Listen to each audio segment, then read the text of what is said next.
I'm Chris from Airwindows, and here's another live stream.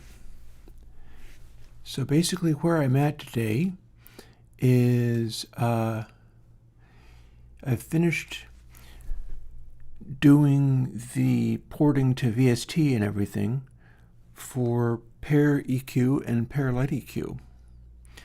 Those have gone really well. I think it's very likely that you'll see Pair EQ this coming weekend because it's enough of a jump that I feel I can be excited about posting it. And then on Wednesday I hurt myself trying to mow my lawn and wrestling an entire lawnmower over some awkward geometry, I guess you'd have to say, getting it down a back stairs and onto a pile of random wood chips. And so I'm going to be in quite a bit of pain today. And one thing that might help a little bit with that is I'm also going to make a fire because it's gotten cold, and that might be contributing to it all. And so here we are. And you'll see me staggering about, moving very slowly because my back is all messed up and I don't know when it's going to be better. I think it's getting better slowly, I hope. But it remains to be seen whether that's realistic. You always wonder whether you've gotten to that state where it's like, okay, my body is never going to be okay again. I'm old and I broke and it's not going to fix. I don't think that's necessarily the case, but it gives you some gratitude for the times when you're not broken and are getting by better. I do have a thing that I can use that might help though. It's one of those chair massage insert things. And not being cold will probably also help. And if I sit in one place for long enough, I can forget anything's wrong until I make a sudden movement, and then I remember. These are just things. These are human things that people experience. And I'm in the process of experiencing some of them.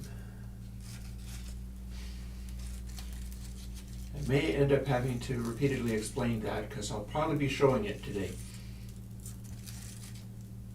Okay, why can't you set on fire, please? How about? I oiled my wood stove so that it doesn't squeak when I operate it now. And I'm going to hang out here partly because I'm going to have a lot of trouble getting up, but also because I want this to catch. And it's going to be interesting getting up to tend the fire today. That's going to pose some problems. We'll see. Honestly, it gives you, like, one of the things that I'm thinking about at the moment is on replacing my car really makes you understand the benefits of people being wealthy. It's like, okay, yeah, I can see why you'd want this.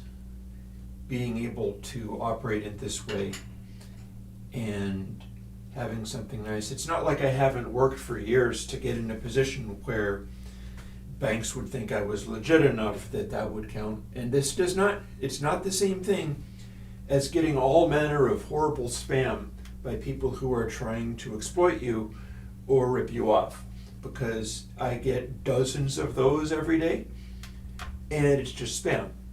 A lot of it is, sign up with my thing for business investment, you are cleared for 6 billion whatever, and it's a trick, it's some kind of scam.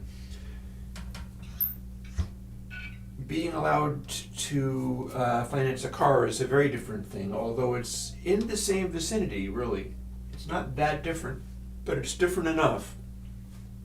Slightly more legit, whereas I could be getting those horrible spams no matter where I was at. But yeah, another thing that wealthy people get to do is get to have people doing things like that. Like, I'm closing in on 60. I really shouldn't be wrestling around a heavy lawnmower like I was doing, and that's why I hurt myself. And I gotta live with that. Hopefully I don't need to wrestle around the lawnmower more. And there may still be things that I can do, like wear a back brace, for instance.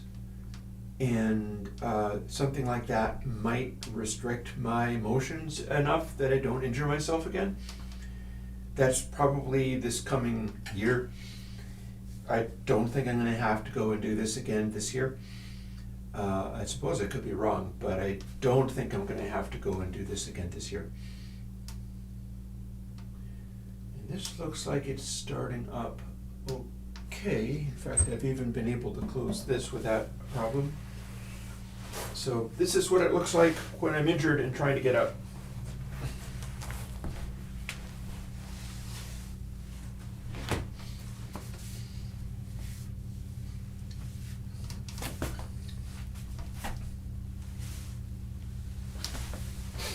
Yay, got there. Hey, Antrave.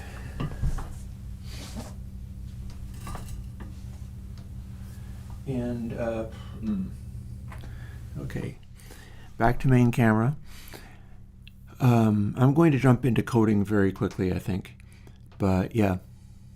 Oh, yeah, no, I have this little chair insert thing that has like rotating massagey things, and that's something that I can spend some time with. Should probably help. Ibuprofen or whatever does nothing. I took a couple of ibuprofen. It doesn't really matter. Or maybe it would be even worse if I hadn't. But yeah, that is a human thing. That is the kind of thing that I have to live with. And as I continue to get older, it's only going to get worse. So I have to learn how to handle this sort of thing responsibly and effectively. And I see a whole variety of little questions and things. Let's scooch over again. Aaron Han, that is an interesting question, but one that doesn't really relate to me. I put out a plugin every week, and I have a backload of looking like 14 or so now, so I pretty much do the ones I want. There is not the time to do literally everything. Probably if I had the time, I'd make music rather than only making plugins. But where I'm at is making plugins because those are part of what I want to get out of making music. And it's possible that I'm blaming the lawnmower wrestling unfairly, because another thing that I was doing yesterday was disassembling my rack of synthesizers, because I would like to reconfigure everything, and I picked a fine time to do it, what with this lawnmower business, but I'd like to reconfigure everything. I would like to take my Rhodes and scooch it up against a radiator that I don't really use very much because I'm wood heated. Putting it in the place where my guitars currently are. Probably taking the blinking lights, the Eurorack stuff, and scooching it literally up against the wall, probably stacking it. I wouldn't be surprised if I had a flanger. I certainly don't have a phaser. Let me take a look. It would have been one of the very oldest.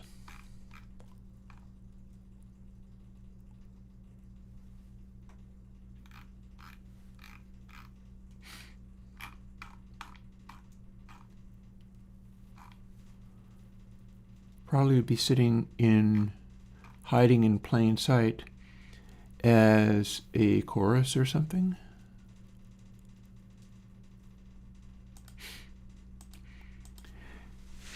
Yeah, I am trying to, yeah, I know. Antrape mentions Rhodes is heavy. Oh, believe me, I know that. But yeah, I always sort of redesign Studio when I need to take some time sort of for myself. I jump into that, and then typically I don't really get a chance to use it, but all the same, it pleases me going and redesigning Studio things.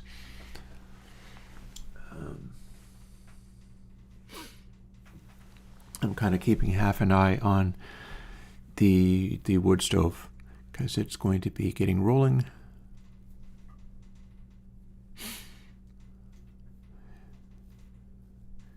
Yeah, one of the things here, I will jump right over to coding stream.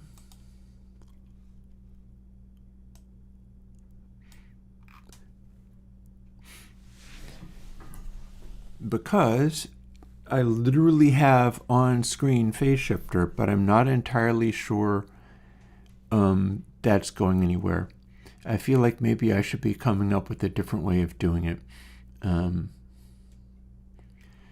Phase shifters are typically implemented by multiple stages of all passes, and that's not what that folder is. That folder is something else, something that is not really that well designed, perhaps.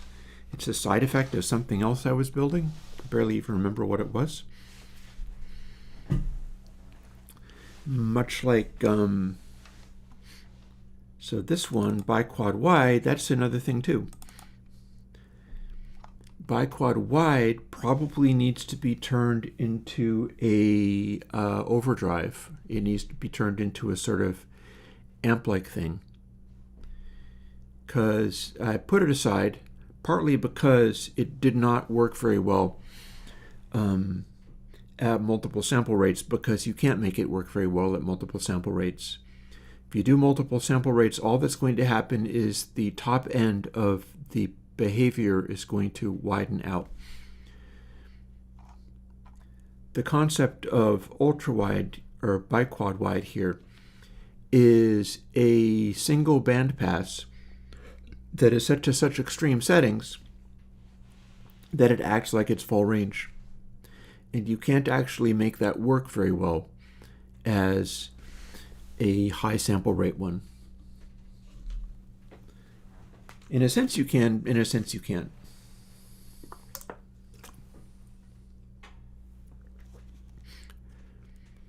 But the point of doing something like that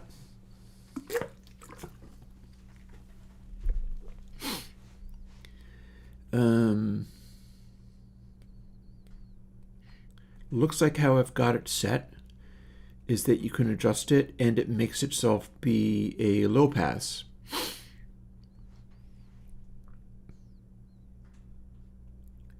But yeah, it works awkwardly. I'm sure this is available in my system to use. I've got 3 stacks of it. There could be more. I see I have enums in here. Like that. In fact, it includes the right channel. But this is not the way that I normally do enums, so there's another thing. Back again.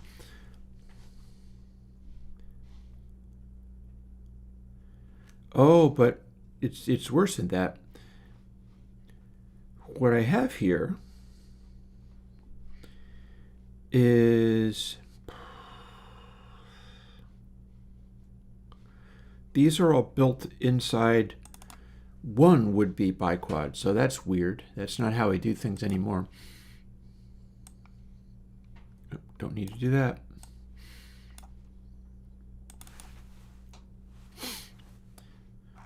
So we've got a sort of special custom version that only works a certain way.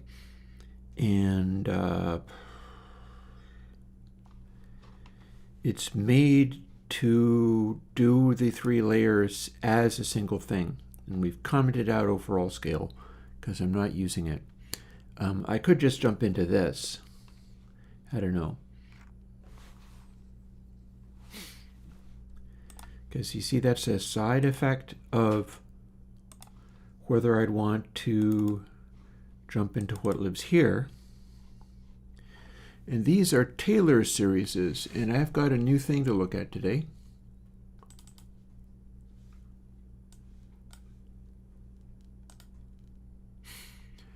I just found this on the internet. I'll move it around a little bit until it shows. There we are.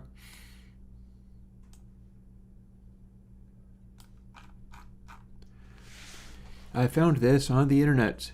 It's from some kind of mathematical school, and commonly used Taylor series. This is how I'm making TAPAC, etc. work. Also, a previous thing in chat, I have not heard of Kurangbin.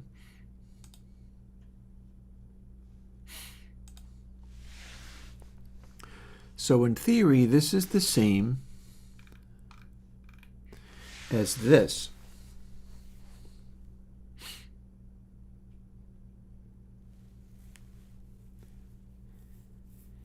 Now, this is a adjustable version. I've got a sine version, I've got an arcsine version. Arcsine version is only pluses, sine version is alternating these things.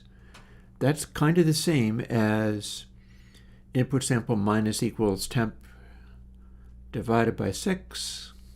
Temp is input sample times x. So x is already, so input sample times itself 3 times. That is the same as where sine x says x to the power of 3.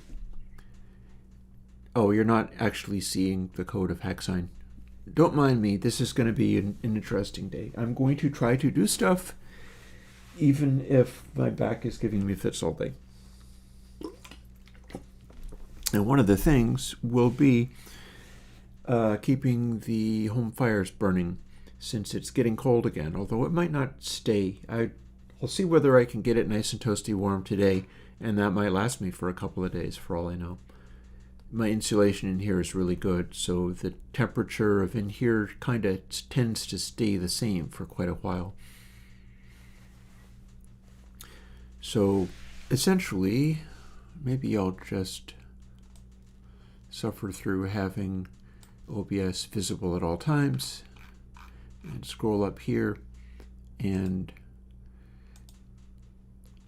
set to live chat so I can see anybody that shows up. I've got somebody who is has jumped on at the lowest tier of the Patreon and is firing off lots of emails and messages and stuff. They want me to help them, or maybe they don't, they just asked whether they could include Airwindows Meter in some kind of AI, all of the metering things program they want to do. To which my response has been kind of interesting. By the way, if that's you, Aaron Han, welcome, like I said. So that led to an interesting series of conversations. What I was saying, though, was at the bottom of the screen it says sine x and x minus x to the 3rd power, which I get to continue to develop as it goes along, so I don't have to do these independently. I can just build them from previous versions. And minus 3, I guess that's 3 factorial. It's a fixed number.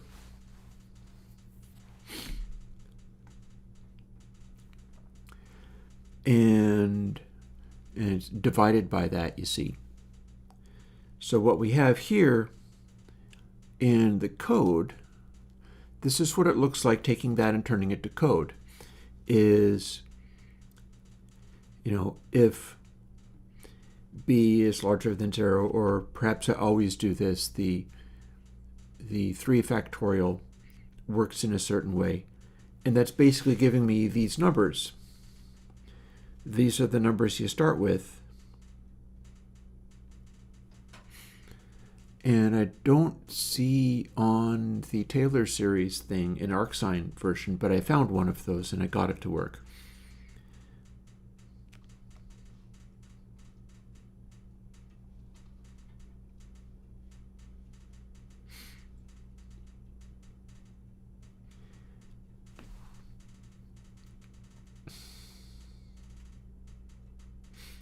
It's a little more complicated, clearly. But yeah, the idea is I would also like to do a cosine, and I'll tell you why. Oh, Antrave, what happened? What do you mean your intellectual self-esteem just fell through the floor? You were the one reminding me that the roads was heavy. That is practical advice for somebody who's hurt their back yesterday. So don't be too hard on yourself. What do you mean your intellectual self-esteem just fell through the floor?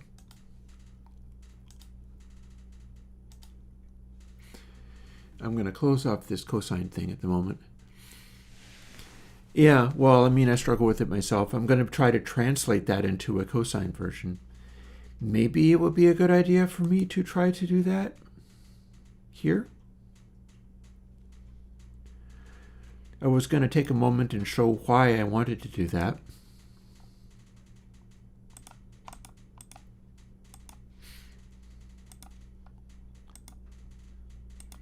See, the reason I wanted to do that, I can go to pretty much any version of density. Density is a rather special plugin, and it's something that I've used in multiple ways. This is not a good way of coding it, but all the same, this is the part you'd want to look at. So we know what a sine is. A sine is a curve that you can put on to get different sorts of saturation. And what's going on in HackSine is I am setting up different forms of distortion factors. But what we're looking at right now in density CPP is another thing. 1 minus cosine bridge rectifier, which is made out of input sample. It's actually made in a funny way where it is, I don't know whether I would be compelled to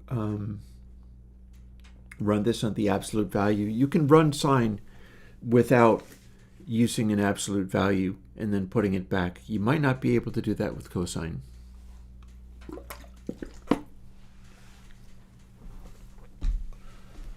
Oh, hey, I didn't get massive amounts of pain from moving my leg just then. Let's go back to wood stove cam. I'd like to put another log on the fire. Ow. Okay, that was challenging. Okay, getting rolling. Moving. So if I play myself carefully, also, I bet this will turn if I poke it. Aha! We're up and running. We have the fan going. And it has not quite heated up to where I can engage the catalyst, but it's getting there. And I can probably put this in here and be fine. There we go.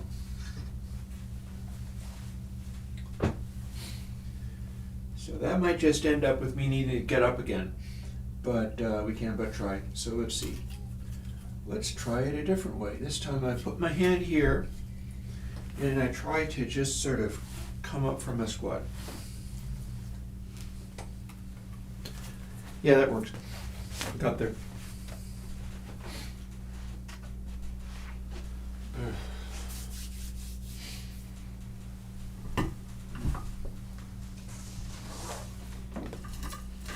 I'm going to be making my next cup of coffee soon. Most definitely. So you see this cosine bridge rectifier. I use this for stuff. In particular,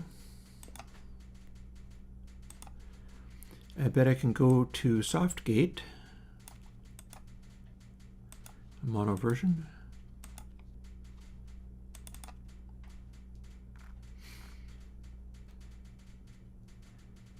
Well, maybe not, maybe not. I thought I was using this for soft gate, but I could be mistaken.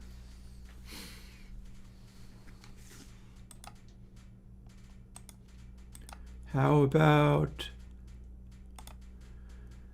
Oh, I bet I know.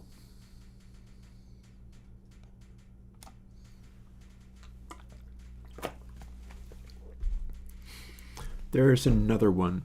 PyWhackit. That's the one. I think the whole point of PyWhackit is to use this technique. Let's go and find out. Haha. Not only is it using that technique, it's even using a variable called bridge rectifier to do it with. And it's creating what I call starved version. That is essentially what this effect sounds like. So if I open up something like, for instance, this,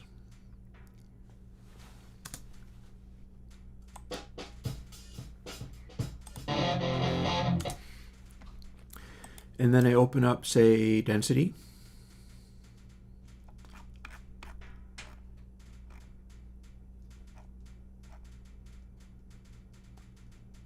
there it is.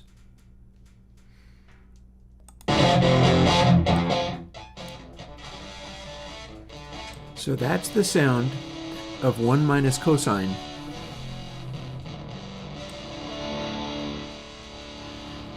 See, it's kind of starved out. And that was a fairly dense noise. In fact, so is Alien Kittens. But what we're thinking about doing today is working on a gate. Does this not sound gated to you? And that's also how PyWhackit works. But using this 1 minus cosine technique means being able to get this very gatey sound. And one of the plugins that I have in the process of working, like here, let's do a section of this. So that's drums, and it doesn't peak as loud. But then if we do 1 minus cosine on it, super gated. So if I was to try to use this technique to make a literal noise gate, or indeed the plugin I have on my desktop here underneath these windows that says denoise. Denoise was the prospect of making a plugin like somebody was like, can you please make me a free version of this, which normally I won't do. I don't go about doing things like that. I have my own purposes in mind. But this was essentially a multiband gate.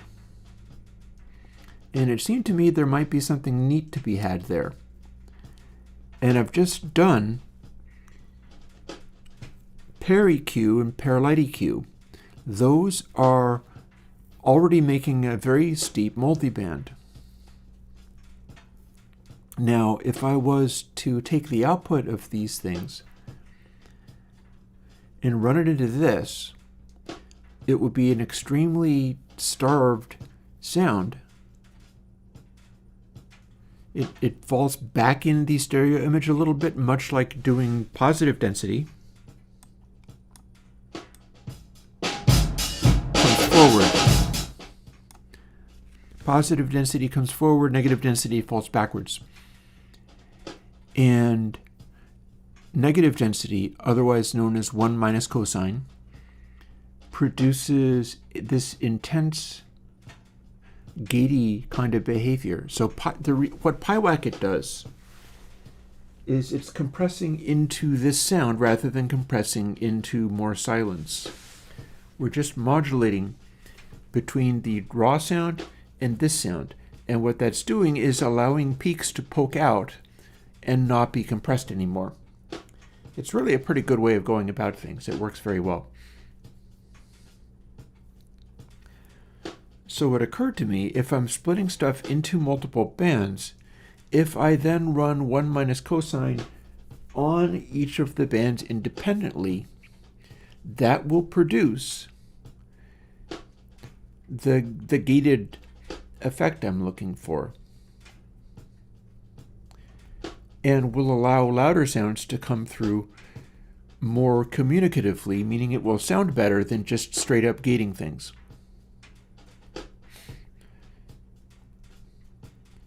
And I was also just watching a YouTube video this morning. Some lady, the plugin community was talking about her,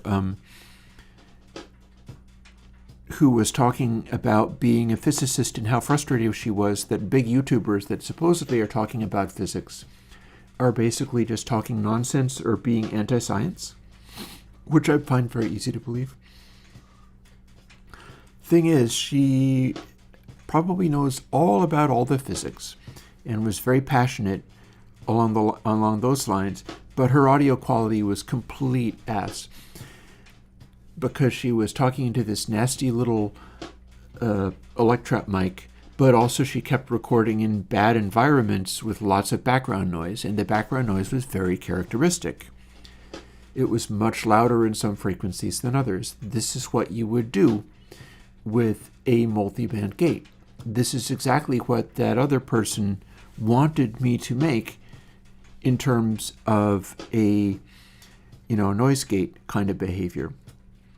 So essentially what I need to do is make a gate that fades back to this when it engages. In other words, kind of like PyWhack-It, except for the trigger is not sounds getting too loud, but sounds dropping below a threshold. And then do multiple ones, one for each band, at which point I'd have something that would work probably real good as a usable gate. I can even include another feature.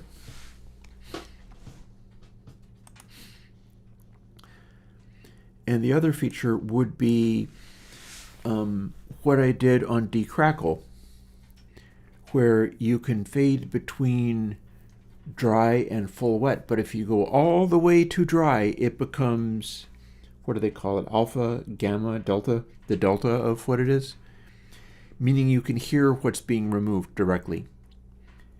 And that's probably what's going to become useful. Although I am a little puzzled as to what extent is that actually useful, or does it need to be something else?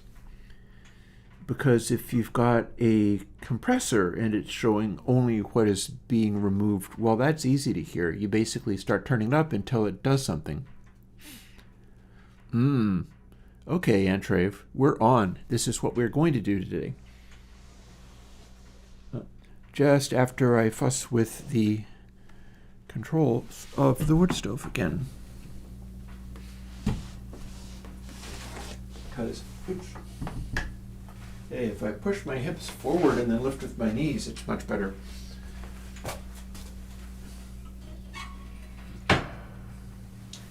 When it engages the catalyst inside here, it becomes much more efficient and generates more heat for a given wood, and it also burns up some of the wood smoke, making it less polluting. So I always like to fire up the catalyst as soon as I can.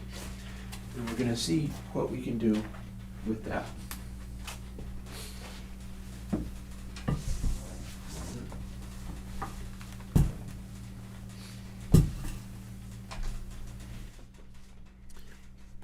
Back to the main cam. So I feel like there's a number of things on my plate at the moment. I feel like before going to this,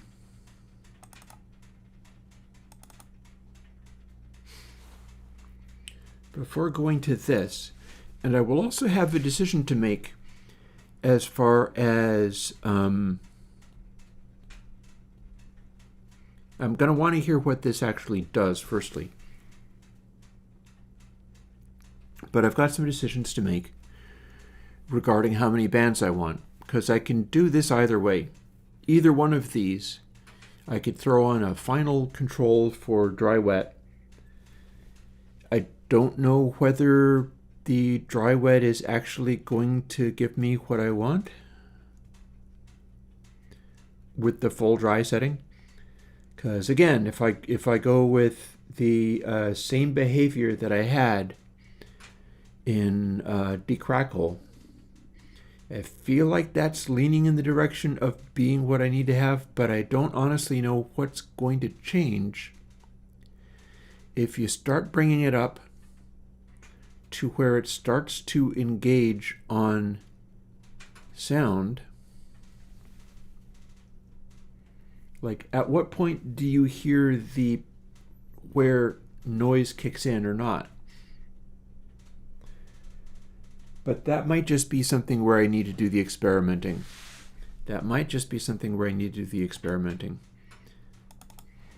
And where I was at here, and I can build this and bring it in. Since I build this right now,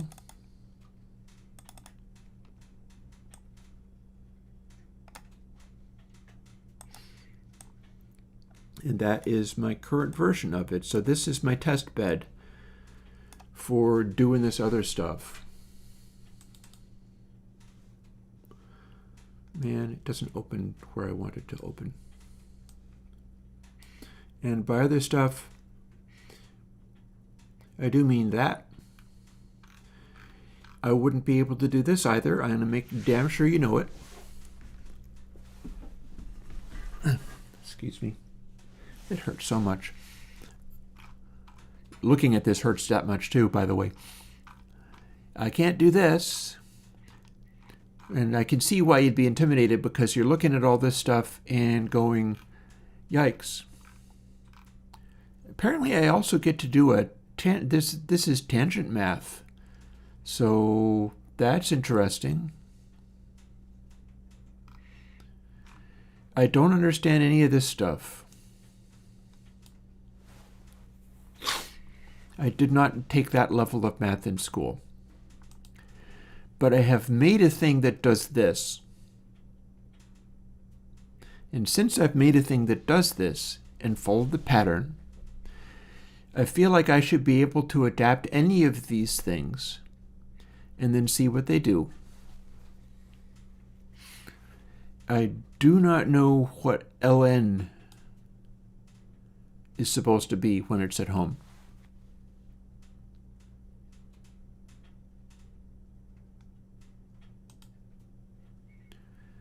But you know, I also know a tangent function is one of the ways people do distortion functions.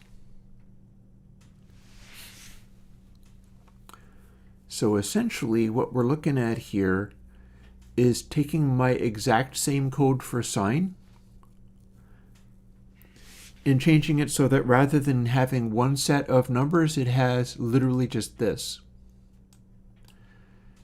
Instead of taking the very big number that this is divided by, we change that and make it be literally just only 9. And that then gives me tan negative 1x rather than sine x. But yeah, this is following a pattern, and I'm going to try to adapt that pattern into my plugin hacksine over here. And we've got other stuff that's commented out here.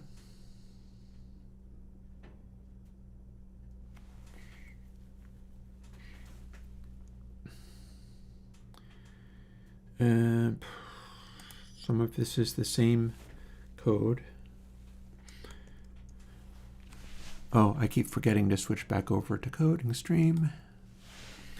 Yeah, so these things are the same as what you just saw. I don't have a great way of showing both of them at the same time.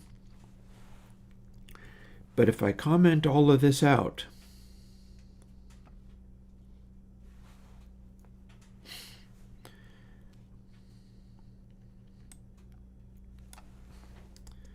this then becomes doing a sine and then doing the inverse of sine and putting it back.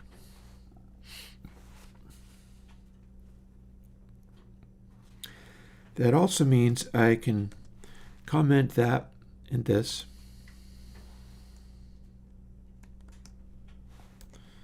If that is, I can do that correctly. There we go, we got there. Oh, and this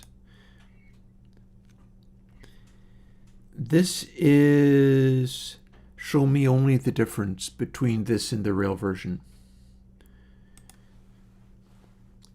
So I would be commenting.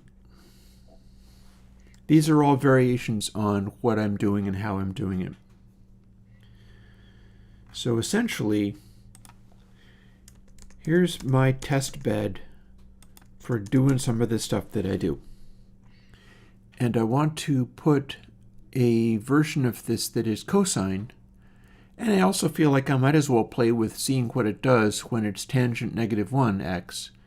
I also don't know whether what you're supposed to do is literally tangent x. Tangent -1x may in fact be literally a different algorithm than the one I want to use. One way to find out.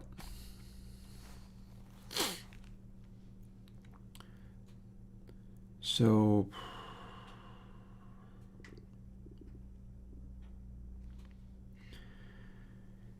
arcsine can't function with numbers larger than 1 or -1. That's why this bit is here.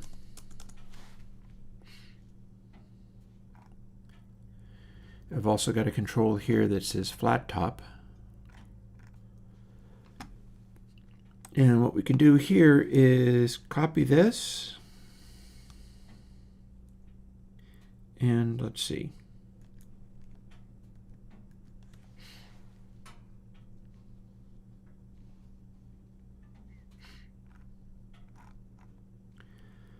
So now we have 2 of these, so we ignore this one.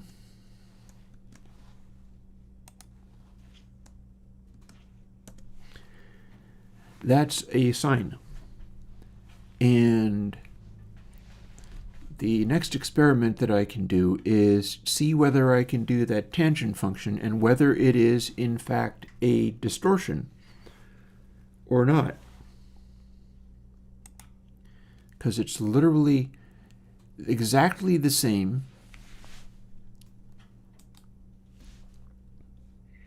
as the stuff, except for that it is factorials.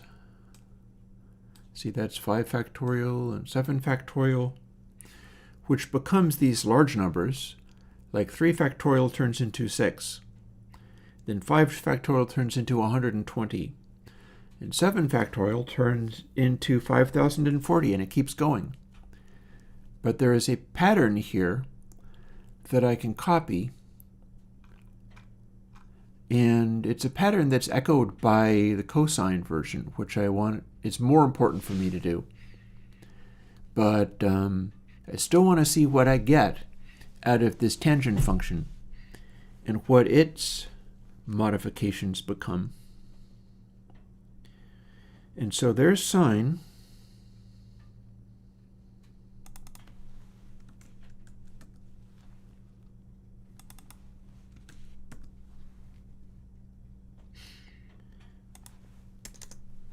There's tangent.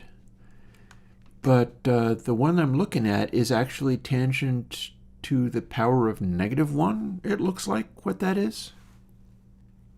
It's in the position of how you would do a power. So it's tangent to the power of -1. That's not necessarily what I'm doing, but I might get a similar thing anyhow. In fact, I can start this by simply seeing what this does.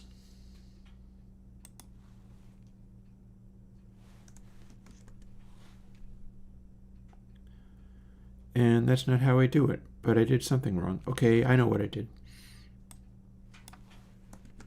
There. So if I do this, this entire program does literally nothing but runs through a sort of, probably it's going to be a distortion function. Let's find out what it did. So I'll build, And then I'll copy it over here. And then I'd better quit out of Twisted Wave and build again so that I can get the new version in there.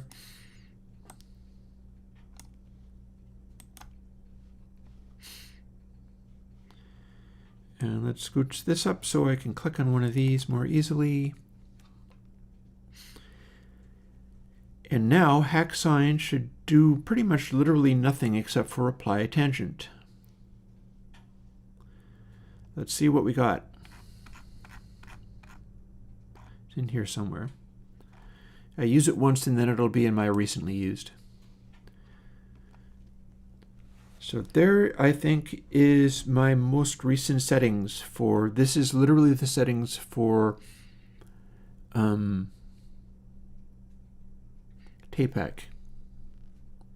It's TAPAC, and then it's the inverse of TAPAC. And then this stuff does nothing. This stuff does various. But I could also load it in. Well, no, that's not useful. Let's just run it. Let's see what we get. Most recently used now includes hack sign. If we do apply, yeah, that's not happy. Whatever it did was not awesome.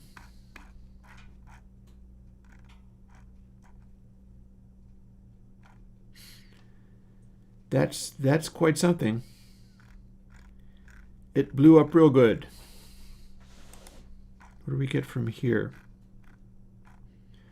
Okay, it distorted. So what happens if we don't do that? And what's this code about? Is A, okay, times 16. So that's putting a lot of gain in here. And then the output, should be able to pad it. Yeah, times equals Y.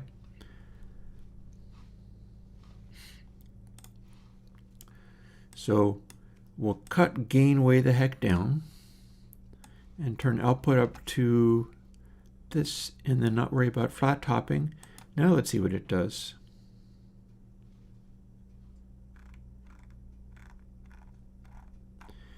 Okay, it made everything lots quieter. Undo that. Start over again.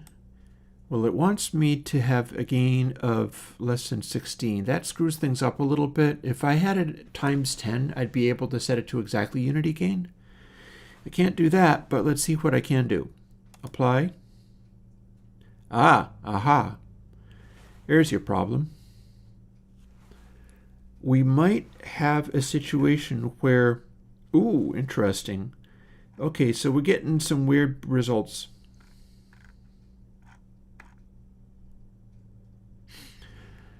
This might either be a, trying to figure out what this is.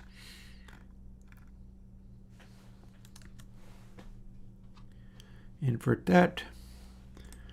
Let's pad it down some more and see what that does.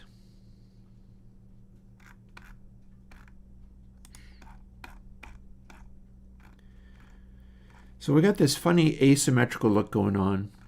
I'm pretty sure if I clip it to below this level, we can stop this range from going to its extremes. Is it also going to extremes in the other direction? I don't know if it is. It's boosting. And then this is a very evenly set sine wave sweep.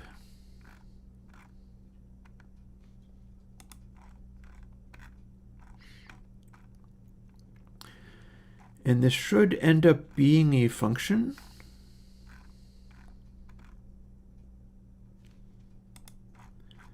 Where the sine wave sweep becomes a very predictable result. I don't know how much that's varying from an actual sine wave.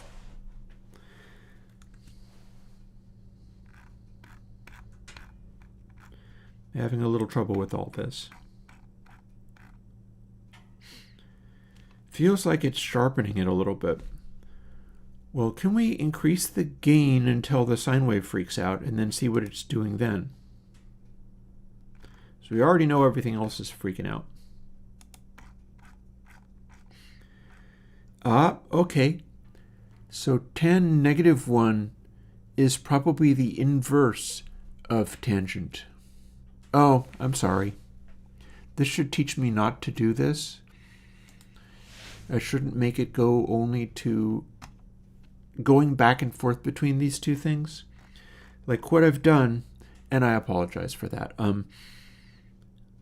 is I'm running hacksign on this test wave over and over again and trying to work out what this inverse tangent function is doing. If even I am. I'm not sure I've changed anything. Maybe I have. Let me quit the heck out of this and see whether I've even changed anything. No, I have. Here's what I've done.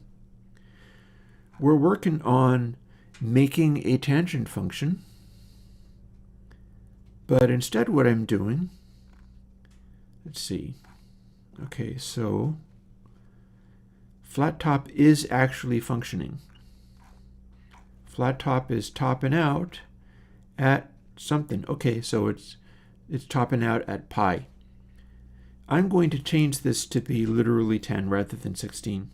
And I'll tell you why. It's so that I can set it to exactly unity gain by setting it to 0.1.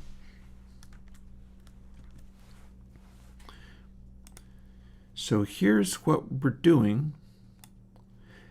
Before even calculating out this tangent function that it was showing on the PDF, and that's what I left showing, which is sad, and I apologize, but whatever. We're actually not even looking at the approximation through the Taylor series, such as I did with this. What we're looking at is, let's see, so now I'm looking at the PDF, and you can't see it.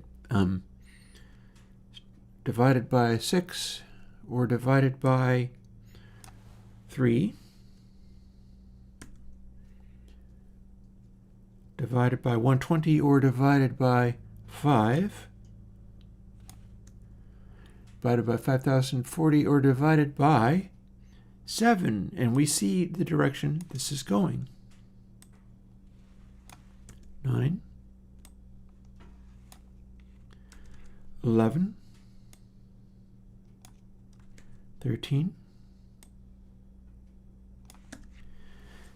15. So that is now the same as the changes on the PDF. It's doing the same sequence of add and subtract. But instead of using these numbers, which are the factorial of the number, see, it says things like 3 exclamation point, 5 exclamation point, 7 exclamation point. That's what's giving us these numbers. 9 exclamation point, and so on. That's where those numbers are coming from. But the tangent negative 1 literally just goes, yeah, divided by 3, just 3, only 3. Or 5, 7, and so on. And I can follow that series, which is important because the cosine one is going to act exactly the same. And maybe I'll be able to bounce back and forth between coding stream and display overlay and follow that one out. I'm also debating throwing another log on the fire, but that says maybe. Point being, I'm trying to figure out whether this is a distortion or whether it's just not the one that I'm looking at. Because remember, tan does this, but I don't know whether I have a tan negative 1, and that's probably worth me opening up another window.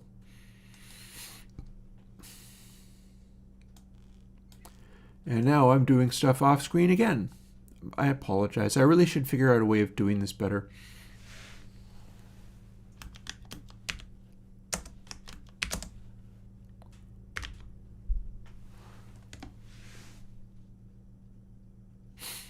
Yeah, I'll hopefully remember.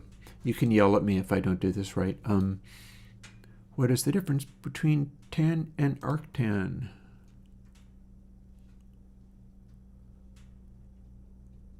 Because I know, okay, haha. Tan to the power of -1. Reciprocal. Okay. That suggests that I can get a different result out of this. Here, let's continue to try to keep this correct. So you just saw the web page say arctan is not the same as tan -1.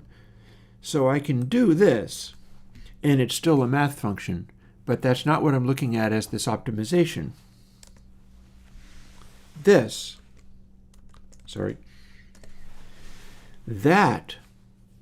is what should be giving me this thing that I'm optimizing for.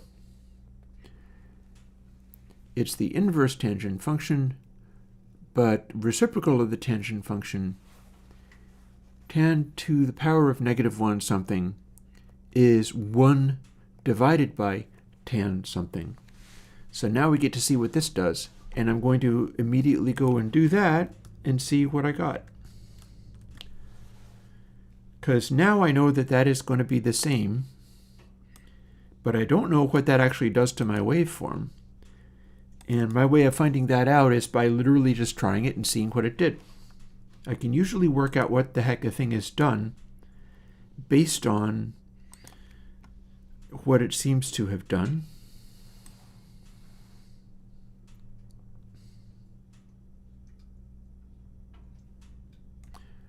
Don't mind me just making it exactly unity gain.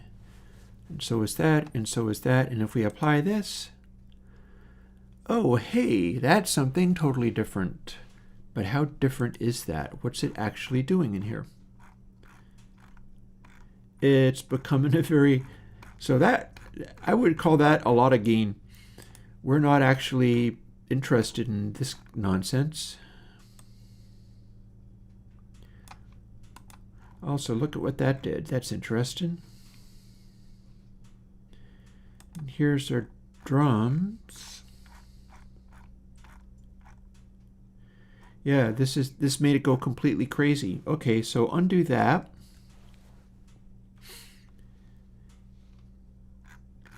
This is now my regular waveform again. I'm going to pad the output down to next to nothing and see what that gave me. Output of 0.001. And now let's see what that does. Literally no change. Huh. Okay, so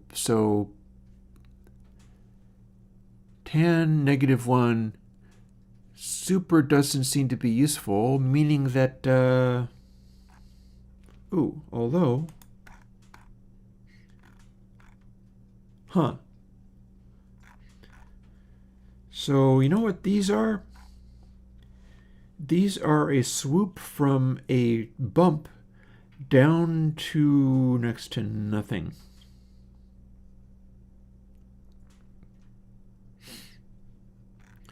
And then there's another one. So as the little spike that did a ramp down to silence moved, it took the output, and that output ended up becoming like 0, and then it gradually creeps up. So what this means is that this is not actually doing what I wanted either. But this is showing me what's happening. Namely, loud sounds get made into next to nothing, and then quiet sounds go to crazy extremes. Like this. This is my guitar sound in this situation.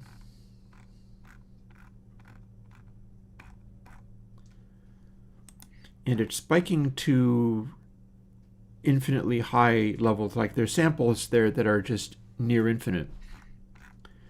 But this is what it did to my pretty guitar. Not even going to consider listening to that.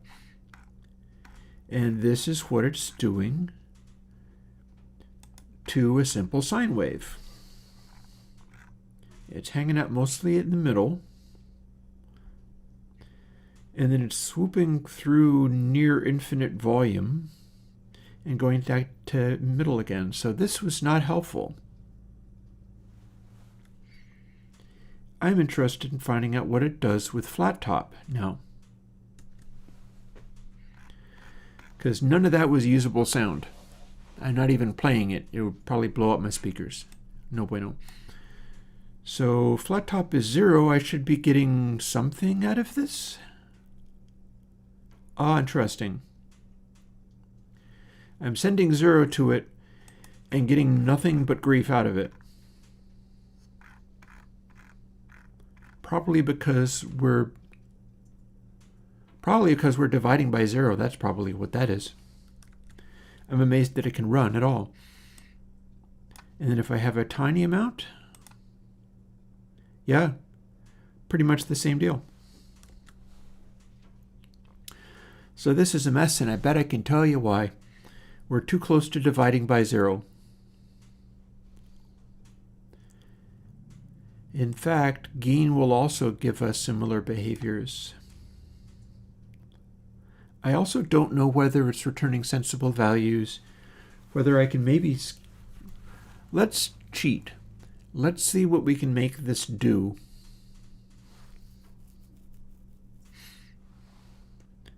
If we make sure it's never actually 0. So firstly, quit out of here.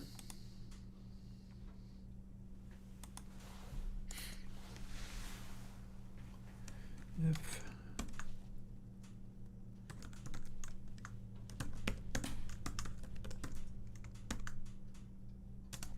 it's larger than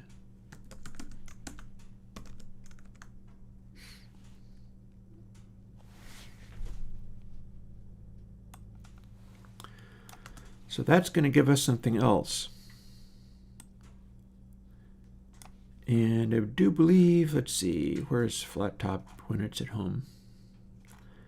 I believe that also means we are going to need to bypass this part, because we're using it for something else. So that, if we set that to 0, it'll give us the same results, but then if we start increasing it, we start not... Give me a moment. I have another problem. See, that's not very bright at all. That's supposed to be a fire. Let's lean forward, put my weight on my knees so that I can stand up without using my back. And that went less well than I'd hoped.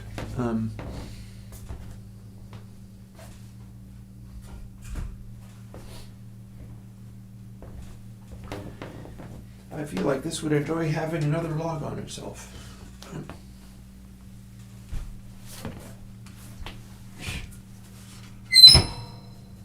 Now that's squeaking. I should put oil on that.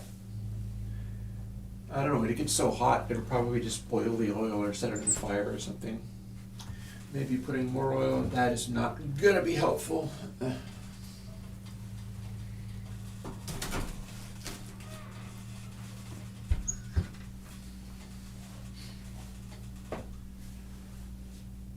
I mean, I'll say this for it, it was operating within the range of the damper. It was operating within the range of the catalyst, meaning I could have the catalyst going, it was just going through that log so slowly.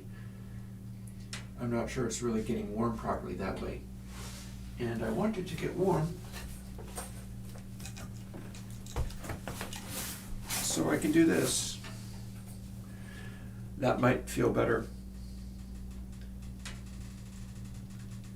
Just let's set fire to my lower back. That'll be perfect.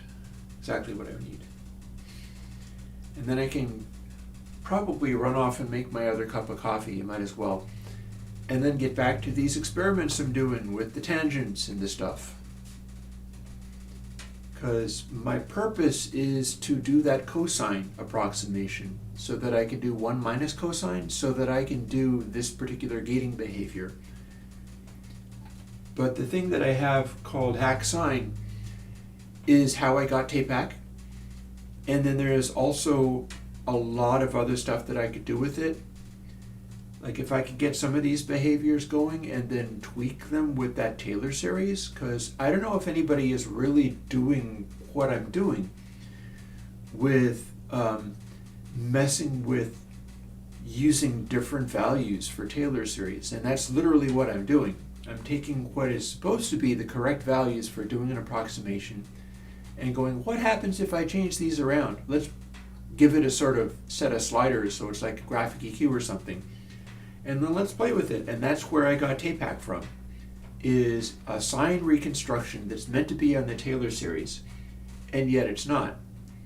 And yet it is actually a slightly, let's call it a deformed sine, is what TAPAC is. And it's cheaper to calculate than a real sine. So I have a good feeling about taking this direction.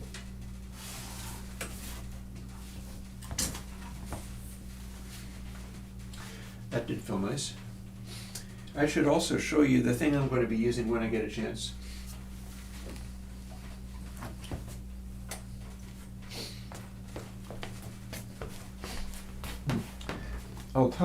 I'll show you this, and then I'll tell you about Dusty Rancourt and his experiences. So this is one of those chair insert things. And I'm going to use it when I get a chance, once I'm done streaming, probably. It's too noisy to have on stream. And back in the day, I knew this guy who, in the furry community, went by Dusty. And he, in a similar set of circumstances to me, but more so, he was a poverty-stricken furry who ended up having like family pass away and inheriting money. And he inherited a bunch. I kind of did. That's where the modular synthesizer largely came from. But he got more. And had an interesting time with all of his friends suddenly wanted money from him and stuff. It's the same as like with lottery winners. But he also got to find out like which things are actually worth their exaggerated prices or not. And so he got one of those chairs with that kind of massagey thing literally built into it. And that was one of the circumstances where he was like, I have tried the incredibly expensive chair with those massagey things built into them. It's not that much better than just the chair insert that you can get at like Home Depot or whatever, or I guess Staples or something. And so that's one of the ones that is not so fancy, but should still do some good. And I will be using it. I will be using that when I get a chance.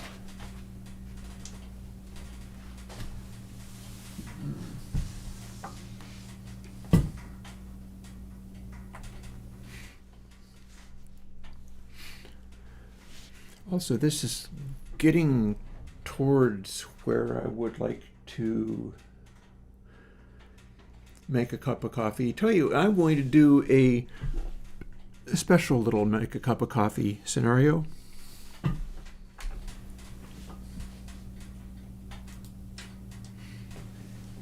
Coffee making is going to become wood stove cam.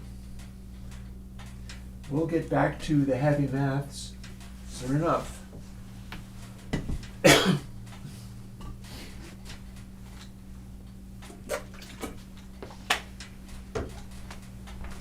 In fact,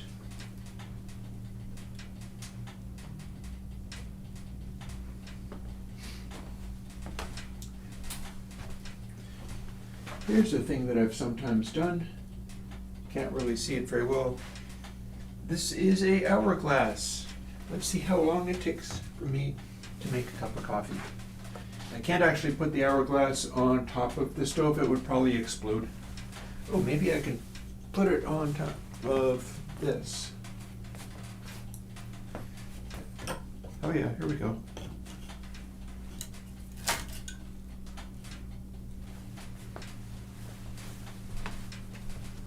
Da-da-da.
I will say it was nice getting the lawn mowing done, even though I'm paying for it now.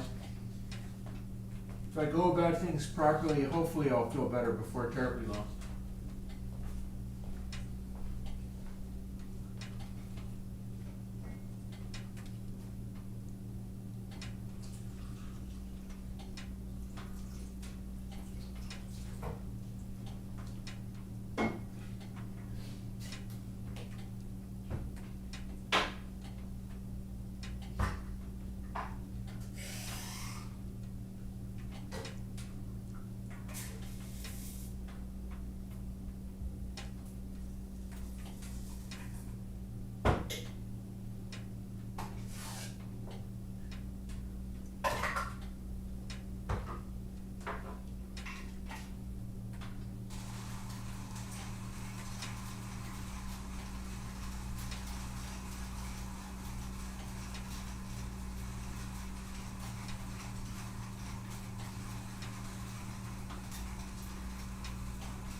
That was probably quite a loud noise. There's something happening out there.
I think this is like a 10-minute hourglass. I think I can engage the catalyst and it'll still keep operating.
Getting there. This is probably the last cup of coffee for the day. It's very rare that I will do like 4 cups of coffee in a day. That would be entirely too much, so I don't think I'm going there.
remember using this.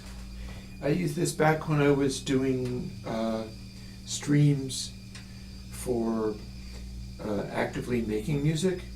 Is I put this up where it could be seen and go off and do something else, and it would be sitting there as a very old school form of timer.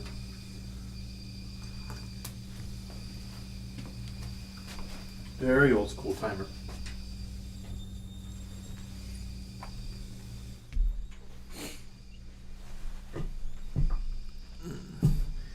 Very, very old school timer.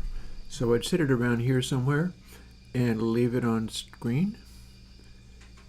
And to my mind, that was the coolest possible way of going off and making a cup of coffee or visiting the restroom or whatever, and having something there showing what was going on. You'd walk in and maybe my blinking lights would be going behind me. Come to think of it, I can get those going.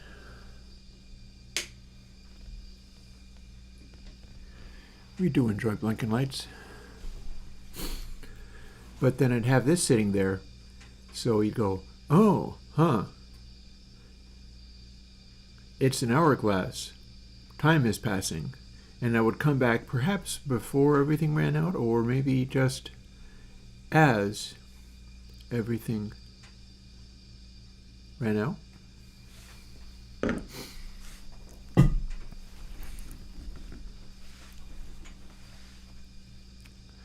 Hey, Junebug. Junebug's a weird character. And now let's go back to Coding Stream. Junebug went on one of my older videos and was like, this is terrible and bad. So I'm like, oh, I got you figured out now.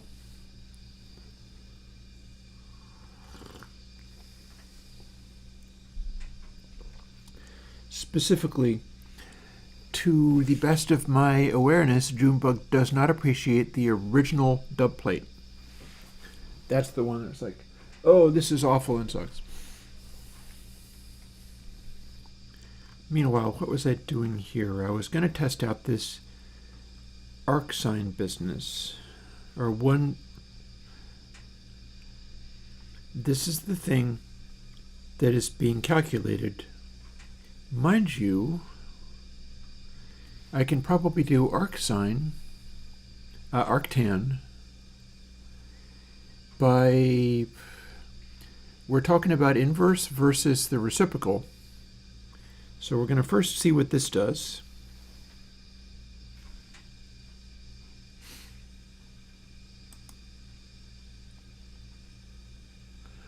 It was, I'm exaggerating slightly, but only slightly.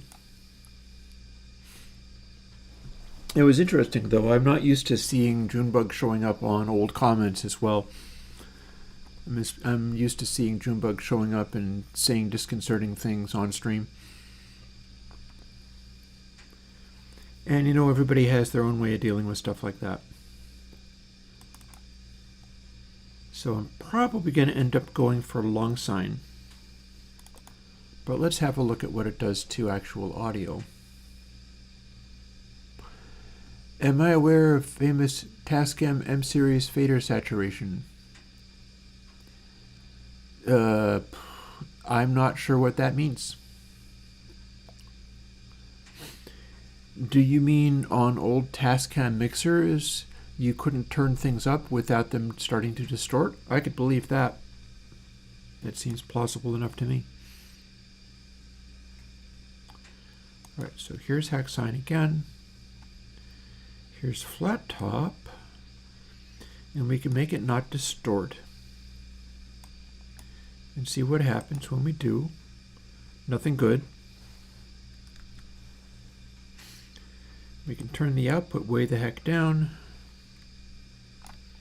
and try it again. Ah!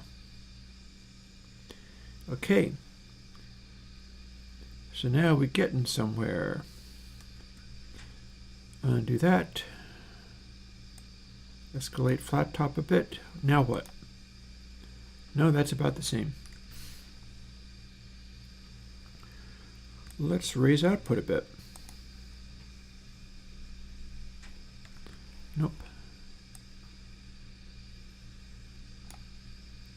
Oh, I guess we didn't actually, did we?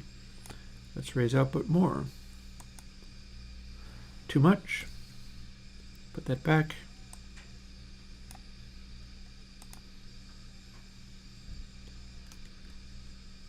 Put that back. There we go. Alrighty. Now we are looking at something that can be interpreted.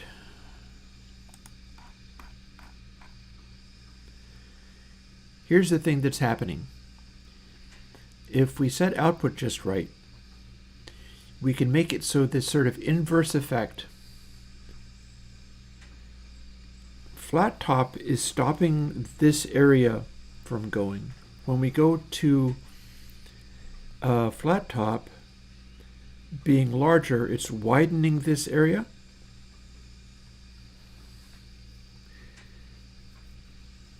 We basically got a two-dimensional waveform inverter going on. Well, there's all kinds of saturation we can do. This is literally kind of what I'm doing here.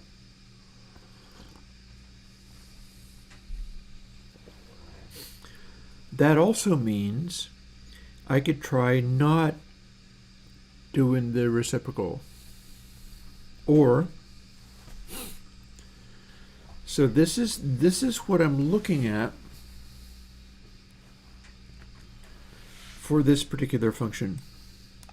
If we set it to flat top to 0, what we get is infinite distortion again.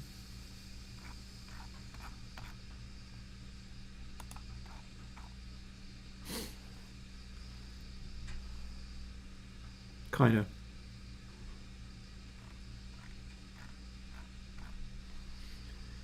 And if we look at this,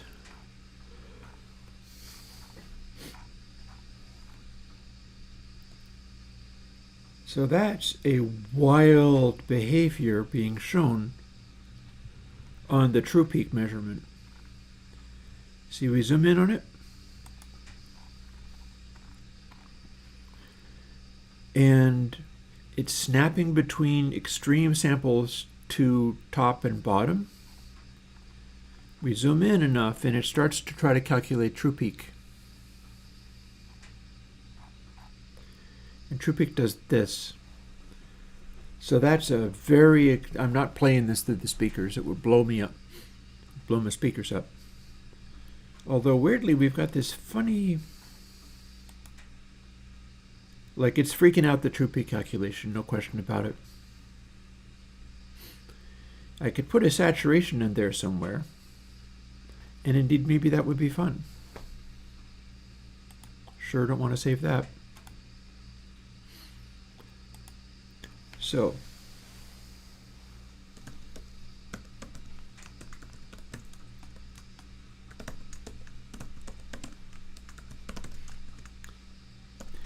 we can force this to be within the realms of possibility.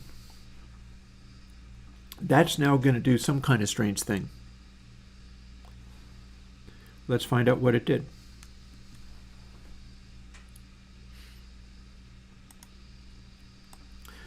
Maybe we're going to come out with some kind of horrible new distortion device out of fooling with this stuff in the way that I'm doing.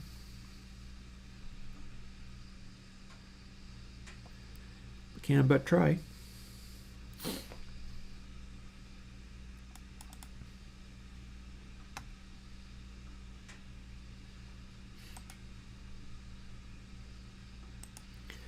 Back into the breach, same settings, except for now what it does is, let's not hit play, yikes,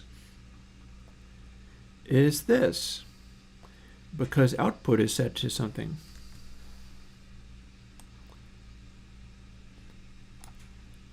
So if we just take it 6 dB down, now and make it be unity gain, like that. Now if we apply that, well, there's an interesting thing, isn't it? What is this actually doing?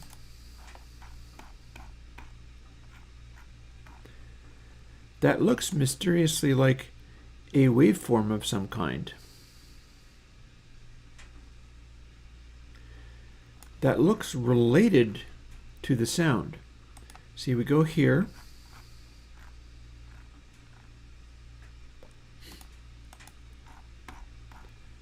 Here's another thing that could very much be just noise, but these are the clunks of that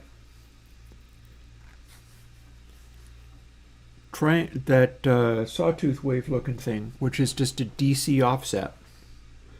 So the DC offset ramped through becomes this. It's turning it into a vertical sweep.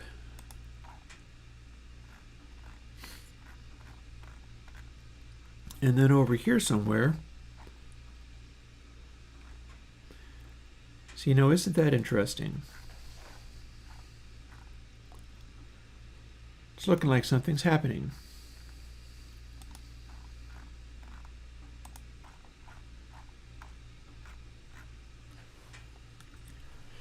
Okay, we're going to listen to this mess, not just look at it, but I've got output turned all the way down. What horrors have we wrought?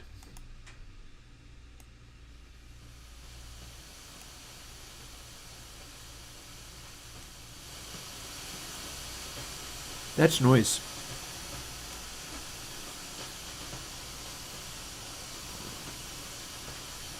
Yeah, we're kind of hearing something happen.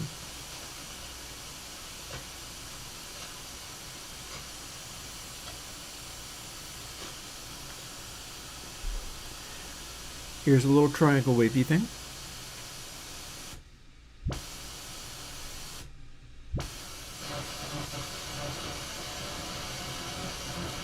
There's our guitar.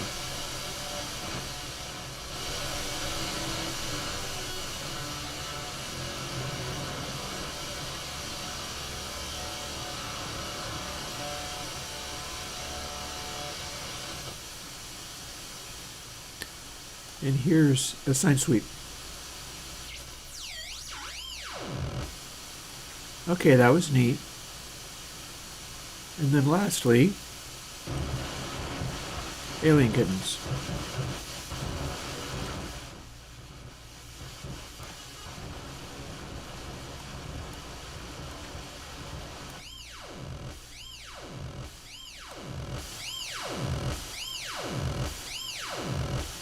That's neat.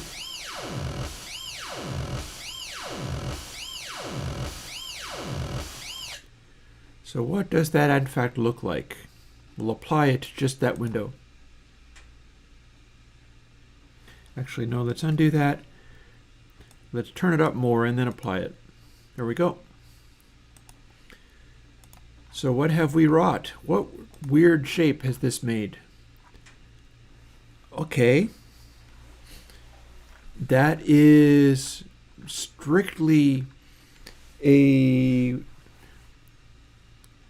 like a booklet style wave shaper. That there. And then it goes immediately to purely noise.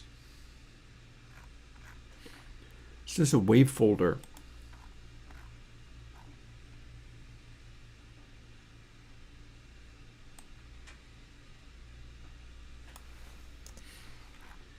This noise here is a wave folder. So where is it all in? Oh, nope, that's still a observable frequency. Actually, it's all being an observable frequency. That's still there.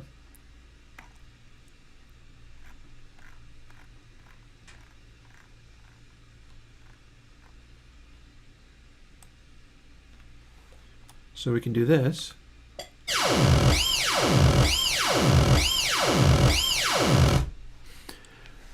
Can we make this into like a guitar effect? Ah, Junebug, Junebug, Junebug.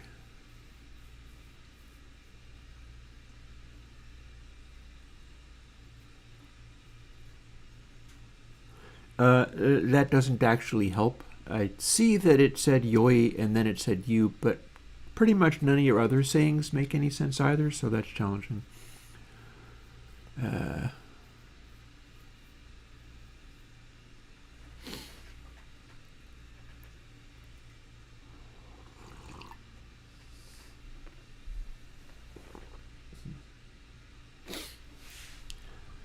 It's still kind of chilly in here, by the way. Let's do all the undos ever so we can start over.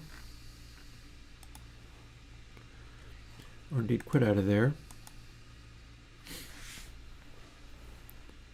So what I am now wondering is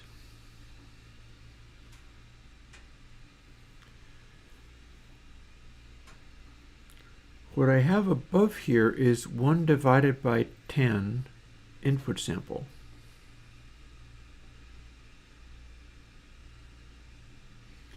It's not proving useful.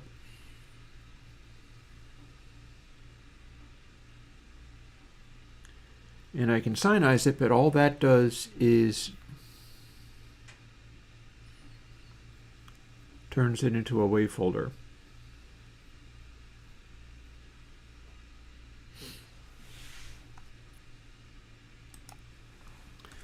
Well, I don't have a Taylor series expansion on this, but let's see what happens if we do this.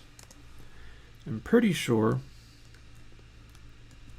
this is something, and I bet I can look it up if it's useful. Come on, you. Oh, I see. It became unhappy. What's gone wrong?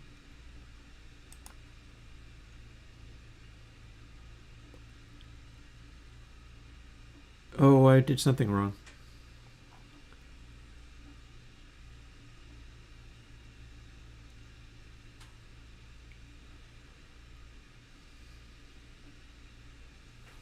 Maybe I can undo past save?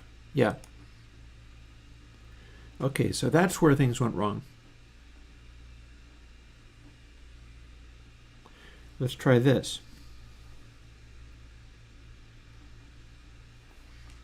Okay, that should have worked.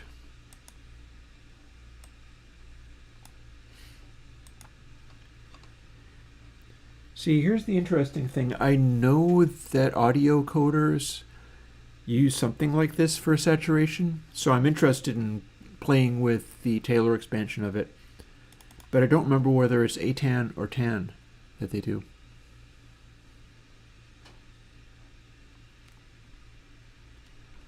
If it is, maybe I can use it like sine and arcsine.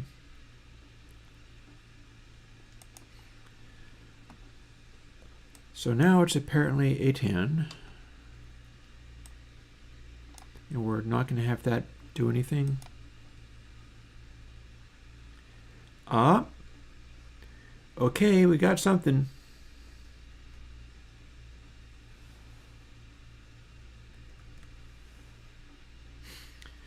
We are clearly saturating from just this.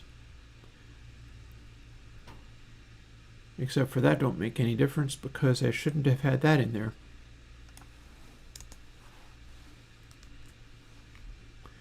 Nor should I have this.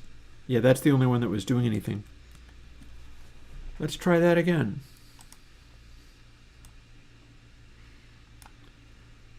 All I was doing... Oh, I have to quit out of here. Dang it. Quit out of there. Build that. Copy it over again. All I was doing was first telling it don't apply any of this ATAN stuff and then signing it, and that's why it was quieter. What I'd like to do is see what this does all by itself, so we're going to find that out. Or now we're going to find all that out.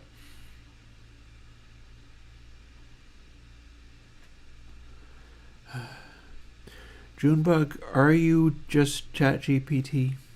I'm asking you all seriously. Except for you're a little more like a... Much less, unless they turned up the random factor a great deal. You're more like a Markov chain.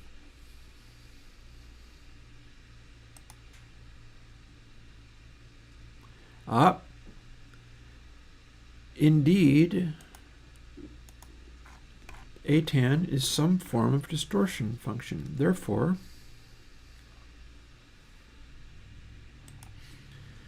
let's see what it does on an actual sine.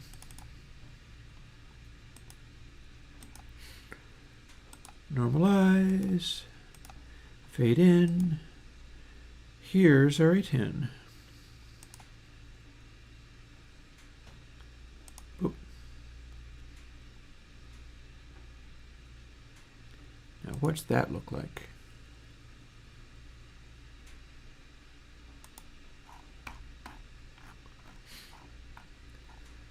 Looks like a rounding off. But more relevantly,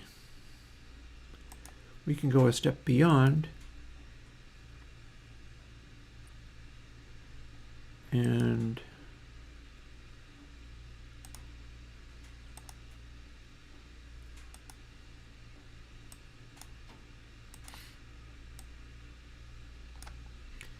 now we can see what this does. Here is Atan. It's pretty much just generating one harmonic as it gets louder, but it's going to keep going. I can't really see where it's kicking in. Oh no, now I can. Okay, so you can kind of see where it's at. It's doing something similar to sine in that it's only adding a few at a time. It's not really quite the same as sine though.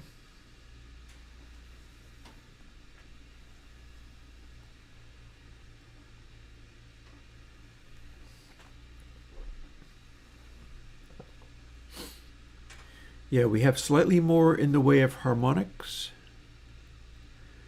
and then it's resisting going into high harmonics pretty strikingly.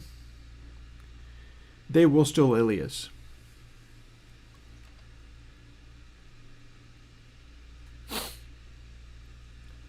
So yeah, at low levels we don't see too much happening, but we do see some funny extra behaviors in here.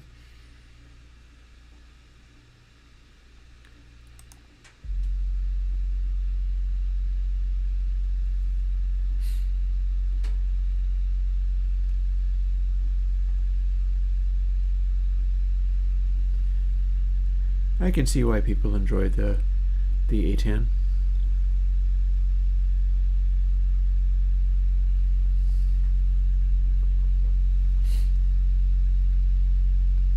Gets to be pretty solid sounding. We can take it farther.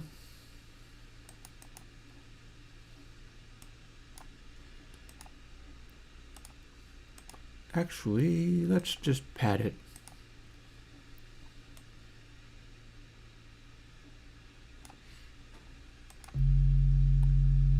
Nope. Let's move to the start. Here we go. Now we're going to hear it distorting incredibly hard and see what it does, because I don't honestly know what it does.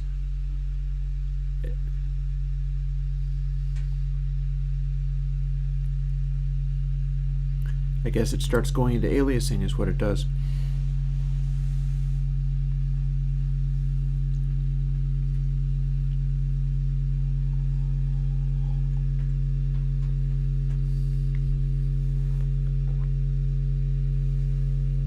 Seems legit.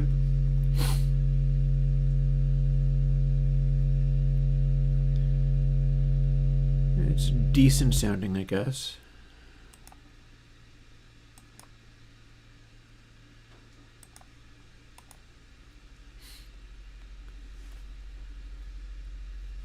Here we're going to see it go slower.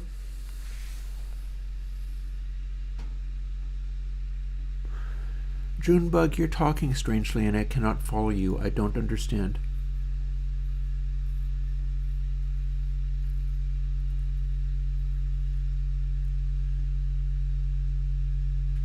And there we have it hitting the point of clipping.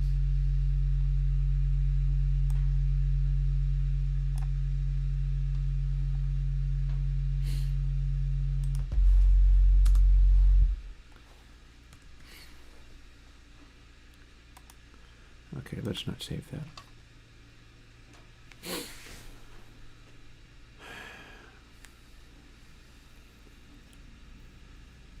So yeah, arctan is the inverse tangent function.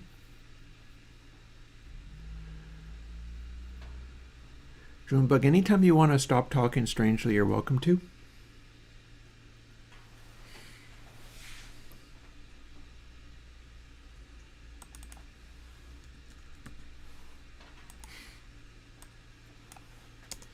Meanwhile, let's just play with this.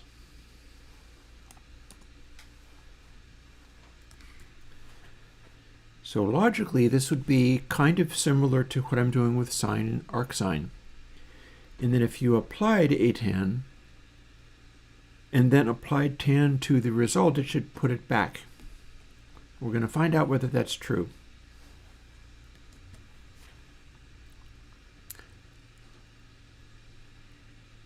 And then the only Taylor series I have to play with is actually tan to the power of -1, otherwise inverse tangent function. It's less likely to be handy, but I can always go and look for Taylor series of tangent function.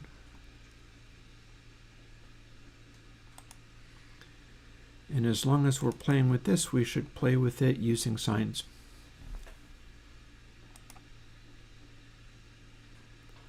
So yeah, normalize.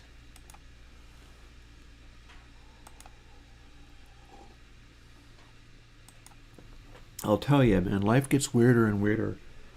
For some time now, I've had people showing up being like, Sir Chris, and I'm always like, dude, seriously? Well, now I apparently get Mr. President. That's weird. But let's see.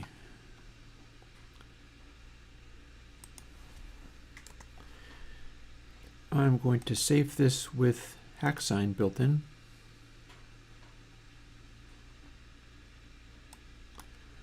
That's probably fine. We'll save it with unity gain, and we'll see what happens.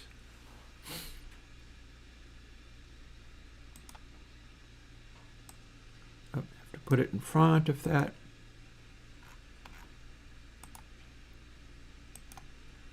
And we'll save it. And then let's see what it does. So it's applying an arctangent, and then it's applying tangent immediately thereafter. It does appear to be putting the waveform back. What that means is it's taken away the harmonics again. So this is working the same as applying sine and then arcsine. That means this could also be used in a version of console, because it's literally doing the same thing that you'd want.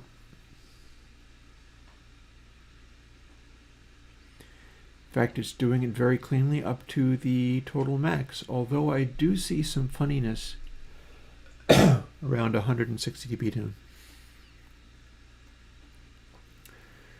But yeah, those, it seems to be pretty accurately drawn. No harmonics. The harmonics have been removed.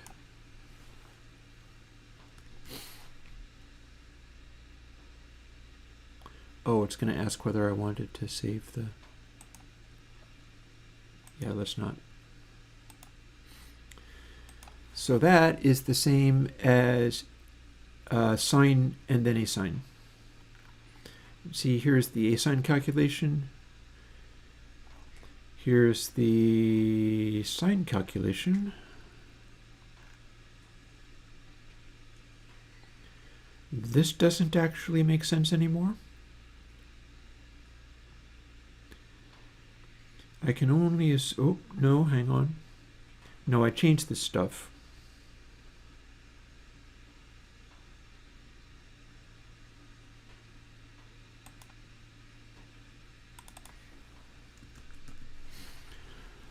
So I think the next step would be, oh, my back is not being comforting to me today. we've got this stuff, right? But that's not the thing I'm looking to do. So let's go looking for Taylor expansions. Oh, I was going to use this, though. I was going to use that. That maybe is more important than me digging around with A10 and 10. That said, I do have this window available, so what I could do is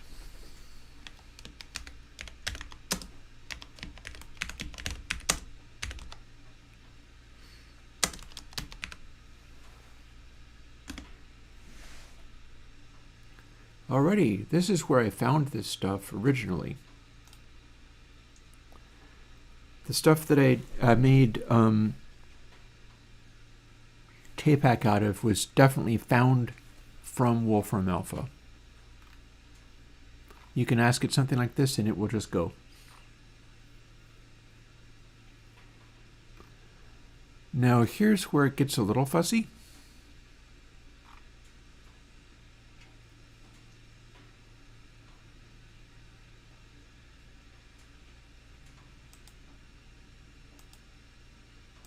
Oh, it doesn't care about that. Yeah, series. So this is the one that should give me the numbers I need. I don't know what it means by series expansion at x equals -I.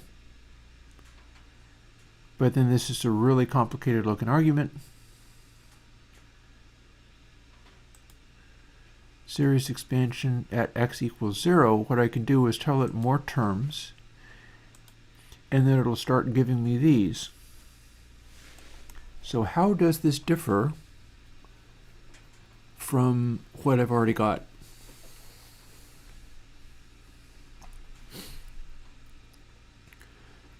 So what I've currently got for this, and I'm going to take a moment and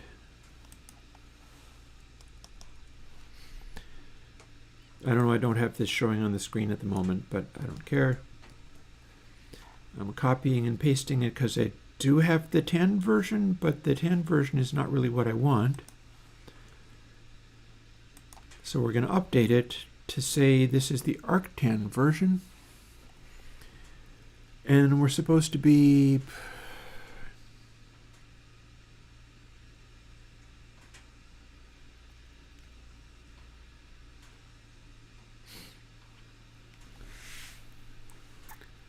okay, I'm a little confused.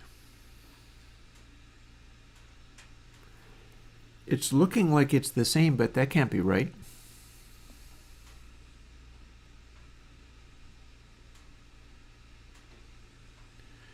Like what I'm looking at here appears to be giving me exactly what I already have.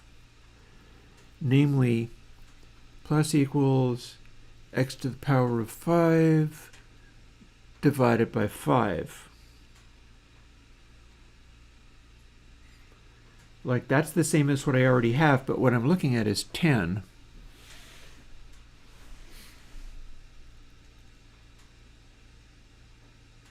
Namely, inverse tangent function.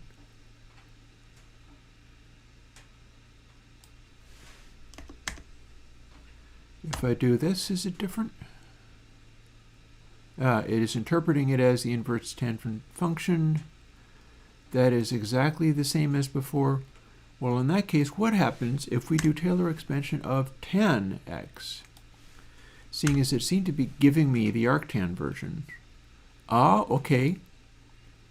All right, this is starting to look different.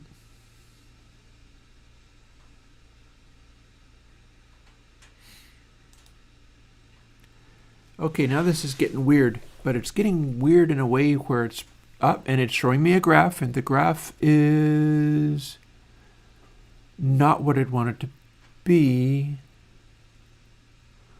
unless this 4, 2, -2, -4 business is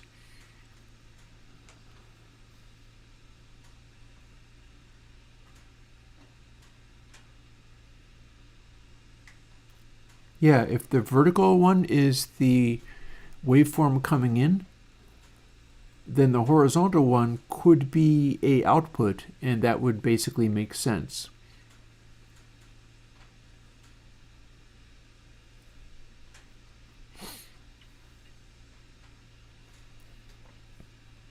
By the way, other people can speak up. I can see you through Junebug.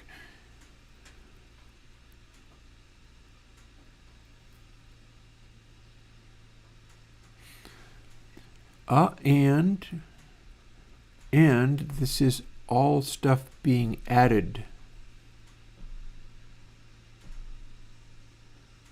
So that's not what I hoped it would be.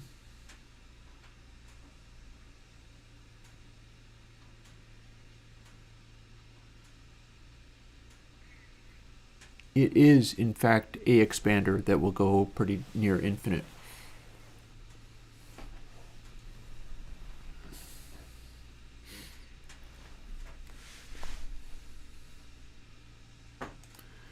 Let's try the reciprocal.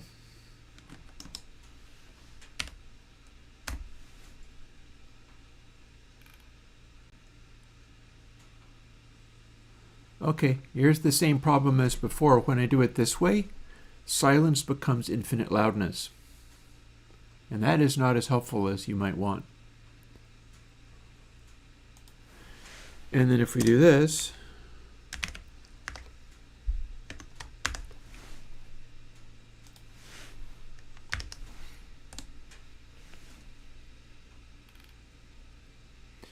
we get a bunch of craziness, and that is pretty much what we were looking at with that wavefolding craziness.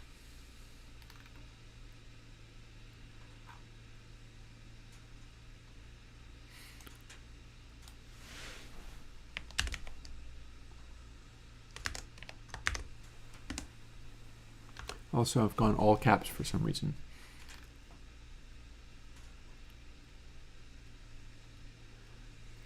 So this is now the inverse of a sine. What that means is the more terms we add, the more accurately it becomes literally the sine calculation, except for it's offset by exactly 1/4.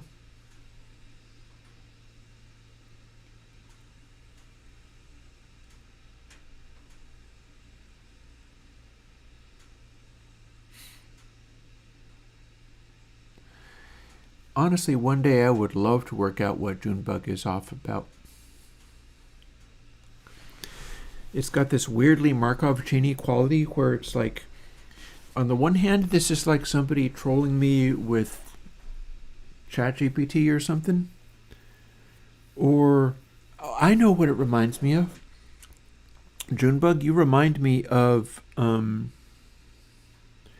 the Magic the Gathering thing. What's the name of the guy? I'm trying to think of it.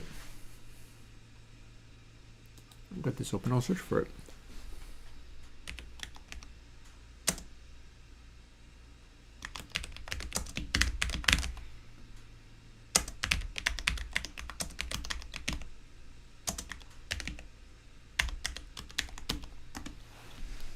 This.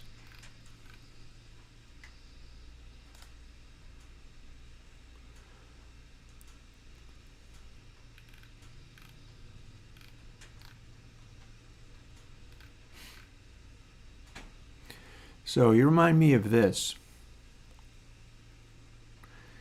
I should find out whether those are on Blue Sky. So they don't go here. See?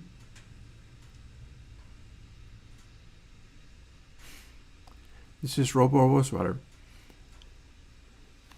This is like Mark Rosewater combined with Rosetta Stone. It is magic cards run through a series of weird translations. Whether you are in fact Robo Rosewater on my chat, which would be amusing, or something else. See, McGork Whapper. What does that mean? Tap to add blue or blue to your mana pool. Tap target opponent. Okay, that's great. Bugriff Doku. For 3 in a red, destroy your library for a dragon card. Trouble As Inita, note lowercase I. Trouble As Inita can't attack. Whenever it does attack, which it can't, each opponent loses control until end of turn. Here's Muroquat Oberia. Choose a color, then shuffle your library into your graveyard.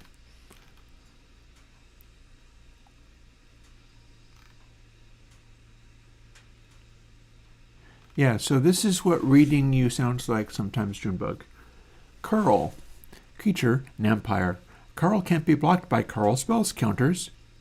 Each creature doesn't untap during your untap steps or abilities you control, then shuffle your library. If you do, untap it.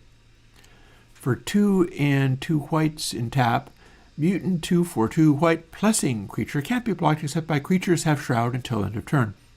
Return target permanent. You may reveal cards in your graveyard, then put a charge counter on Curl.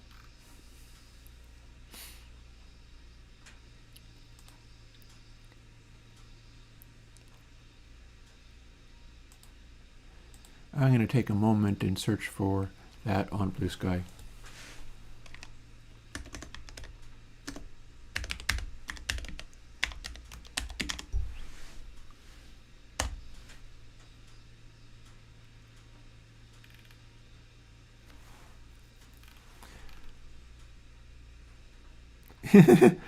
I feel it 10 months ago.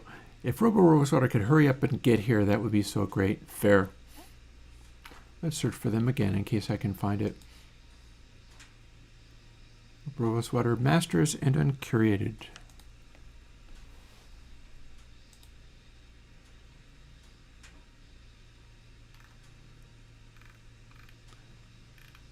Okay, that's not really quite the same. Kind of is. Yeah, see that? So, Junebug, Graveler, creature with flying, 1 and 2 black. Tap to draw a card, then you may cast target instant or sorcery card from your graveyard this turn. Well, that makes sense. But listen to this. Friend promises it listens steely before he's in which Uther soft way deluges my brother. Violation Golden Baton. Yeah, this is what I'm seeing from my contributor.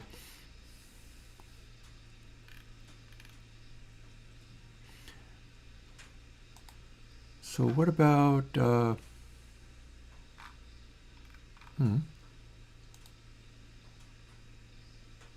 that's uncurated, this is Masters. Not official content. Also, I'm curious as to how often these post, because they can post very frequently, because they're being made by a computer. These are submissions. I want to see these in my feed because my feed is so often filled with horrible modern things. Yeah. Remember, something like Channel 9 is not strictly emulation. I can show you what it is. Protection from everyone. Transgression survivors, 1, 2 black, 2 green. Creature, alien, dragon. With flying and haste and protection from everyone. At the beginning of each player's end step, you may balse the game such that each of those dwarfs that enchanted detrite. Okating, it targets only another angel as a vehicle in addition to its other types. See, that's kind of, yeah. Junebug, let's go back and forth. You say something and I'll give you Robo-Rosewater. Not that one. Okay, this is kind of what it's like talking to Junebug. Brightheath's Veteran. This creature crews vehicles using each player's turn.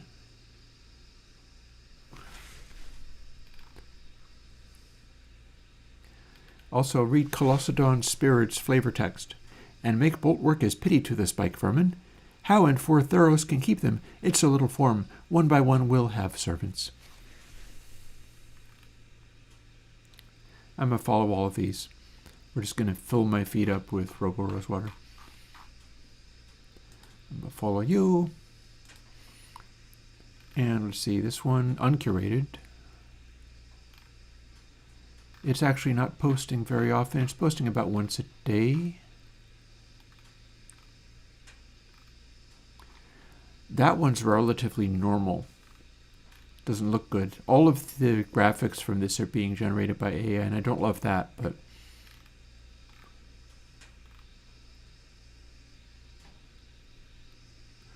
that's actually relevant. And you may put a card you own from outside the game into your hand. Clearly a Pokemon card in this case. And then again,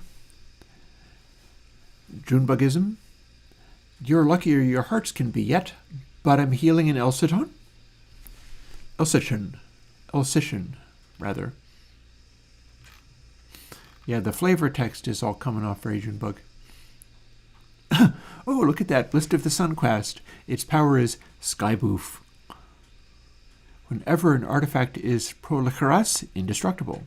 2 spells during their own turn. List of the Sunquest isn't a creature. At the beginning of your upkeep, remove a percent counter. Percent counters are not a thing.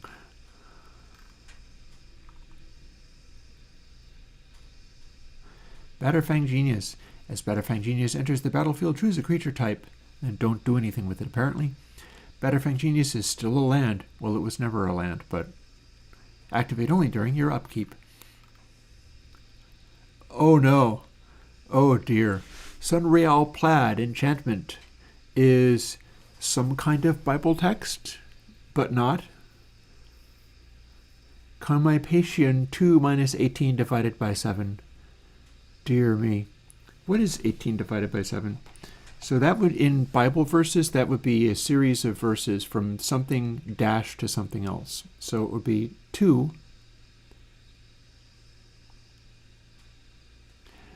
Okay, so class, we're going to be studying the book of Commipation 2 to 2.5714.285. Open your religious texts. We'll be getting on that. Reforge of the Phantoms has no flavor text, but it has a single entry buffer. Goblin bonus. Sacrifice this game. I'm going to sacrifice this game right now. And get back to this stuff.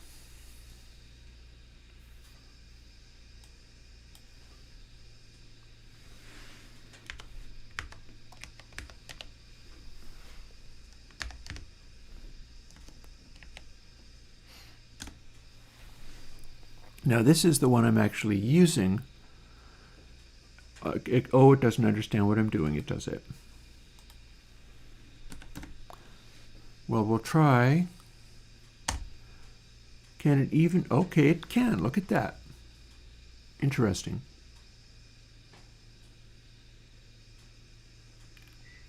But it is unipolar. It's not going through the center.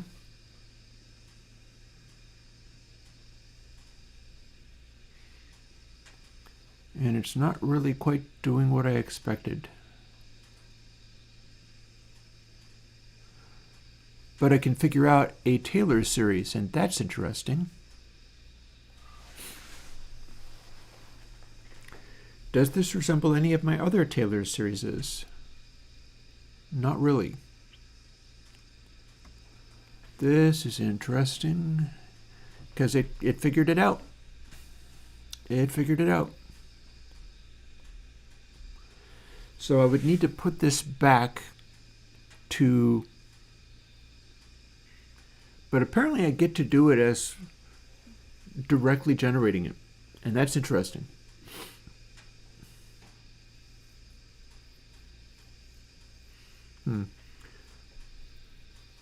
Junebug, mind your language.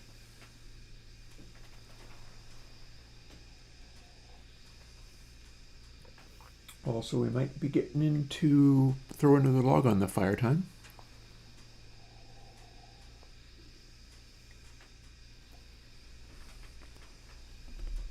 That, or maybe Junebug is just a Winamp. and is announcing a series of songs being played somewhere.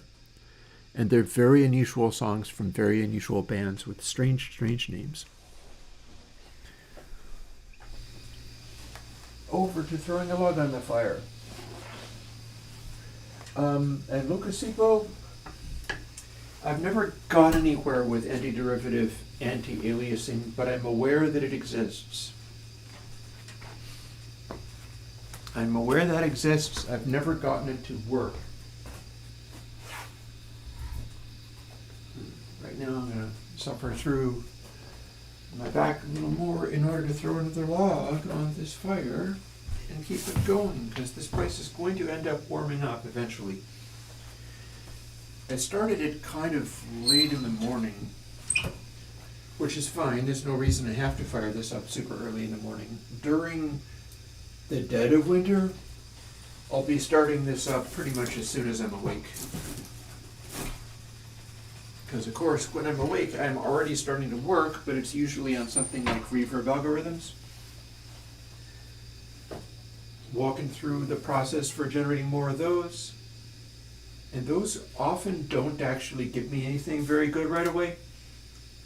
But if I keep it up long enough, I'll get something good out of it. It is very rarely doing something especially useful. Here, out there.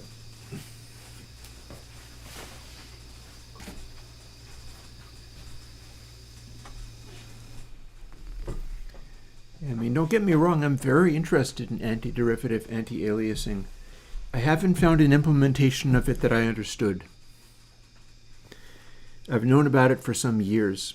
I've just not been able to get it to work.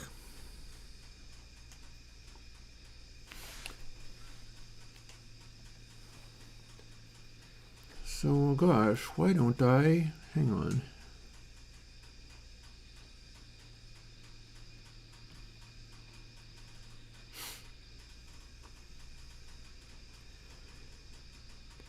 Let's copy and repaste something. Like, for instance, this, which is a sine.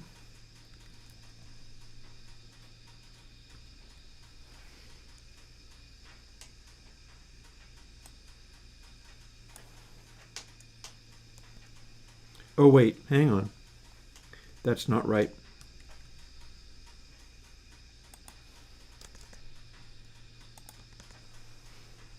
Oops. Why is that not doing what it should? Oh, it is. It is doing what it should.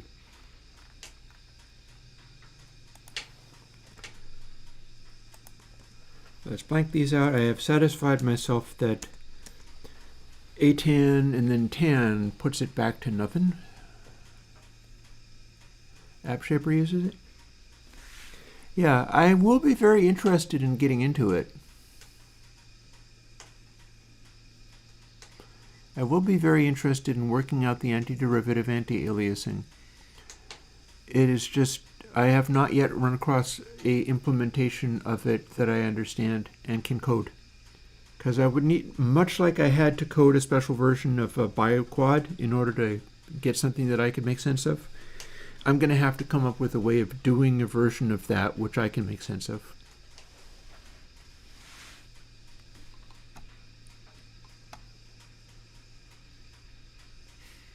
Yeah. Jonathan, I don't think you really understand what aliasing is doing. But let me get back to this. After, of course, moving this over to here.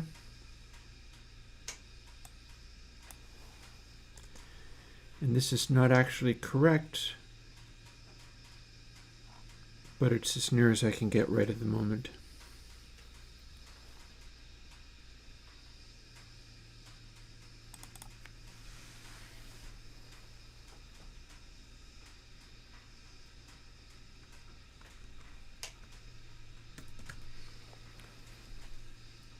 So there we have this.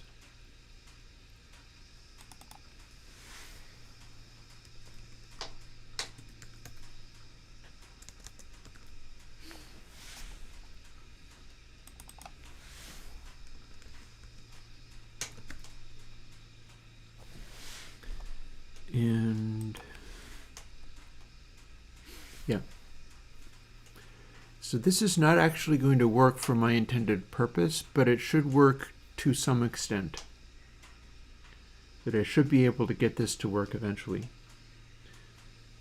So we're going to keep times x as input sample times input sample. But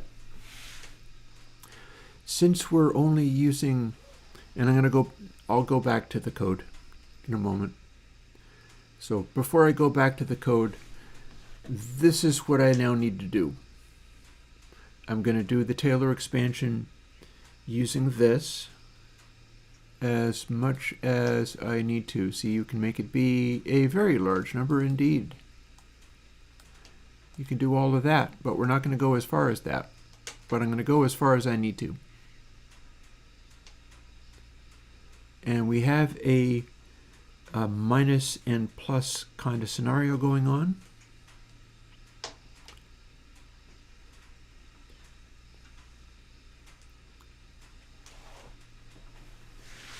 And let's see.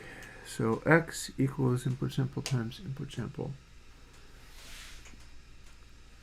So now I have to switch back over to coding stream. I'm saying that out loud just so that I remember to do it.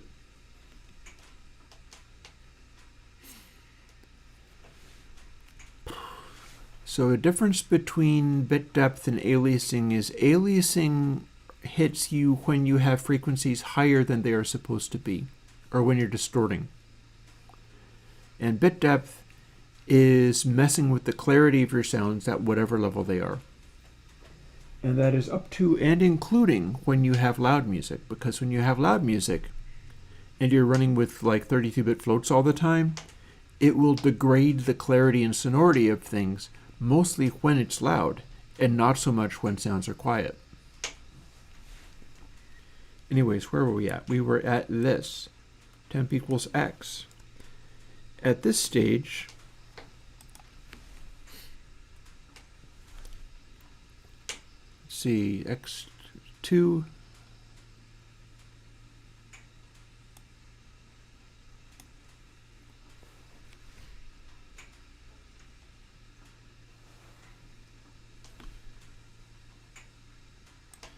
and then we add another one, and then 4, 6, 8, 10, 12, 14.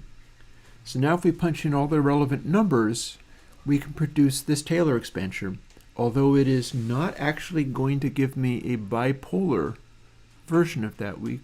On the previous screen, what it's going to do is only return reasonable values for positive numbers. So we have to keep, although funnily enough, it looks as if it is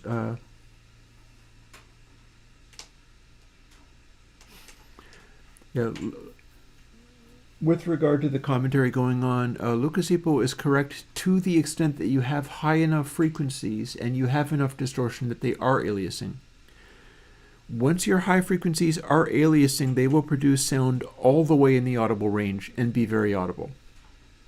That's one of the reasons why it's good to be able to deal with stuff like that. Usually what I do is just run at 96K and don't distort too hard and don't distort too sharply.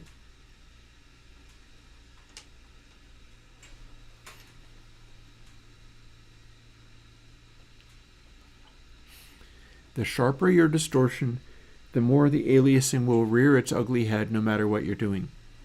The softer your distortion, the more you have to throw high frequencies in order to get into a realm of aliasing in the first place. So if you're only doing very soft nonlinearities, very soft clipping, it's likely to not be as much of a problem. If you start getting into hard clipping, that's when you're really going to discover that it's doing something. So let's see, where were we at?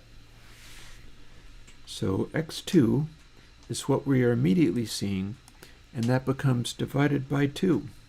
And the next one is divided by 24. Then after that, it's divided by 720. Nope. After that, it's 4,40320.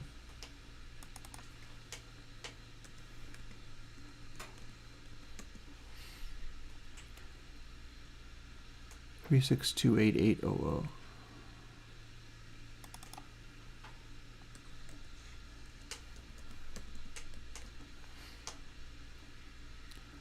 And 479.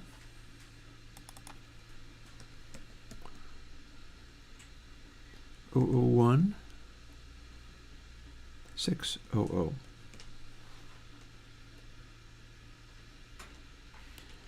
Then our final one is X14, and it is 87 178 291 200.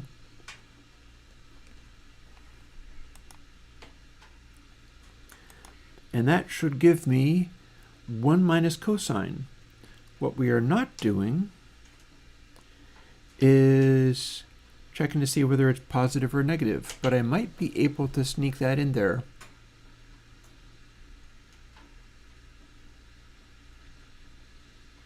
Might be able to sneak this in there.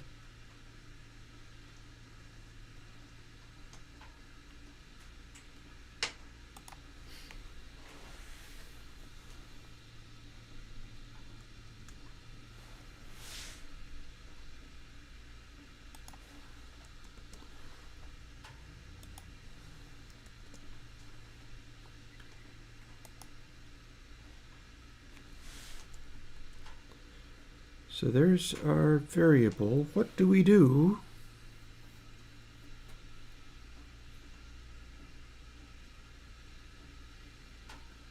to get this to work?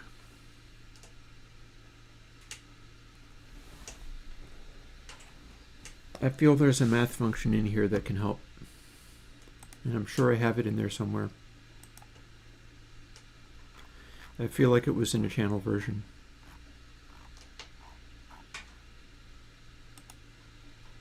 Could be wrong.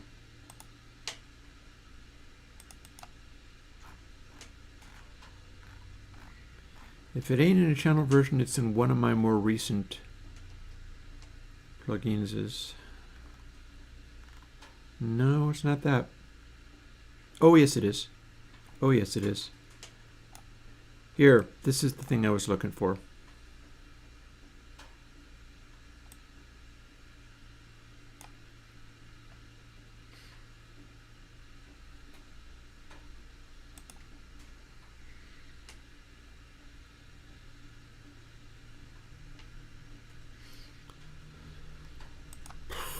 Okay, so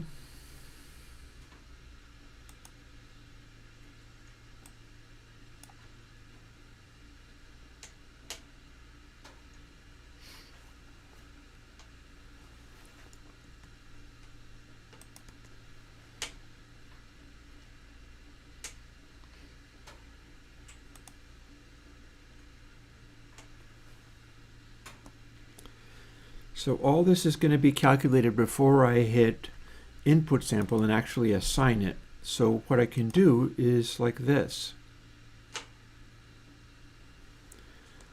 Put that in parentheses. And then the end result is times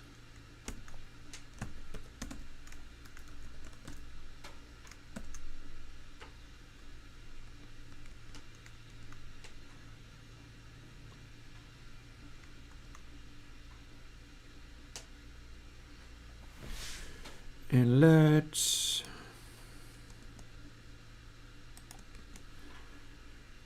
this is now a little equation where it's going to pick one or the other of these.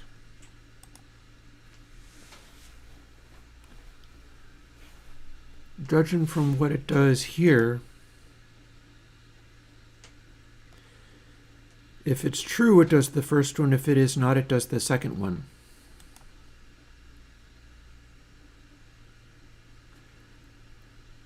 Also, I doubt I need the Fmax and Fmin.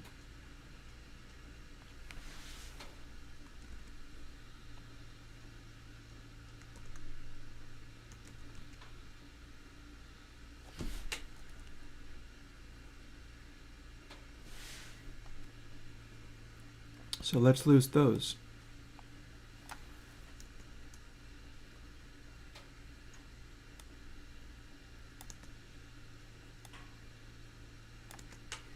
Let's see if this is still a thing. I think it probably is.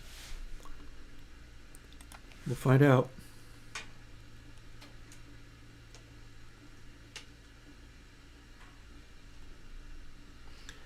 Now I don't get to do this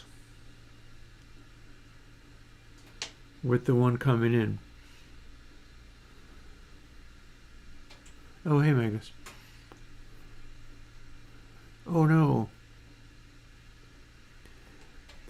Tahoe being what? Is that actually a macOS version?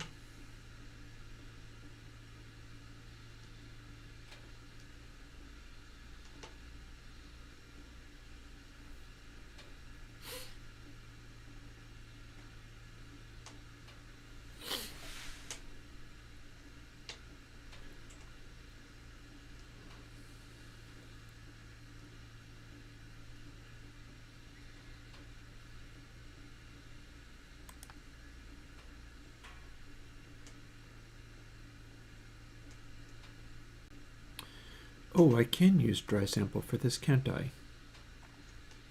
Yeah, that'll tell me whether it's positive or negative, no question.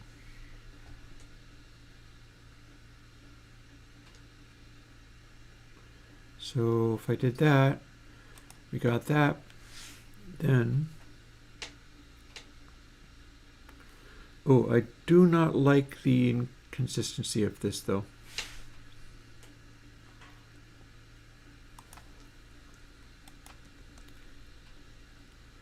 I need to this, making it clear.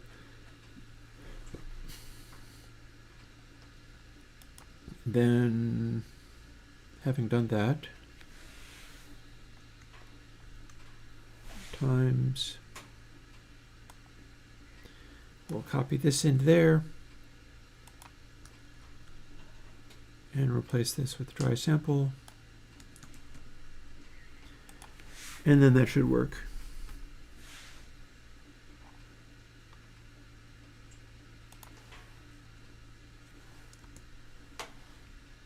I don't know why that stuff is behaving the way it is.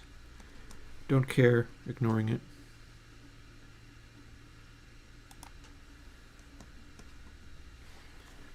There. So that stuff is normal now. We're going to quit out of here because we don't need this open anymore. I got what I needed.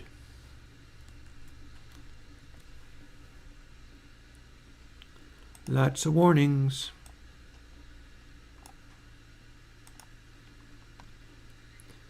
And then we're going to fire this up and see what this does in its non-approximated form, because I've now got a Taylor expansion of this.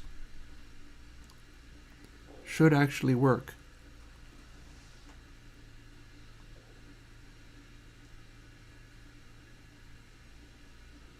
Okay, new version of macOS.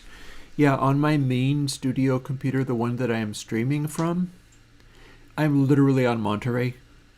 So, I don't know what to tell you.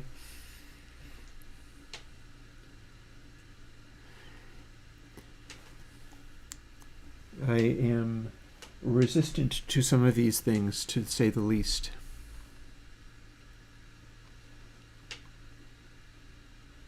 And good luck with it.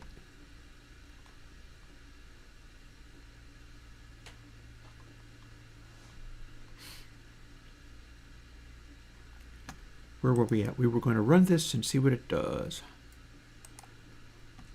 Boop. Output, gain, everything. What do we got?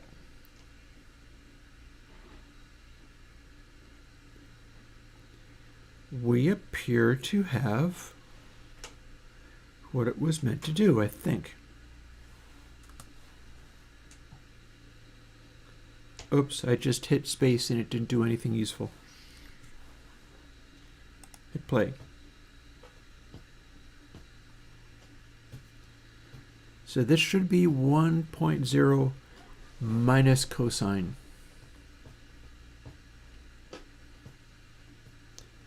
And sure enough, it's leaving some clicks and blocking everything else. Oh, I didn't find out what it does when it distorts, though. And that is perhaps something of a concern. This is definitely the sound I was looking for. It's a gatey-like thing. It's making everything way quieter.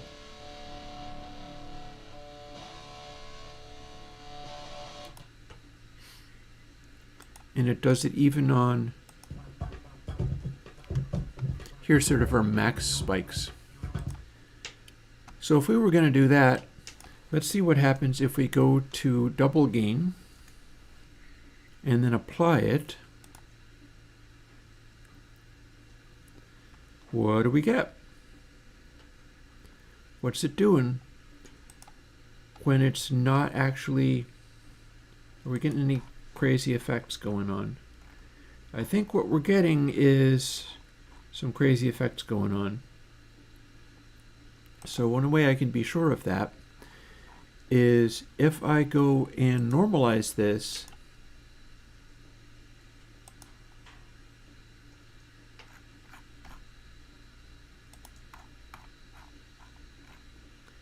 oh, okay, I stand corrected. It clipped. What we see here is that it was exaggerating those peaks, but they are not actually going beyond 1 and -1. They're just kind of getting stuck. It wasn't able to go beyond that. I don't know whether the approximation is going to do the same thing, though.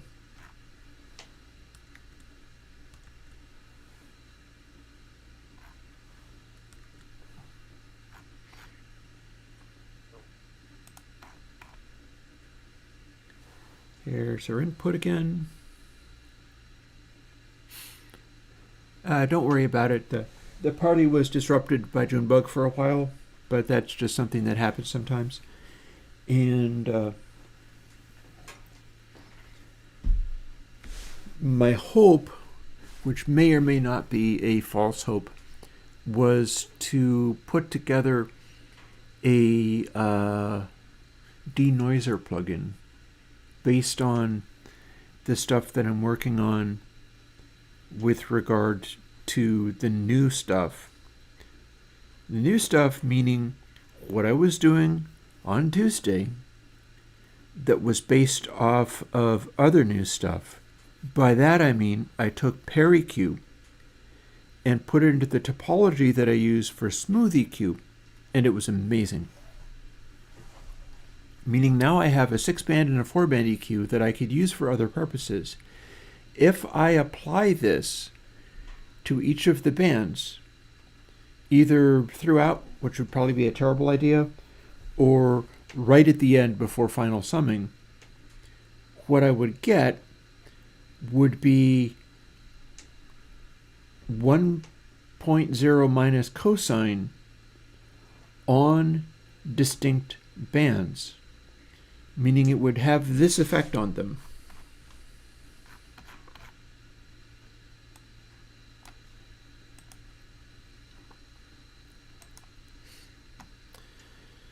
So if I do this, unity gain, dry wet, I can do this. That's negative density. That's what the density algorithm did when you set it to near 0.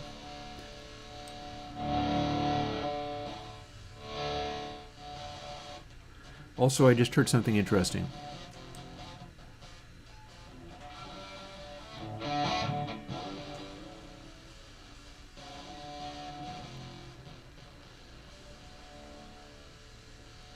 That's interesting. I don't rightly know why that is doing what it's doing. I would have thought that full wet would be the most gated sound, but no.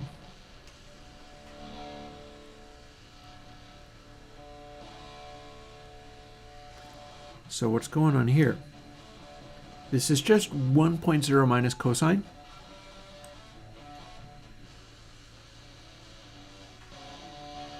but we're getting some of our sound back again. And this is maximum cancellation. So what happens when we do that to this? Raw.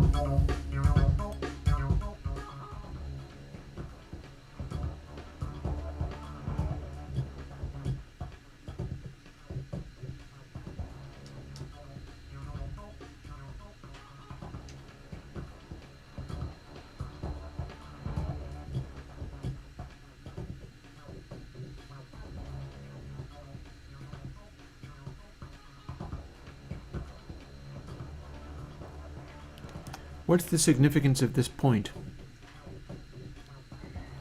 It's, unless I missed my guess, this is nothing but the raw algorithm being used. Yes, I am thinking like noise reduction. Okay, so if we do this, what's our maximum cancellation?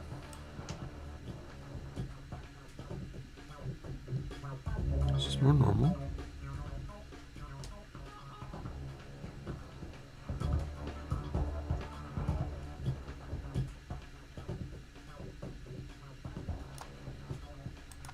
If we apply that, so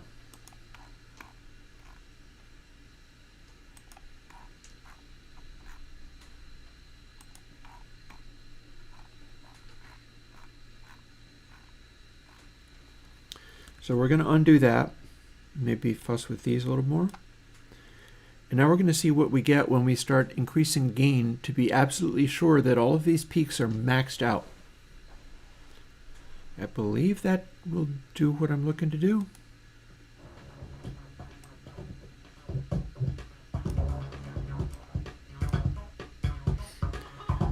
So this is the effect.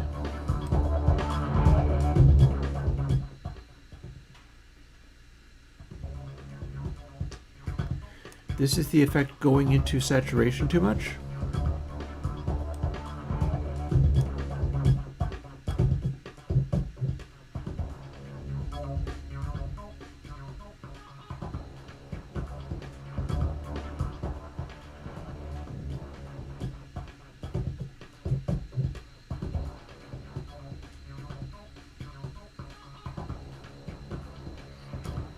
Do we have some sort of zone where we're canceling?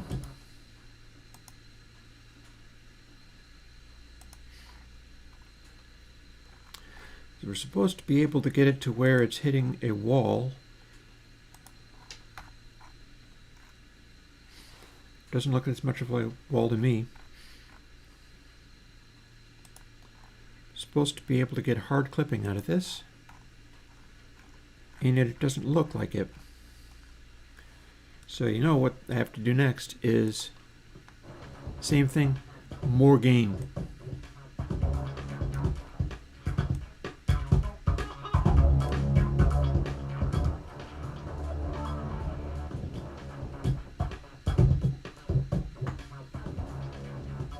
What happens when we're doing exactly 50-50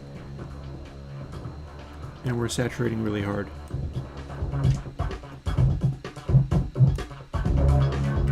What have we learned?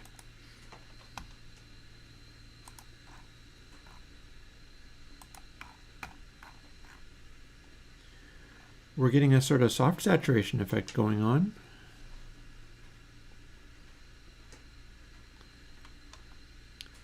So if this is producing inverted results, that might explain some of this. So what that means is my next thing is to experiment with how this goes. So instead, we're going to flip the sine bit differently.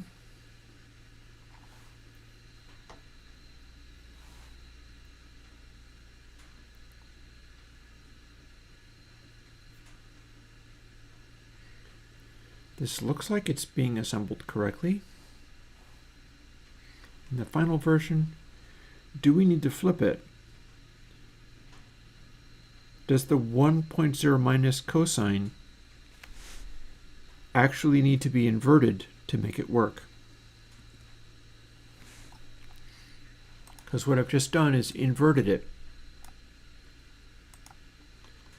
I don't think I've ever done, and I should have done, the combining it with the original signal again. It's, after all, very significant.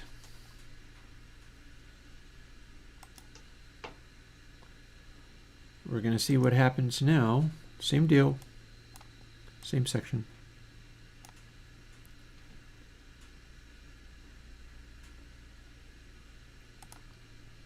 Okay, that made it louder. Go full web. Back to normalcy.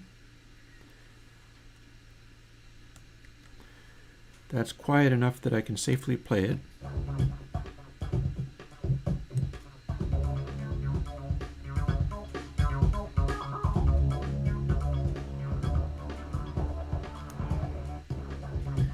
Okay.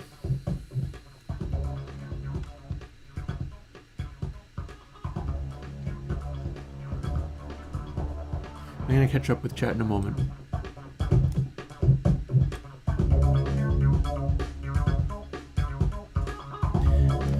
So as I listen to this, dry wet is giving me the original polarity of dry.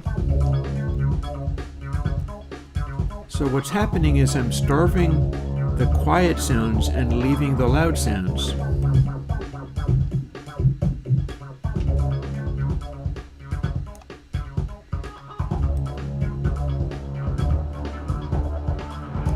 And that is doing what I wanted.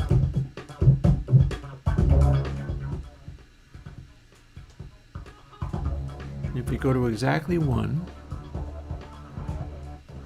is in 0.1, which translates to 1.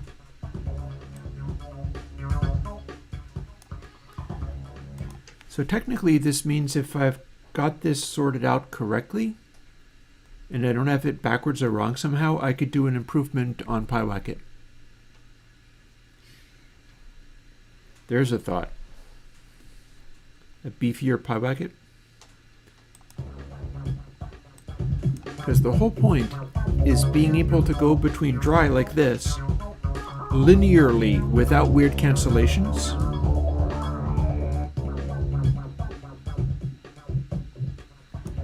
This is the 1 minus cosine version. It is leaving initial attacks alone, but it is starving the heck out of the quiet parts of the sound. So you can modulate between these two things. But they're in phase. Like if I'm combining them 50-50, this is in fact half the one and half the other. Smooth, no weird cancellations.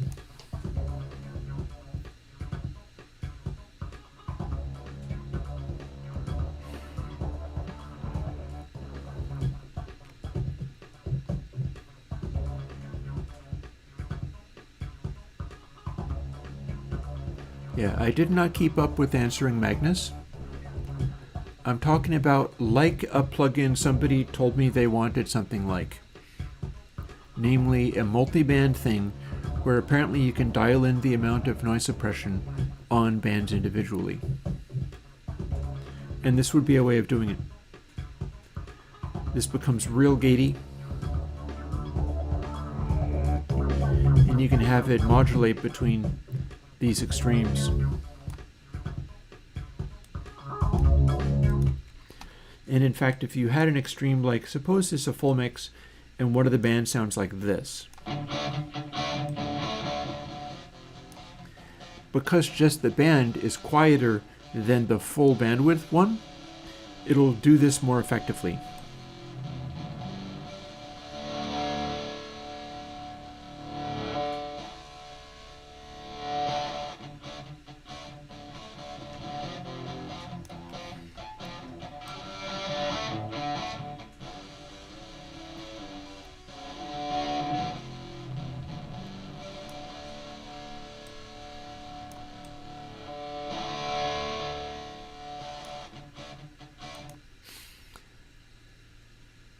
Yeah, well, I mean, you and me both, Magnus, you and me both.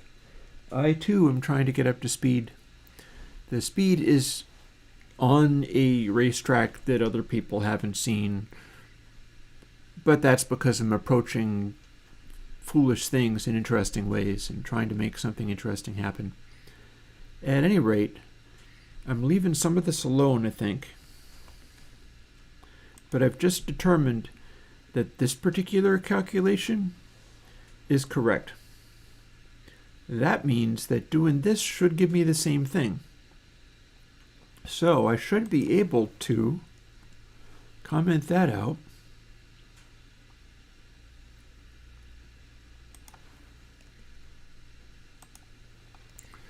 Replicate how this was.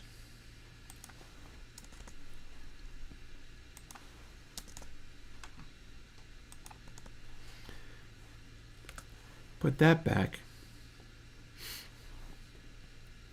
If this is correct, this gives me the same thing. As long as these are all equivalent to literally 1. Where did we start them? They're all times. No, they're not. No, they're not. They're not times 2. They're all just purely attenuation. Well, alrighty then. Build. Yeah, I may be able to make the tape hack version of cosine starving. So let's see what we can get. Firstly, I just built this. This is supposed to be the same as what I was just playing with. If I got it right, it is.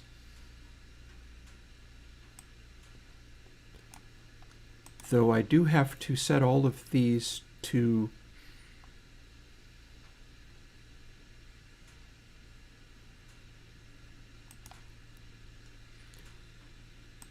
one.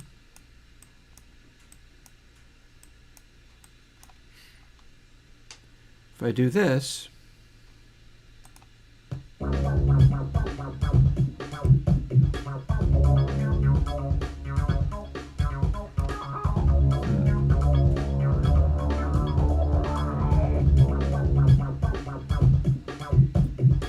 doesn't sound the same to me. What's going on?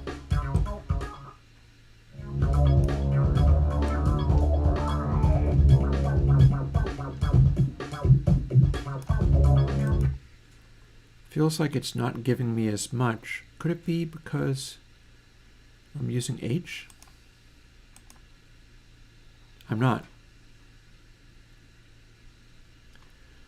So this is supposed to be the 1 minus cosine version. Ah, I see why it's not doing that.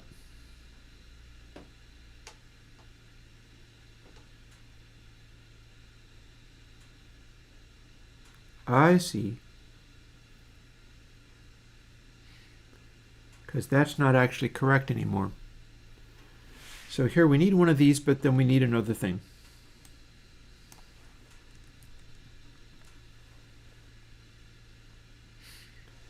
So you've got a lot of that there. But we do need to do this other thing. So that would be the put it back and make believe nothing happened version. See, previously it was the math that said this is equal to the actual function version.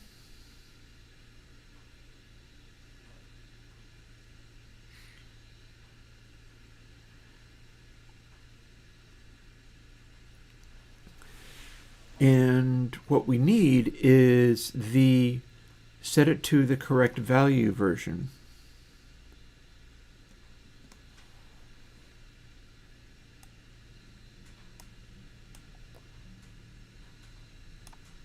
So if this was in fact the correct expansion, this puts it back to the correct polarity. And until we do this, we're not actually working with anything. See, we did input sample, we did all of this. This is supposed to produce the same effect as this. This over here subtracts what the mathematical version of it is.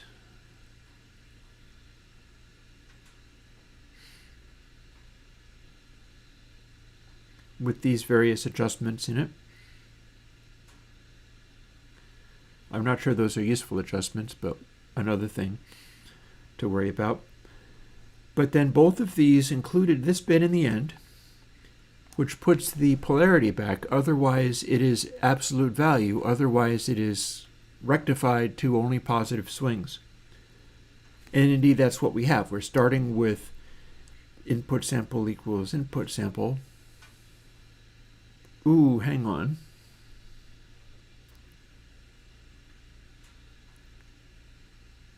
I missed one thing.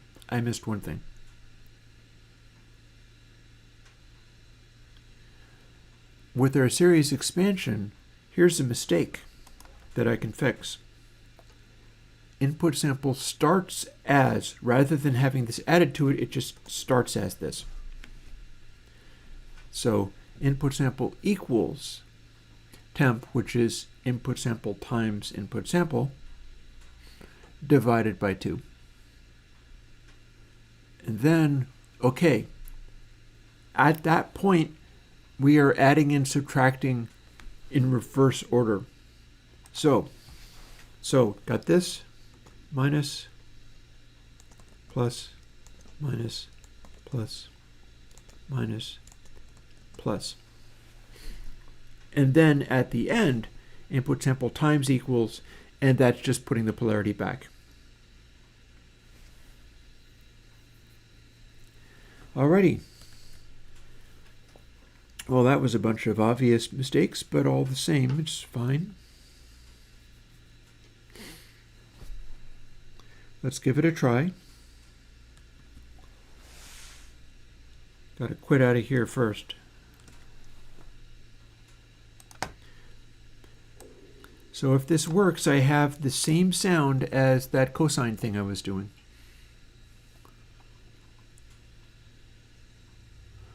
Well, thank you, Magnus.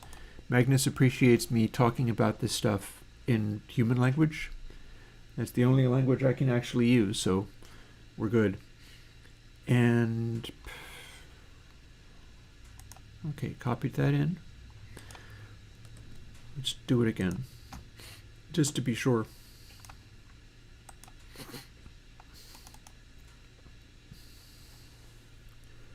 My coffee is done. If I'm lucky, I'll be able to do that noise gating thing. If I'm lucky, I'll be able to do it.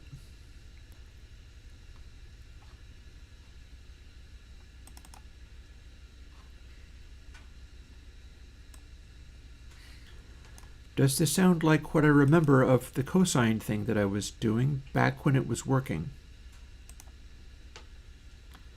Let's find out.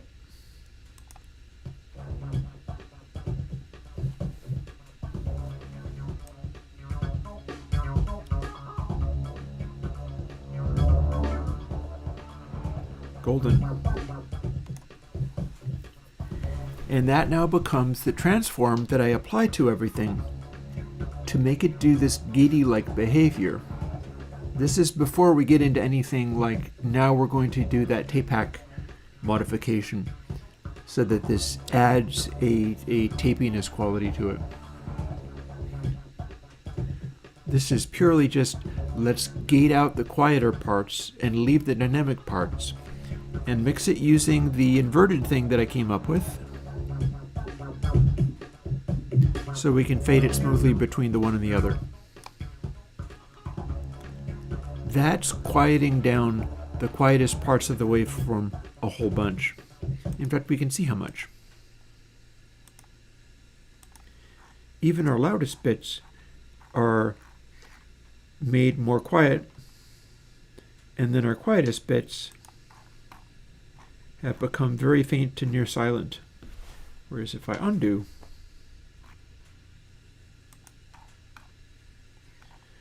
there's more going on in here.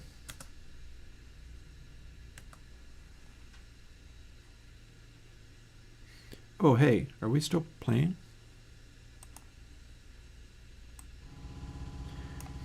Yeah, we can take an area of sound like this, and if we consider this to be noise, we can make it go almost entirely away. Magnus, it is not a given that I would want to do a tape equality. Perhaps I would, perhaps I would not. Let's hear that again.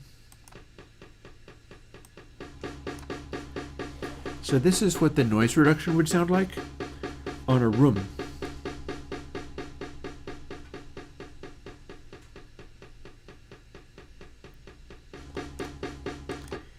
I might be looking at something that will act like a de-reverber. This is neat. Let's go with this. We're going to quit out of there, and we're going to run with this, because this looks to be... I'm going to have to use each band to go in. Also, bear in mind, tape hack is not strictly only a tape saturation. It is trying to widen out the very center of the waveform by the way that that stuff interacts. Something like that, yeah. Also, let's take just a moment and see what we get out of this before we go further.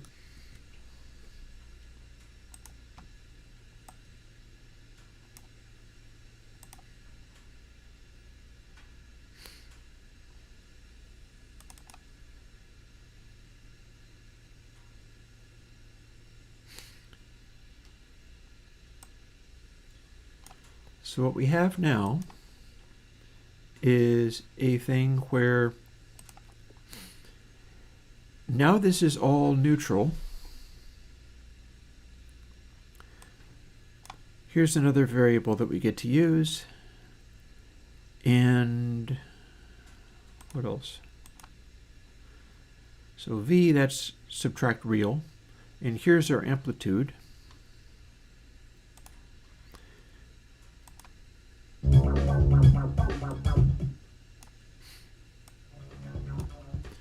So here's our effect, but then this is what we get when we subtract the actual mathematical algorithm. This gives us the difference between the approximation and the algorithm. That also means if we change the algorithm and make it be different, here's the departures.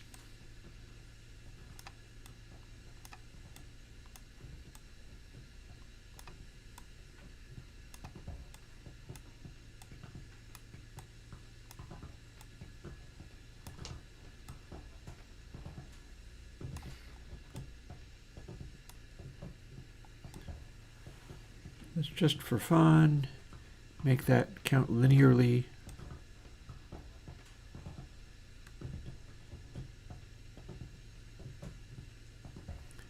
Not sure quite why I'm bothering to do this, but why not?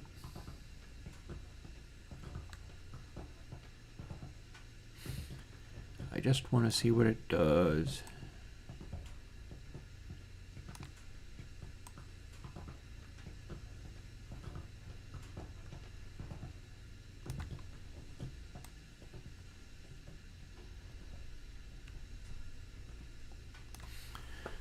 So this is the amount of difference between this and the mathematical version.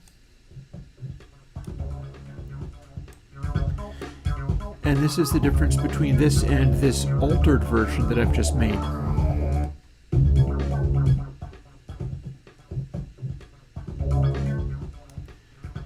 So I could be dialing this in such a way that it produces an altered version that I can play with by listening to what it's doing.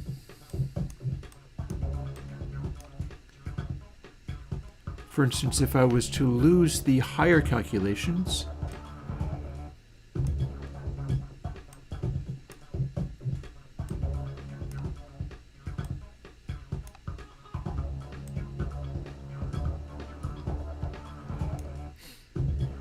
you can now hear that low note, especially if I take this one away. See, we can hear the low note.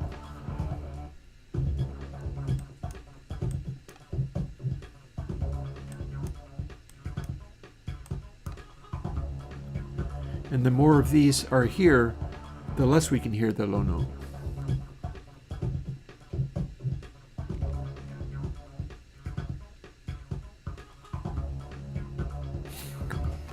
Magnus, I think probably what you were saying is, the thing is you can make awesome tools, but they don't all need to do everything at once.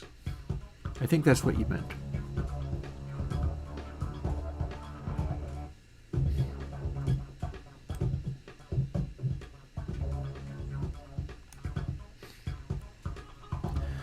We can hear this even more clearly on something like drums, maybe.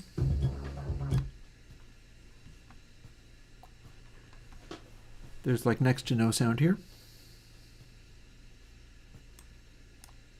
And if we subtract real, there is no sound there.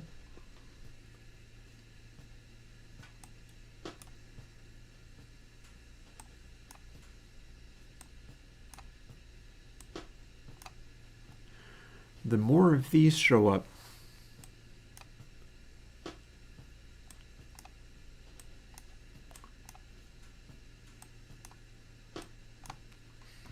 the less good it is at accurately doing the gating.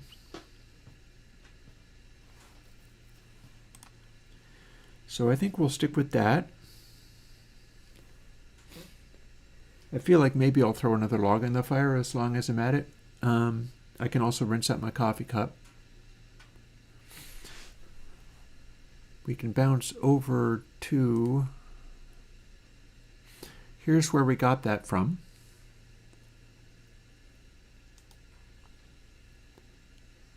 Here's what we were originally going to do. And in fact, we have now coded this to some extent in that we've got, oh, interestingly, this is working correctly, but this starts with 1 minus that. So maybe 1 minus 1 minus gives us starting it here. Also, I haven't really gotten these going anymore, and I don't know what ln1 plus x is supposed to do or mean, but that is fine, because I'm not really worried about that so much. I can quit out of preview. And in fact, let's go back over to, don't mind me suffering through all of this stuff.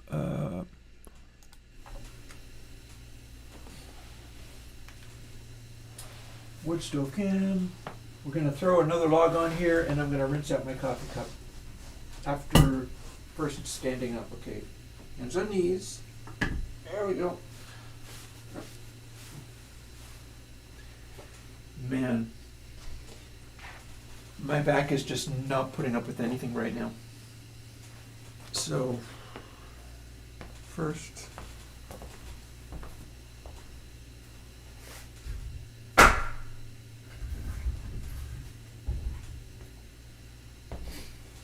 let's get another log and throw it on here. I'm going to warm this place up real good by the time I'm done. Usually if I start early in the morning, by mid-morning it's already pretty toasty.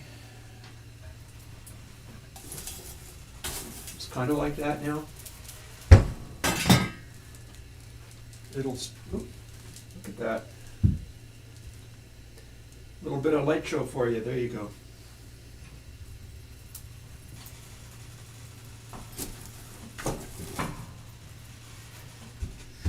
One of the nice things about a wood stove like this is it's drawing air through a channel controlled by this lever here. And what that means is that even if it goes crazy with sparks, it cannot spit sparks outside the box. I had one earlier, which was this old Yodel thing, and it was not as clever as that. If it blew up with crazy sparks, it could spit sparks outside the box, and that's not good. But this one, no, this one is better than that.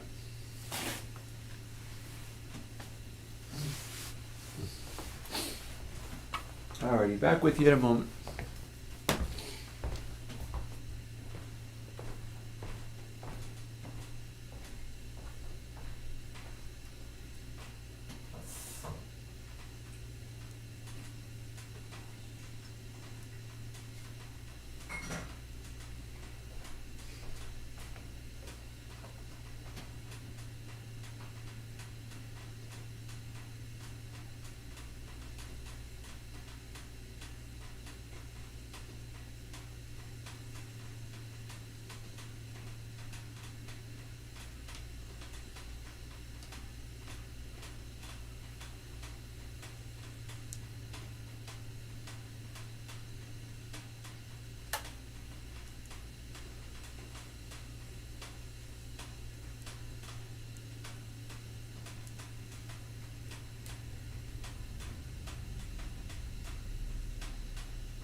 I cannot wait to drag this thing out and put it into service. Maybe I will finish up my work extra early today so that I can give myself a half an hour of that before dinner. I could use it.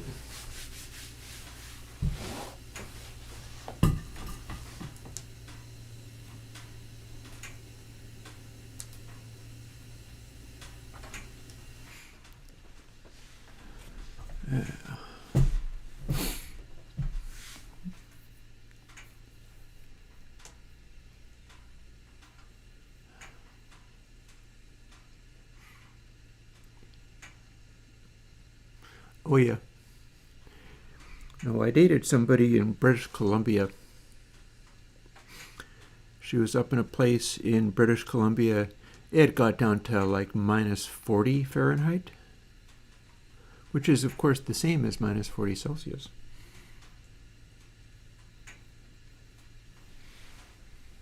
Anywho, we've got this. This appears to work. I think it is functional. And then of course subtract real.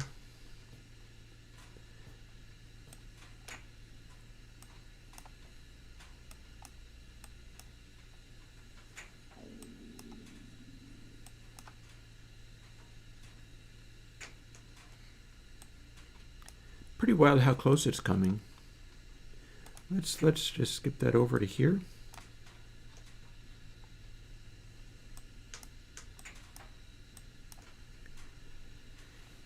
Interesting. When I do subtract real, that is removing the mathematical version. They have to meet somewhere, man.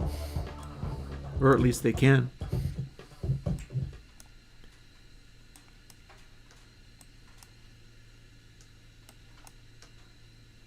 So how is it that I make this worse and worse?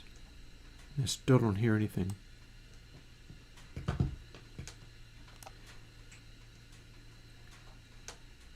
Can I see anything on the meter? Okay, we're 60 dB down. 80.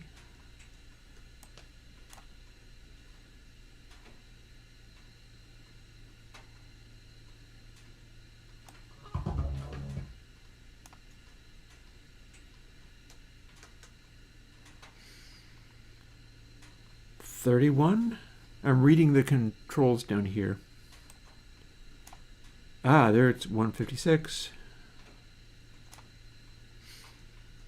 134.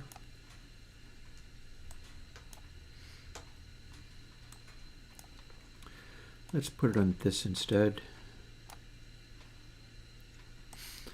Yeah, I am reading what the RMS value says. It says set up this way. I've got a continuing 167 dB down. So this number of parameters calculating it out is very accurate. I'm not a mathematician, so I don't need to be alarmed. 145, still 145.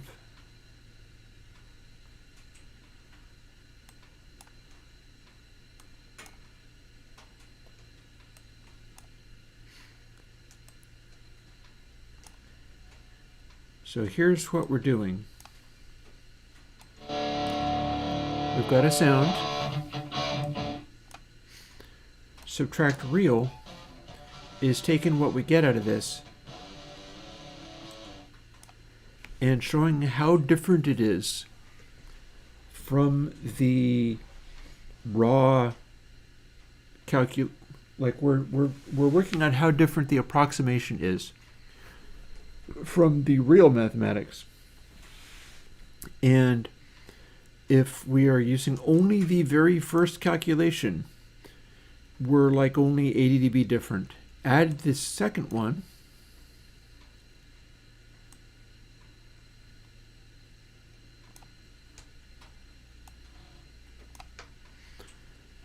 And that hasn't changed it very much. But then add the third one.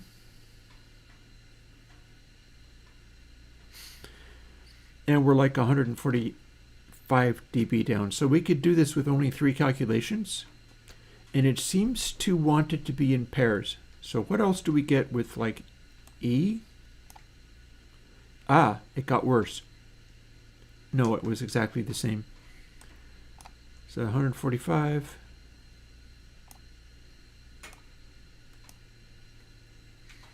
And then that gave us not a number.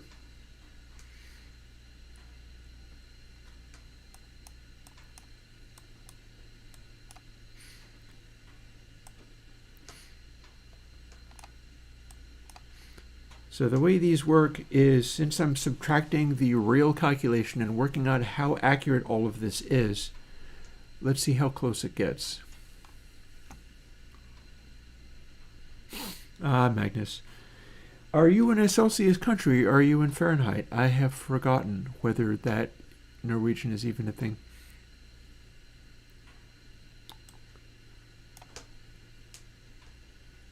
So 122. Start including this one, and it is no good.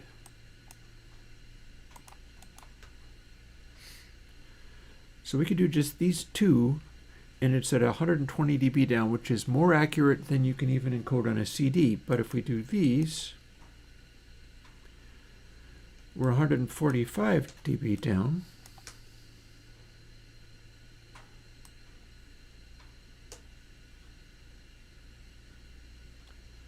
.41, 45.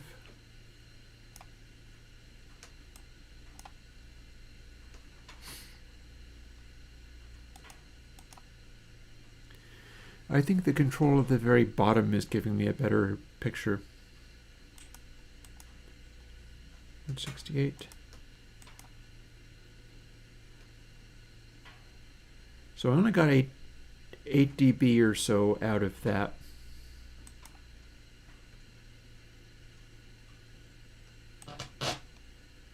Interesting.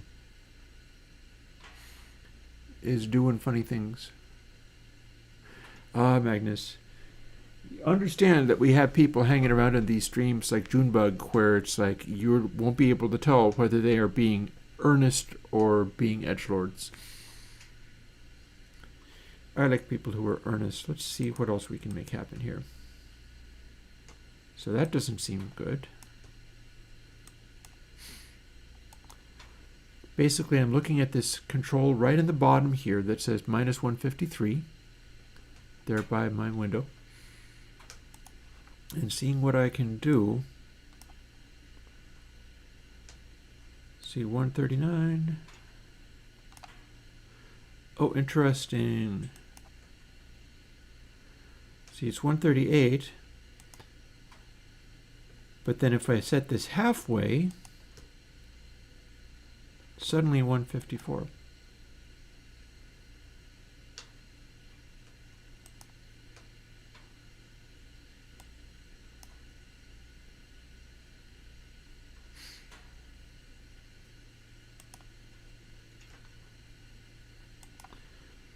Maybe the ones on the top are giving me a better picture.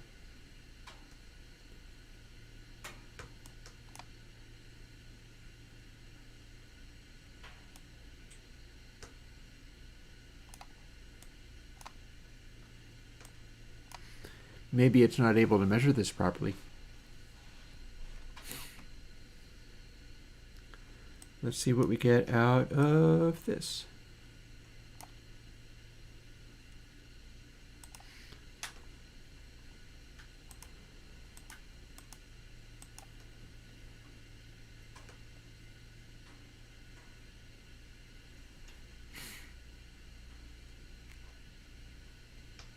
Fair. Not going to argue. So now that I've got this going,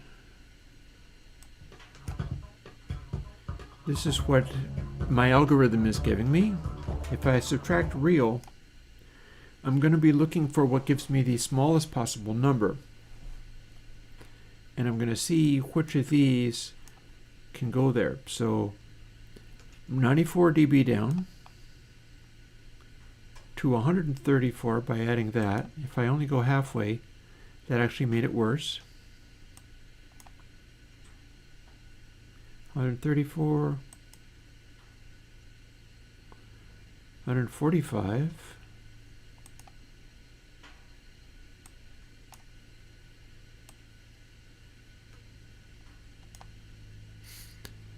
keep going to, okay. So going by these measurements,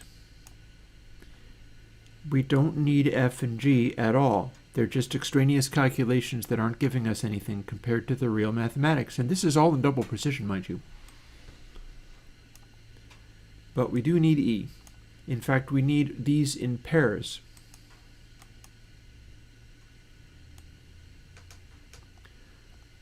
Any of them being off throws it out.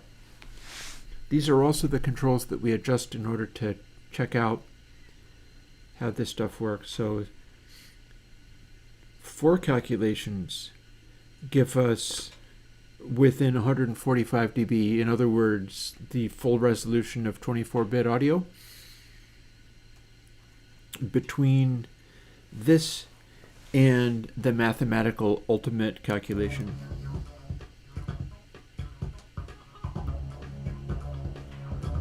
Technically that means if we add these, it doesn't do anything audibly.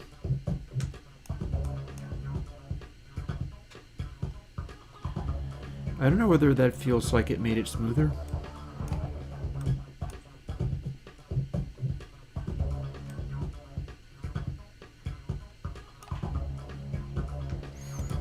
But I do know that B, C, D, E were the correct ones. So we're going to quit out of here.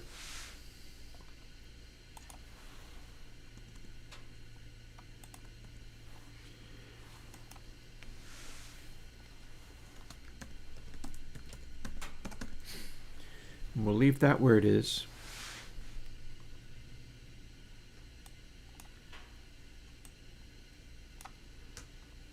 Why is this stepping forwards in the way that it is? I honestly don't know.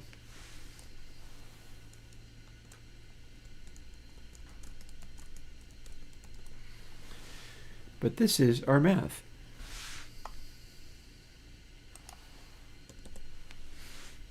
For each stage.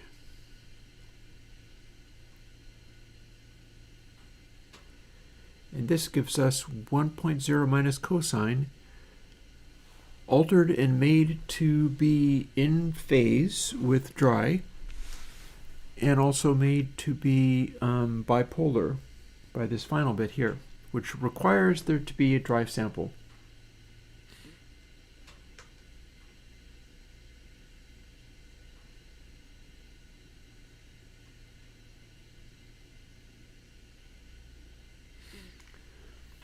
So we can just take that and stick that somewhere and make it work. Do I have further labels on this at all? No, I don't. Let's see.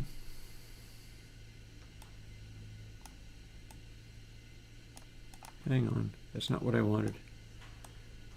Move you to here, and then leave that stuff alone.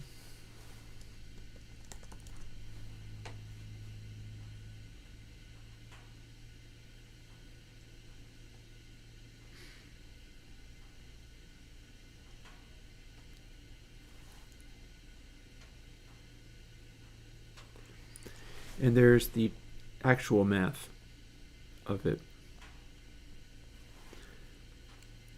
This could well mean I need to do a different density.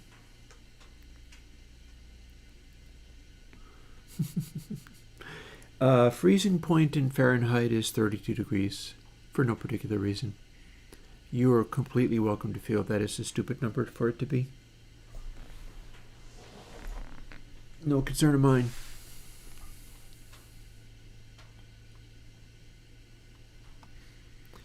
And I don't know whether we count as smartest people around.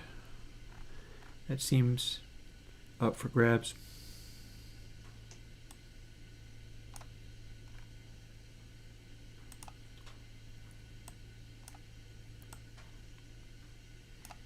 I'm going to put that back there again.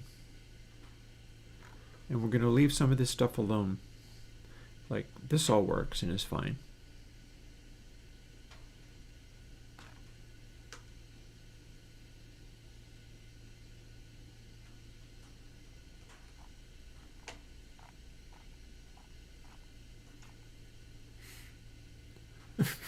Oh, Magnus.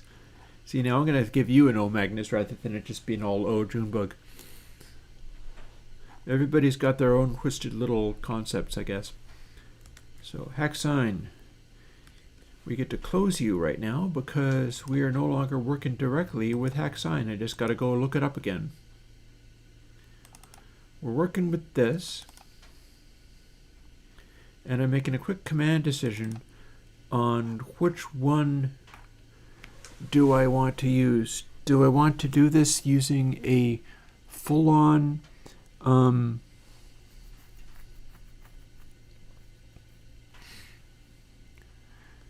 see, I'm also a little bit puzzled. Don't mind me. I guess the question is 4-band or 6-band? 6-band might well be overkill.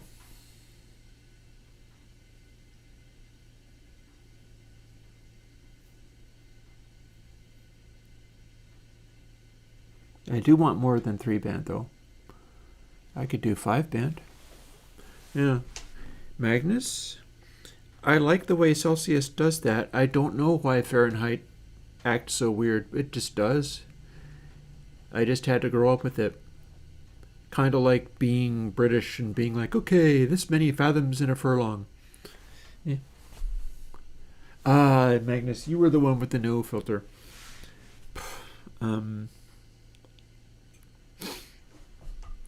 We'll think about it.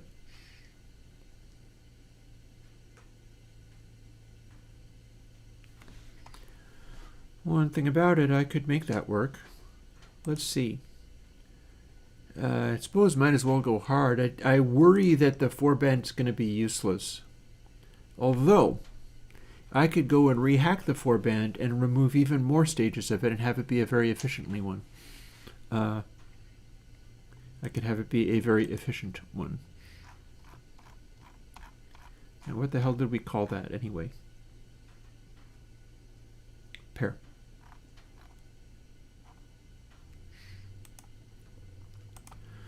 Well, if we were to do that,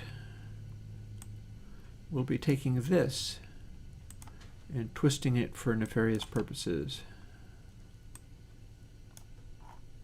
And hopefully it won't be too difficult or objectionable.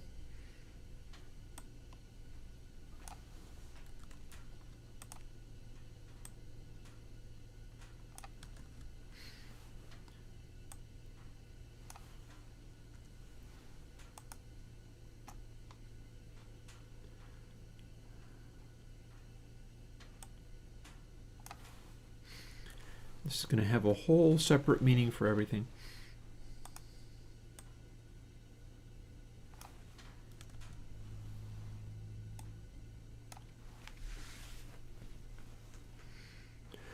Now, what did I call it on that other plugin? I might have just called it dry wet. I know which one I'm looking for. It's the crackly one. I'm going to be replicating the behavior of this.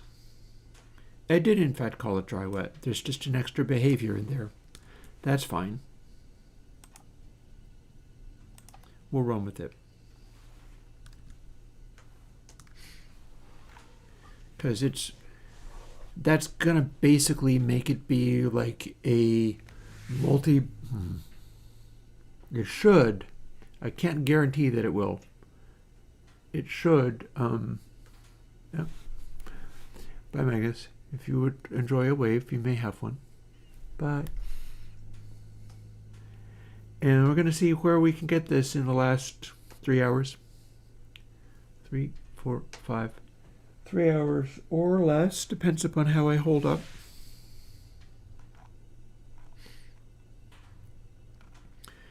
Counts up to G.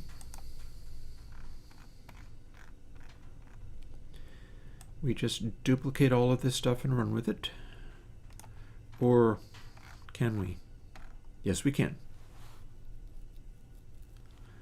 We are not doing stereo linked gating. No, we are doing suck energy out of this wherever you can.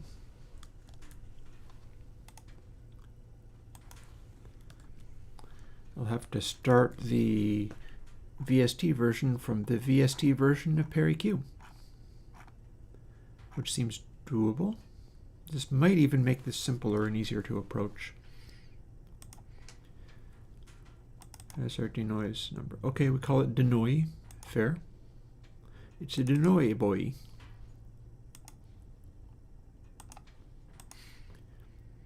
And we're going to start with literally reproducing ParaEQ.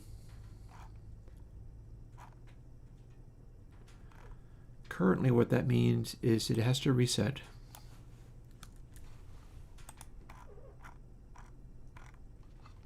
Which it can do here. And then we're going to copy all of this, literally from top to bottom.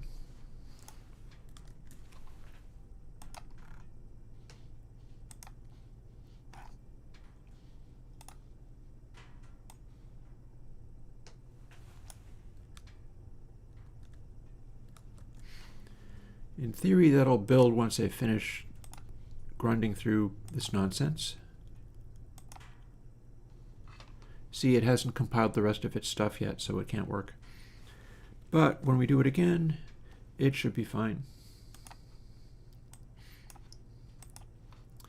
Now we got to test it to see if it is actually a clone of ParaEQ. Because at this stage, it has to be a clone of ParaEQ.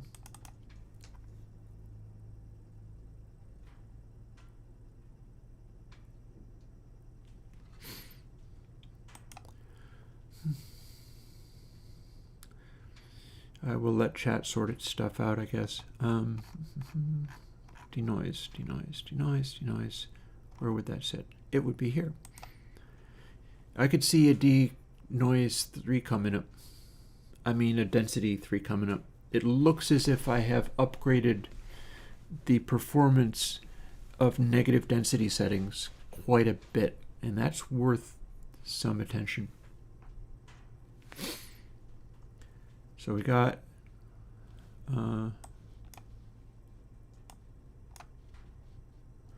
wide range, play.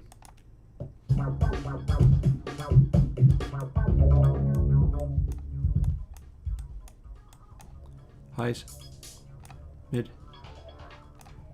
mid, mid.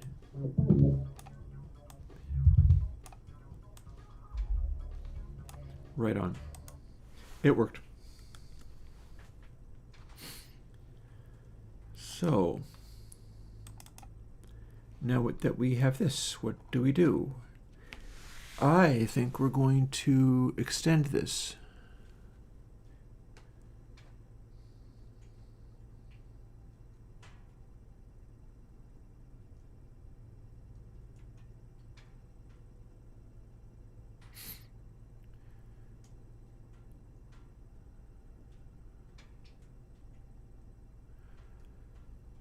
But I probably need to do the last one separately.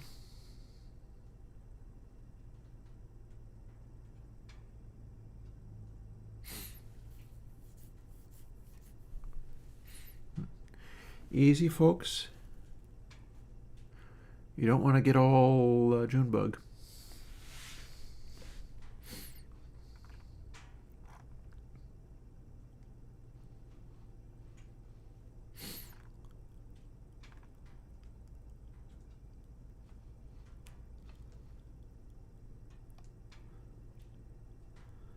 All this needs to be run separately.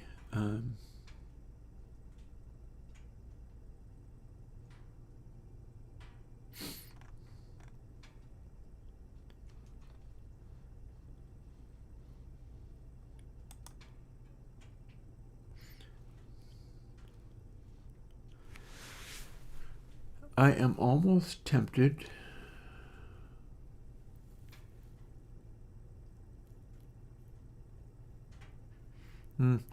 Jonathan, you're being confused about what Magnus meant. Magnus was being a bit of a wiseacre, but not in the way that you thought. That comment was related to Fahrenheit rather than if you remember correctly, I believe it was Magnus who wanted the 300 filter to be labeled new. So that is a good-humored remark.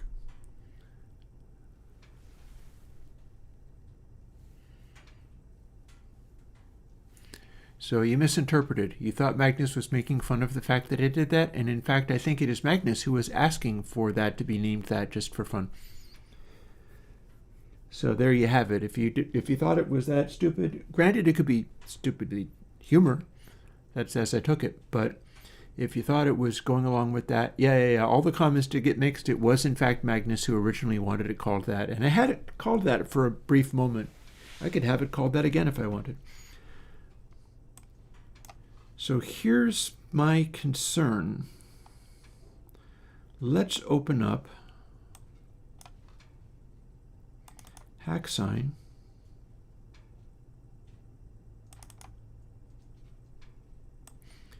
And extract this.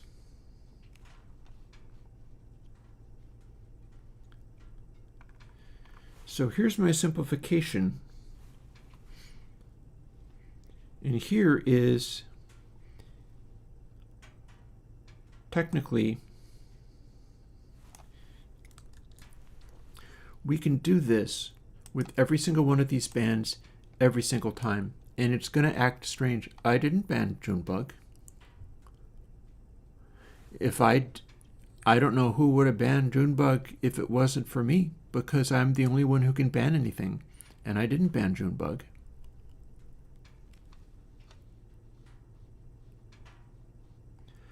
So let us start with this.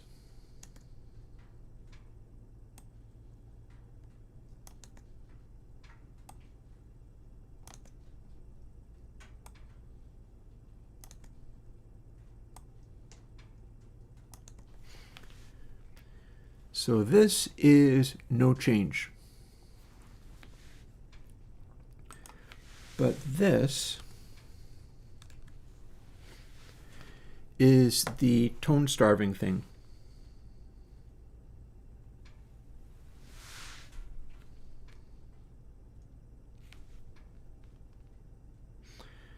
I'm now trying to figure out whether I want to go and dial that back again. If you want to go about liking Junebug, feel free. I was showing things like Robo Rosewater, and Junebug reminds me greatly of Robo Rosewater. It's the sort of thing that makes me wonder whether maybe somebody is actually trying to converse through multiple layers of Google Translate. And I couldn't begin to tell you whether they make music or not. Yeah, Junebug is a poster who comes and sasses me in live chat or just makes weird remarks, and criticized the original version of Dubplate in a comment.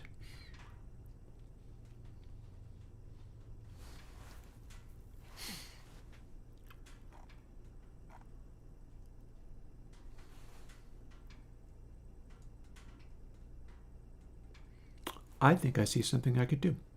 Or maybe I do, maybe I don't. No, I do. I do. I see something I could do.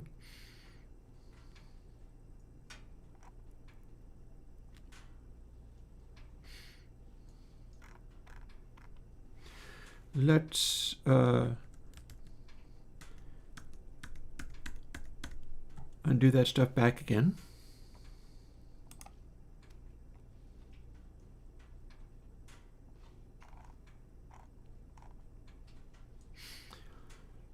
Let's remove this so we can't boost anymore.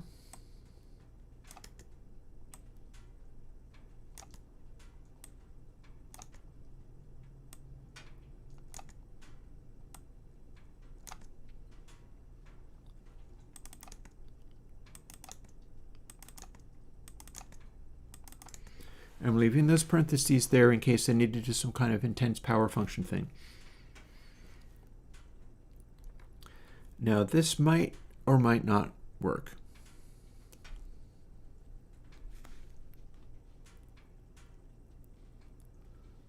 fact, I could see how this could go horribly wrong, but it's all fine and good. So now we have these going from 0 to 1. 0 would be silence, 1 would be full volume. But we also want to make it be increase them to get more gating. We don't actually have gating happening yet, but we can make the tone starve version of the same thing. In fact, we can make that very aggressive.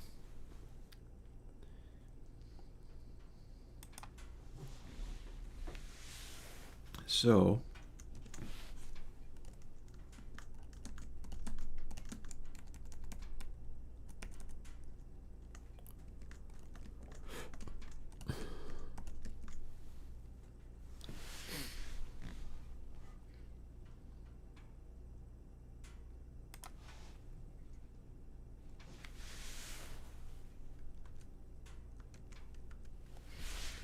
long as those are all exactly 0 to 1, we can do this.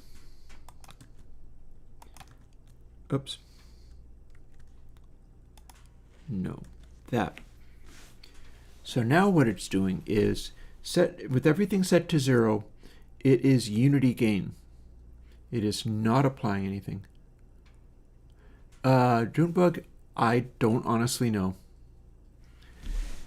Bear in mind, regarding posters like, or commenters and live stream chatters like Junebug, it's too hard to tell. I tend to attract unusual, interesting people, some of whom have challenges and problems. Like, we're all very fond of David Pixley, who doesn't show up that much anymore. David had some struggles with like manic depression and had to be on medication. I think his life is behaving reasonably well at the moment, although I'm not entirely sure. But yeah, people had to deal with David getting in chat and being very aggressive and pitching ideas and being all excited and weird, or running with things like the ULaw plugin became David's obsession. And he would post all manner of things about it, and everything had to be run through ULaw, which was not very practical, but it was like interesting and became kind of a meme. And Junebug might be working some kind of angle like that. I cannot tell whether Junebug is trying to be a meanie or not. I mean, it's possible, but it's also possible that Junebug is just in a weird, strange place. And as such, I would counsel being chill about it. We'll find out. In the long run, we'll find out.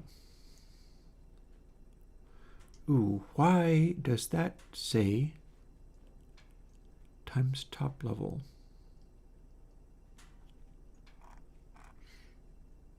Ah. Okay. So we're using this, and then these also are amplification, meaning now we got to do this.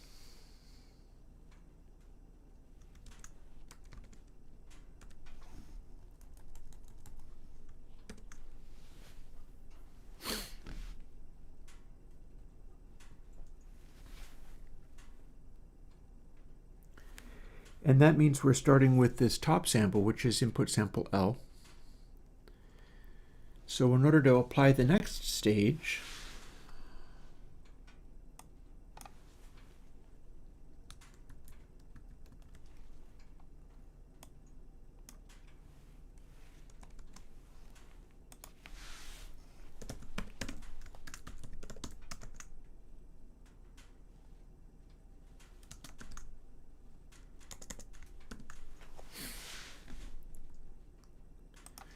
and then we might as well get our parenthesis in here.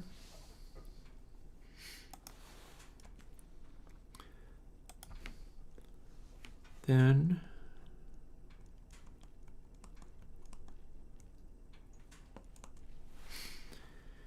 the next stage is to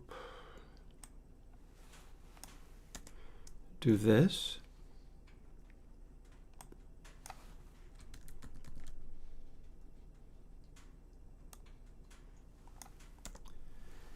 See, what we're doing to start out with is setting up a version of this where the controls do nothing, because we're going to take half of these and apply that intense wave shaping to them. And by wave shaping, I mean the 1 minus cosine thing. That's going to be far too effective, but all the same, it might just work. We'll see how much of that happens.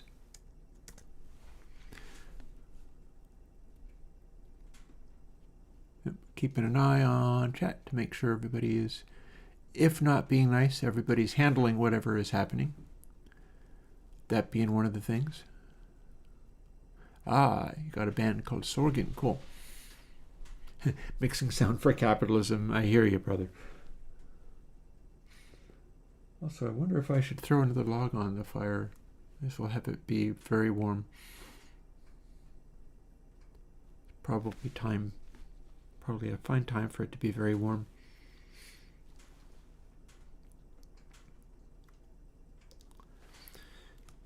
So if we build this, we should get a thing where it is passing through sound. I do have to go and copy that in, though.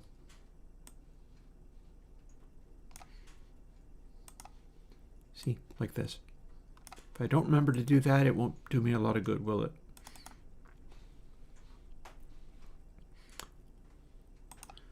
So what I should be able to do here is produce a thing where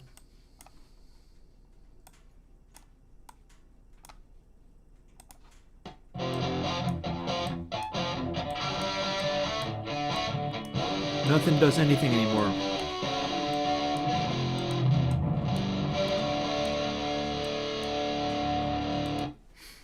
But that's deceptive, because we have left it open for me to be able to do a lot more in every second level of these things. So, and that's not where I get it. So let's see, do we still have HackSign open? Signs point to yes. So if I copy this, I mean, I can build this simplified version in.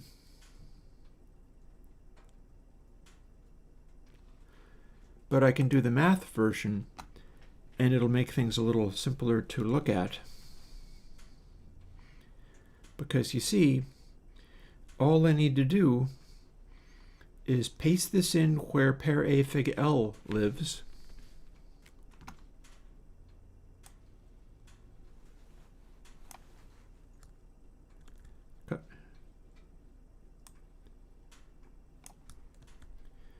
And then every step of the way,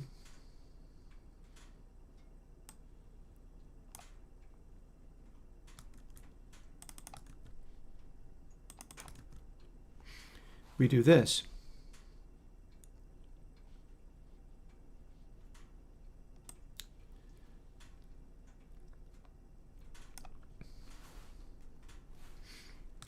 Copy. I'll need to upload those as I go.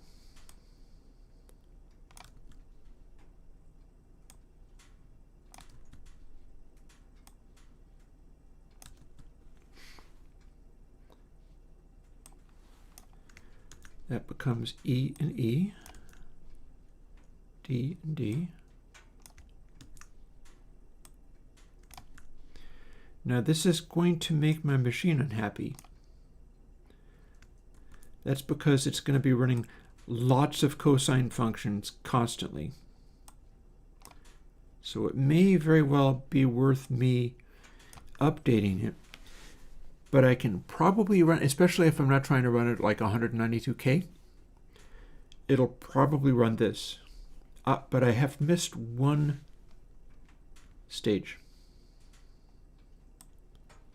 And in fact, that's the stage where I could have left it at input sample.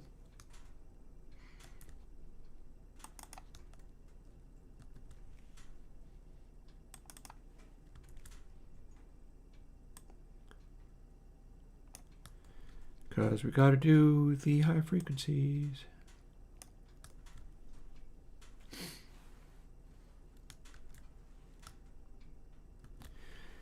Now this might be very costly because, man, are we running a lot of cosine functions, but on the other hand, it's going to be incredibly effective if it runs. We'll see. It's possible I've just done something to bring my computer to its knees, because this, of course, is the poor little old snow leopard running antique laptop on nothing but an, well, let's find out.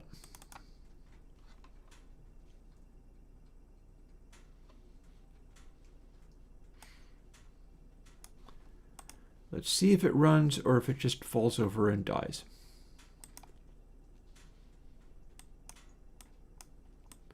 We've not implemented dry wet yet.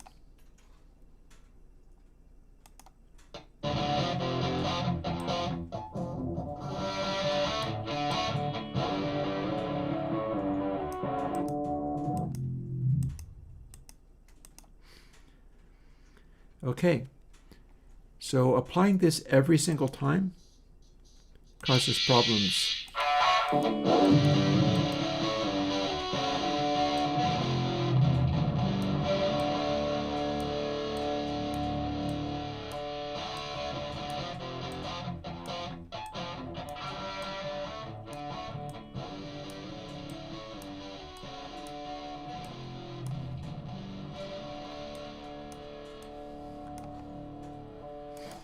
In fact, I'm not able to get the behavior anymore. And I bet I know why. It's being applied every single cycle. So the cosine stuff just ends up translating to 0.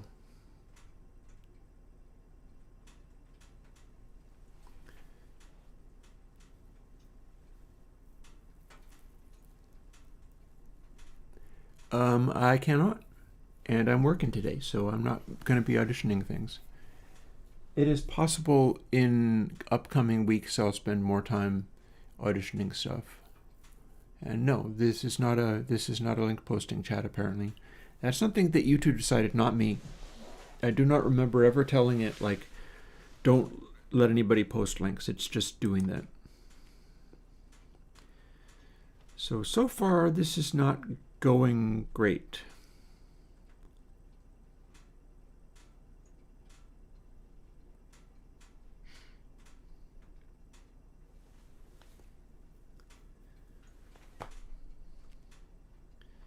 So here, let's move these into two distinct banks.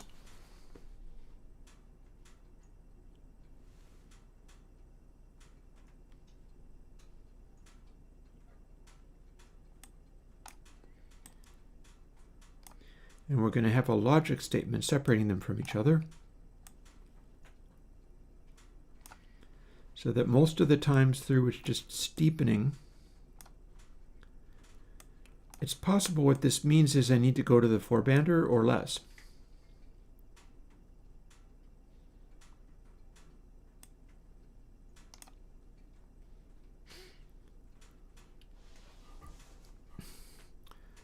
But what this means is if we are not manipulating this, we leave input sample L the way it is.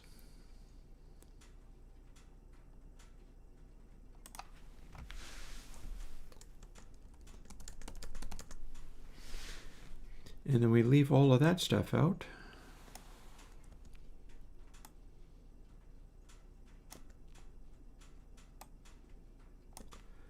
Because as we increasingly steepen, we could also just increase or like reduce the depth of this enormously. I don't know if you're talking to me. I'm not sending any instructions anywhere.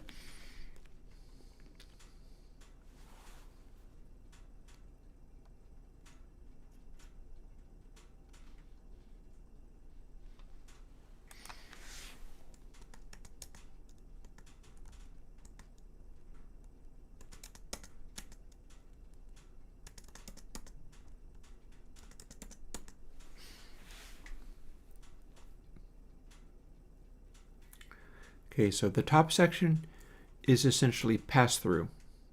The bottom section is what's meant to become really steep. The problem I'm running into is the fact that I cannot actually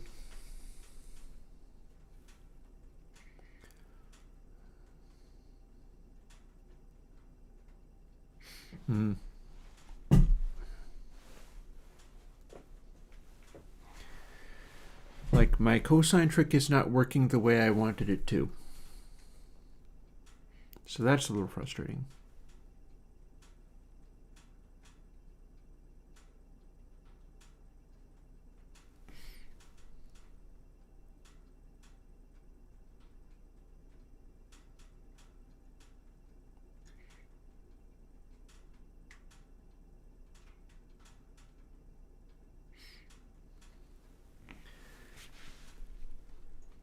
I believe I also do this.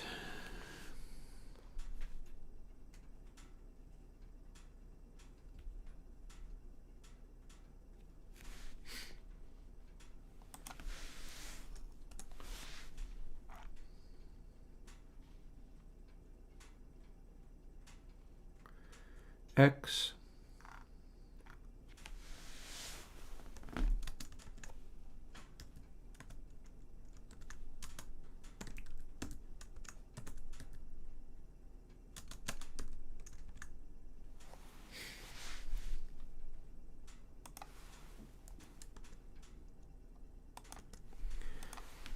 So that's going to apply just summing every step of the way.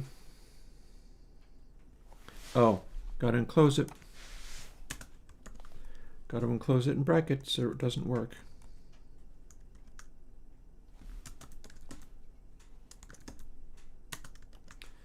We'll see.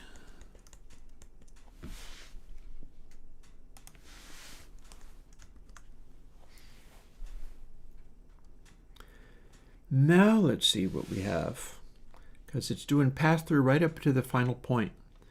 Mind you, that means the pass-through does nothing, and that's a little frustrating.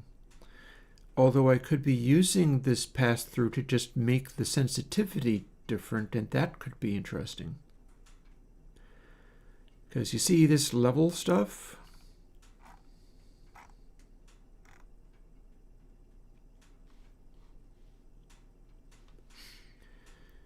We can define this elsewhere.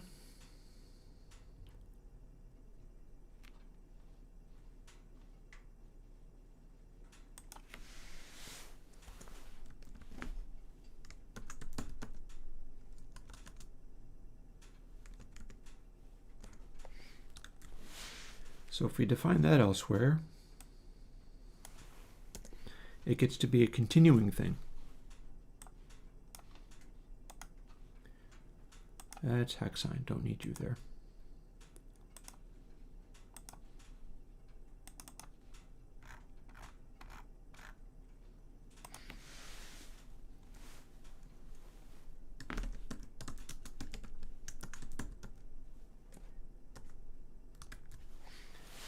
Yeah, so I've got continuing variables and I've got that one on the end. And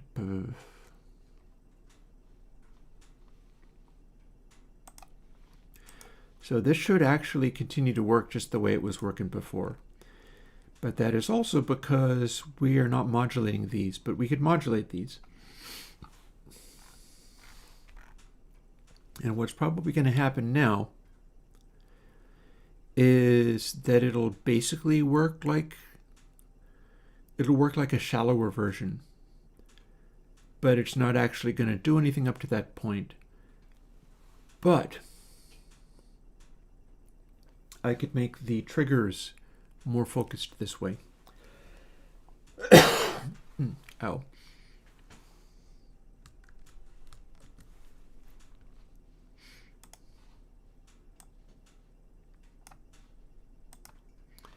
So I'm betting this isn't going to work. I'm interested to see what it does, though.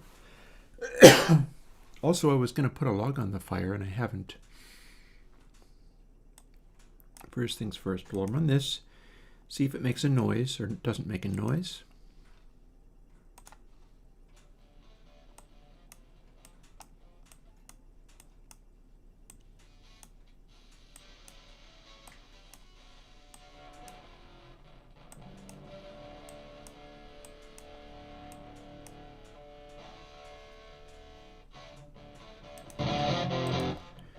Yeah, it's cutting the volume down very hard.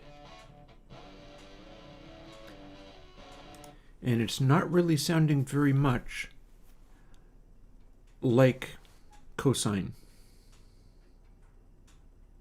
But it is kind of sounding like it though.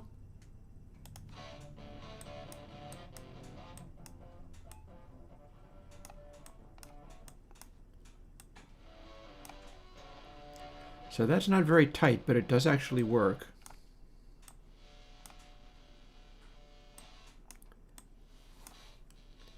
It's actually very, very shallow.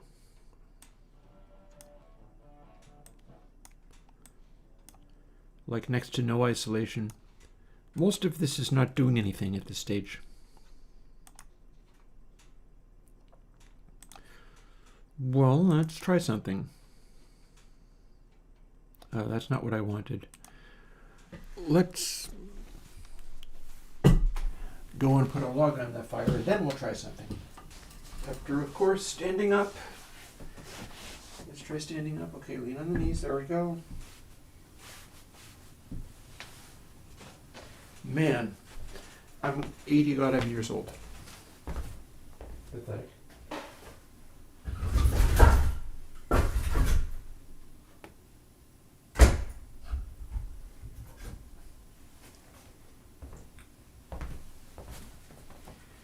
I have a feeling we're going to be doing much, much less striking of a band limiting than I thought I was going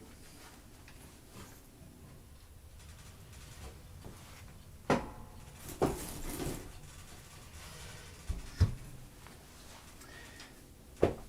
I feel like maybe I'm not anywhere near as close to being able to do the cosine thing with the multiband. It's simply not doing what I wanted. But maybe I can trick it. Huh.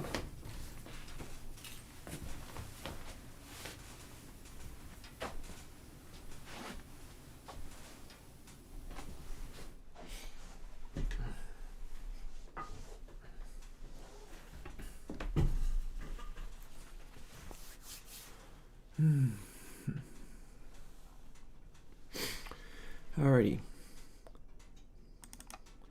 So there's your problem. We're doing 9 levels of everything. And so if it tries to do the cosine behavior, it falls over.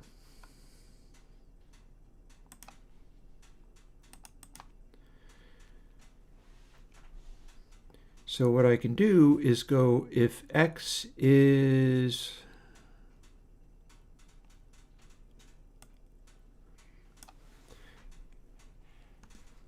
less than negative 256 or 239 through 34. So it never does these. And then it tries to do them all this way.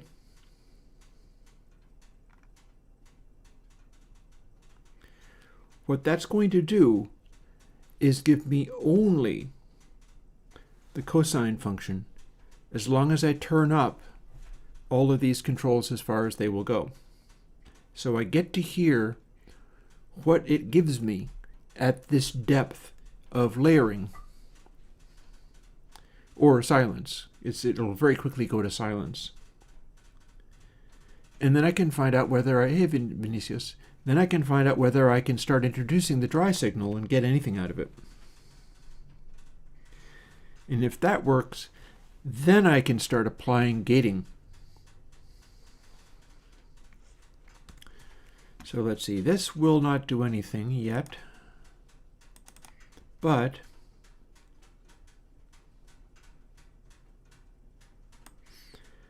let's drop this down to only 4 stages and go from there.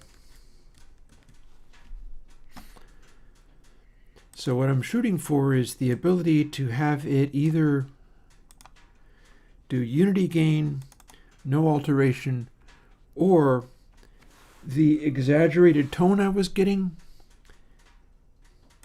but in a tightly isolated bandwidth. And I might be able to strike some kind of balance here. So this will be silence, I think.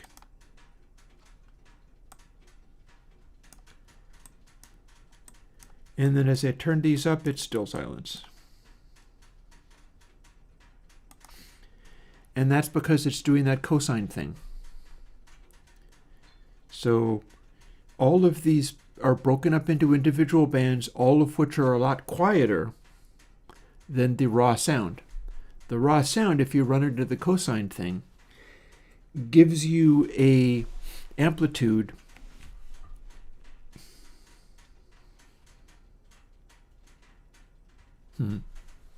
Here's a thought. What do I get out of that cosine thing? Well, no, that would just make it distort.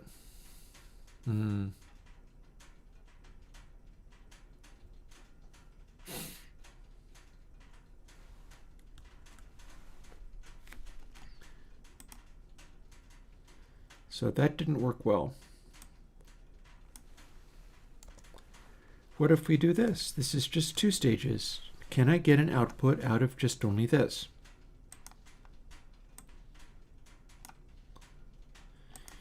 If I do literally 1 stage, I'll probably hear what I heard before.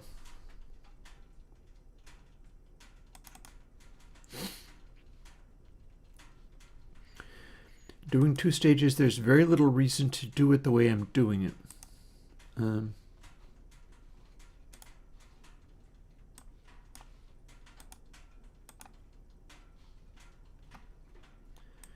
I'm not hearing anything. Oh, do I have it backwards?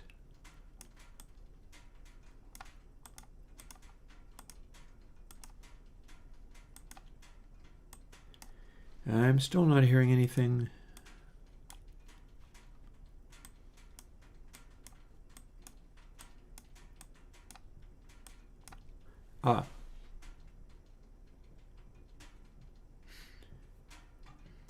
So if I do this, at least I can hear something.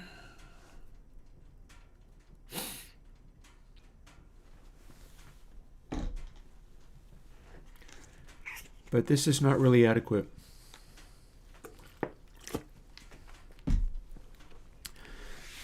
I'm beginning to think this cosine stuff is not going to work because I can't scale it appropriately.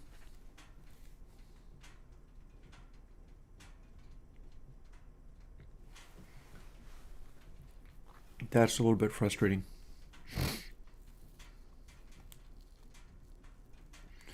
I thought I was going to be able to work with 1 minus cosine.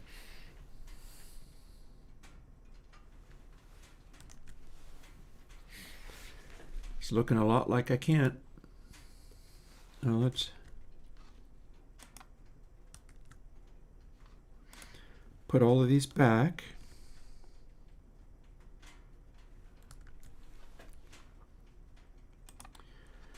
And we're going to look at doing very other things this time.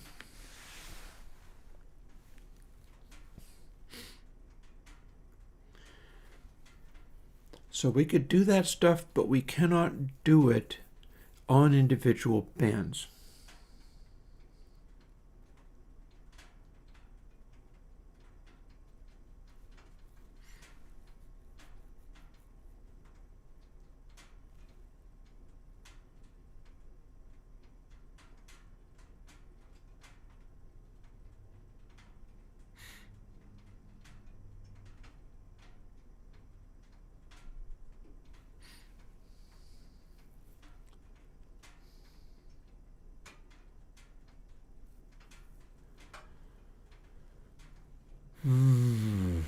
Also, no, that's fine.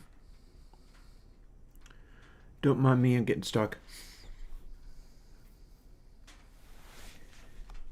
I say let's put this away and make it go away.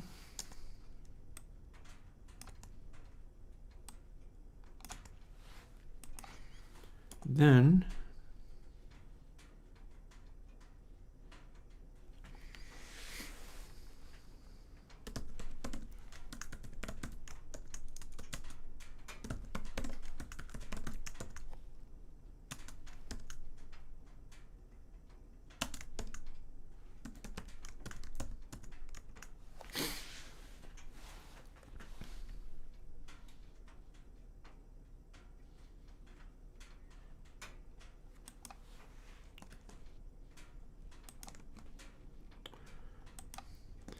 Let's get a little busy with this stuff.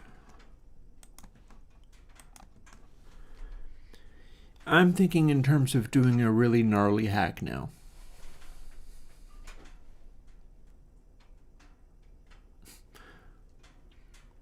Yeah. Magnus is being extreme, but meter counts as a visualizer, and meter depicts peak energy that you cannot hear directly. So in that sense, Magnus is entirely correct. I wouldn't... You might want to learn to talk the way I would talk to people. I would not say get over yourself to just about anybody. But still, using, and you notice I'm also using span, but mostly for designing things rather than mixing things. Anyways, let me figure out how to do this.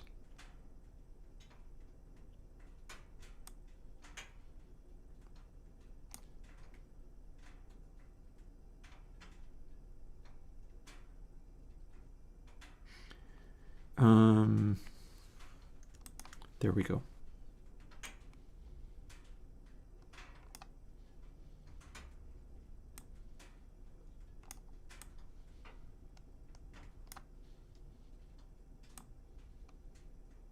I guess being the leader of a punk band gives you a certain amount of entitlement to carry on that way.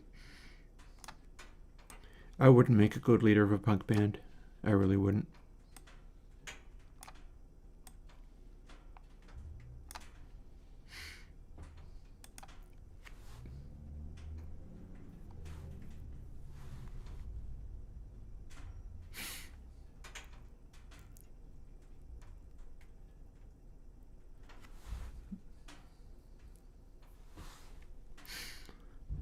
Okay.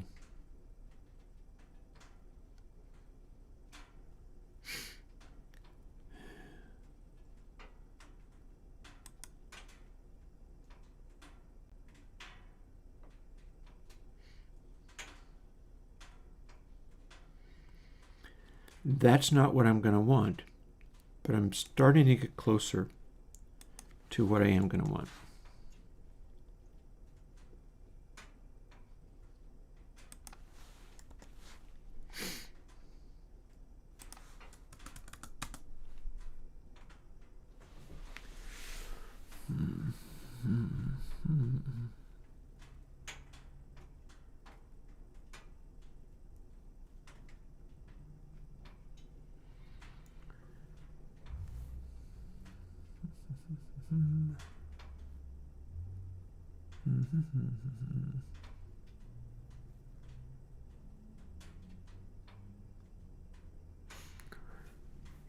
Yeah, beware of the objective way thing, though, because you don't necessarily always want everything to wind up being neutral and exactly the same as everything else. You want to have a certain amount of character and flavor, and that's deeply subjective and part of what the art is. It's just that if you get it like wildly screwy, that's going to be distancing for people.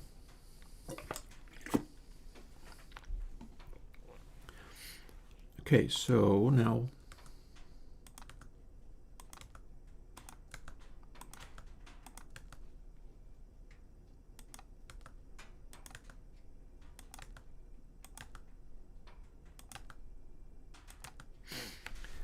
here's our inputs.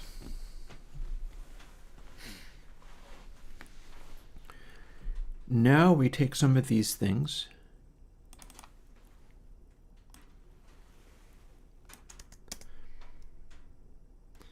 and we're turning this section here into a gate. But it's going to be a gate that repeatedly happens over and over as we go. And we're going to be using level here, or indeed top level, as the threshold beyond which the section's absolute value needs to go. So that starts here.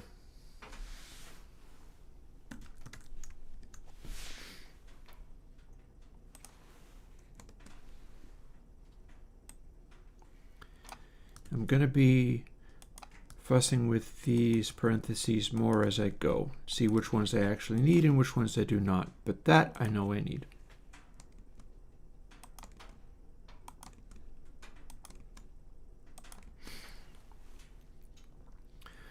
So if the absolute value is larger, then guess what? Here's where this goes.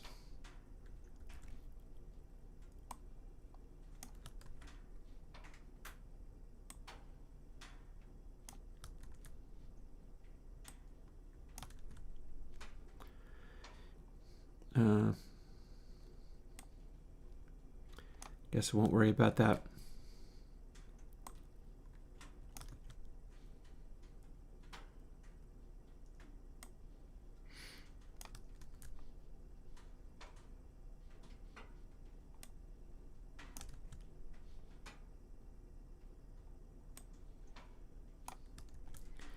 Bear with me as I try to make this work. I feel I'm onto something that will actually respond appropriately, and in fact might even kick in at different levels. It might also get weird and crunchy. I don't know. That's something I'm going to have to find out. Also, we can lose that crap.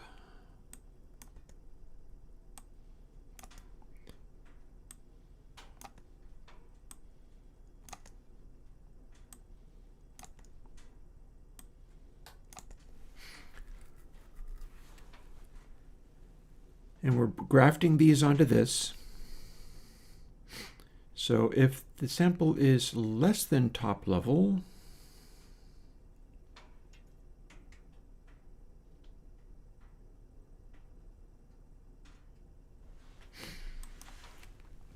we'll have it attenuate by a certain amount. What's that amount? 1 minus top level. 1 minus whatever each of the levels is.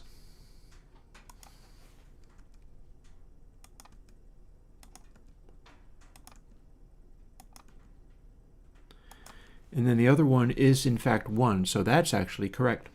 We don't have to change that at all.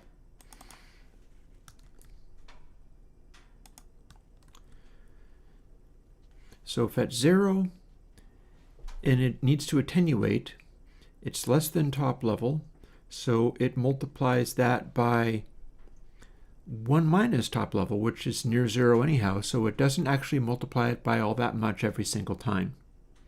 It might be a little crunchy. We're going to find out whether this gets a little crunchy or whether it's smooth. Because we don't have any time. There's no time involved in this.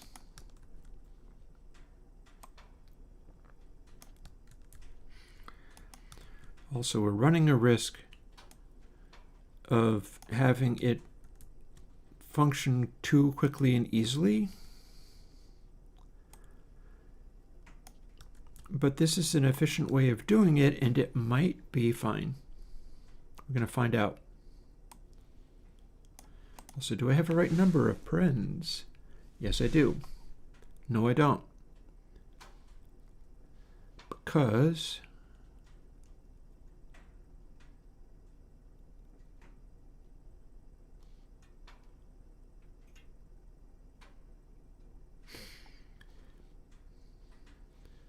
I want another one.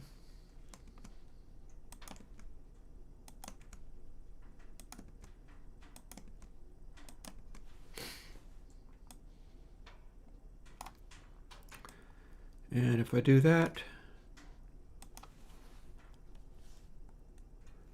bingo, correct.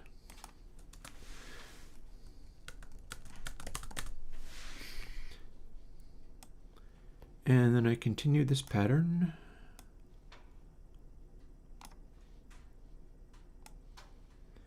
And then delete what I've got left over.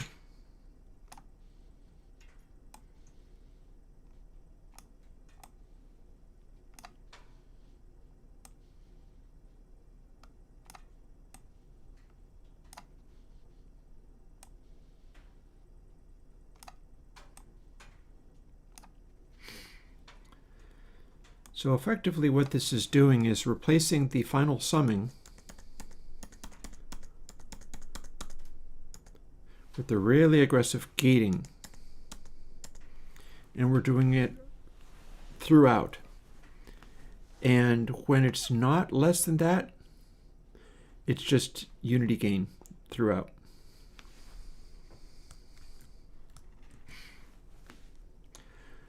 Let's see what that experiment gave us.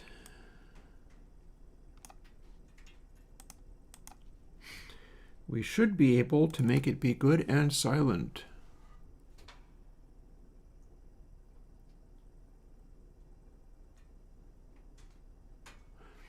Hey, Grens. Medium well, Grens.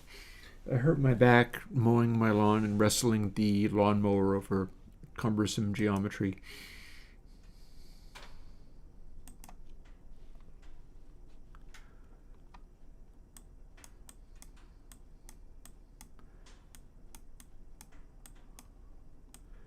So this should be no gating.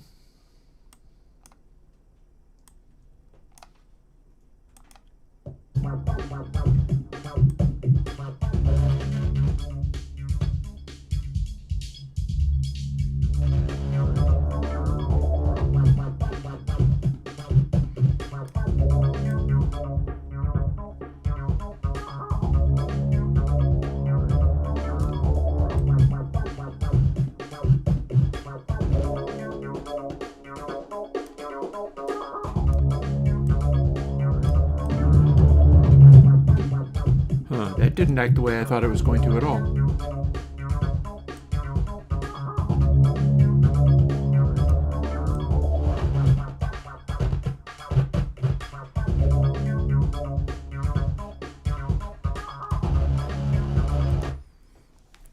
I feel like if I got this operating more smoothly,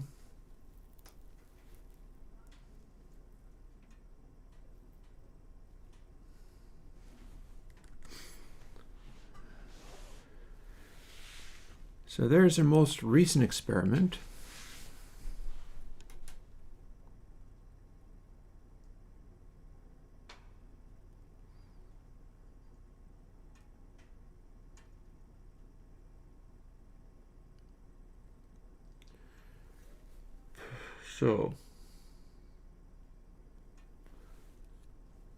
But I can control levels separately, or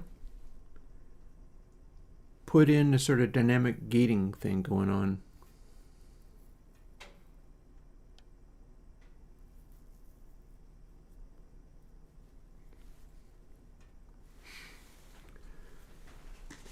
So the deal with the dynamic gating is that I can't simply do it by gating it to 0 based on level. But I can probably trigger another variable that gets updated, and that can be repeatedly updated with each level of this filtering. And that would lead to it chasing the levels up and down.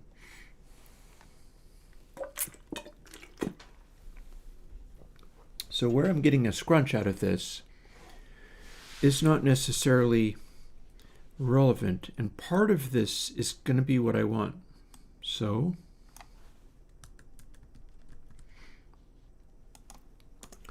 let's buff this into separate amounts.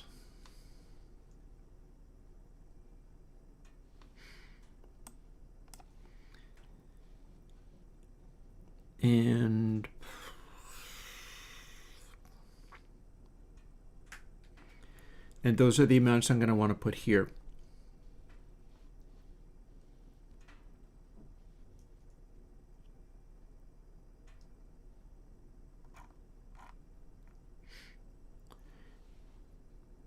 So these are the ones that continue. Technically, I don't need to have top level there anymore. So essentially what I need to do is add another variable. I can take this out.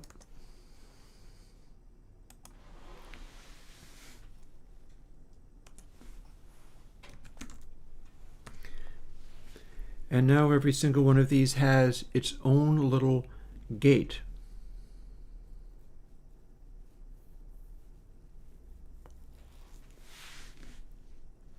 Technically meaning I don't need to use level the way I was using it, but that's fine too. Or, well, no, if I did that, I would have to, well, no, I still do have to.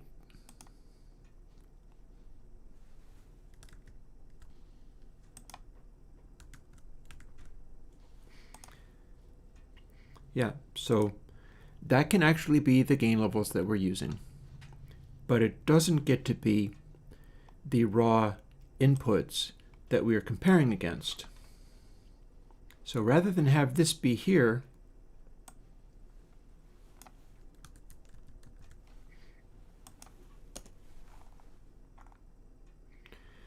we kind of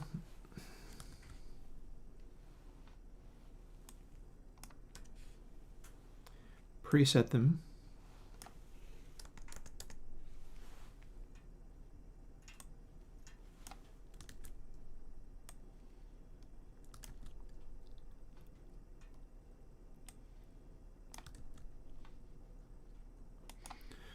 You can settle down. Thank you. I don't know quite why I did that. Oh, because I did that.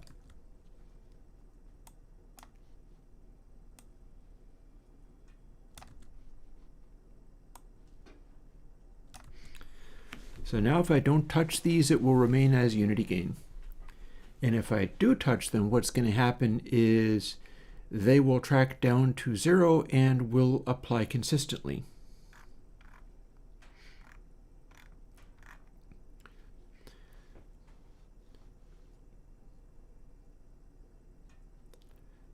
So for starters, let's turn this into just straight up applying that.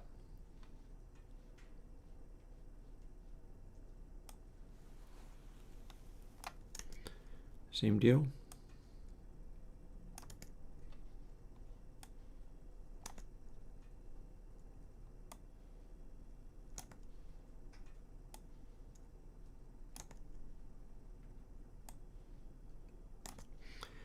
So if I'm doing this,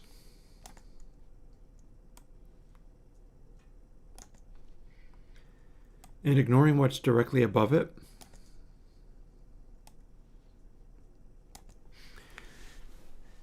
that's now going, ignoring what's directly above it, that is now going to adjust level by, well, that's going to reconstruct the sound.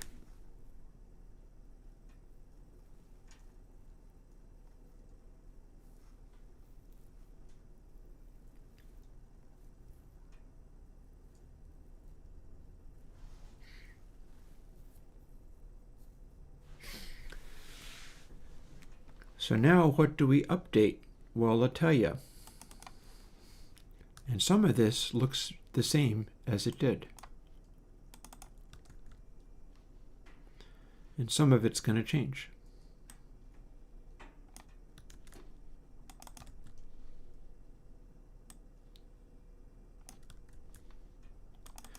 Now we adjust the levels based on some of this stuff. Because we are no longer, and we don't have the correct things to adjust with, but that comes next.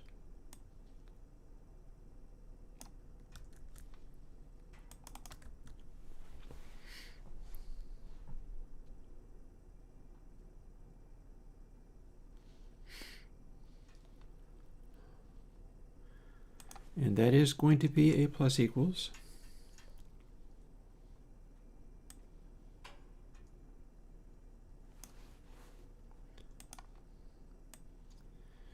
We lose this section, because at this stage, this is a control voltage. We don't care what the input wave is. Only thing we're really doing here is looking for the end result of that absolute value. So this is not done yet either, but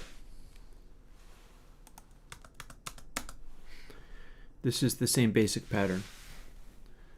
So what we've got here is we need to be looking at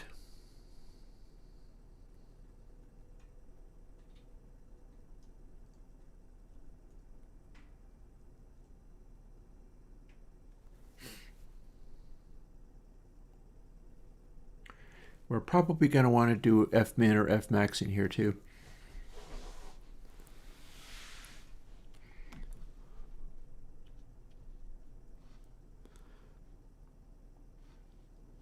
And do we have these set up properly? No, we do not. So we'll start with this, because that's now what lives in these parentheses.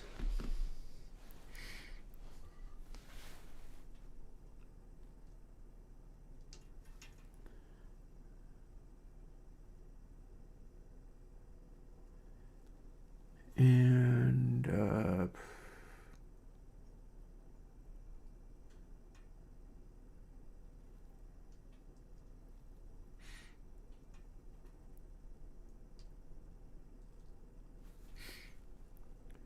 yeah, so here's where I am, not to say stuck. Top level and all these other things are now set to 1, and if I don't override them,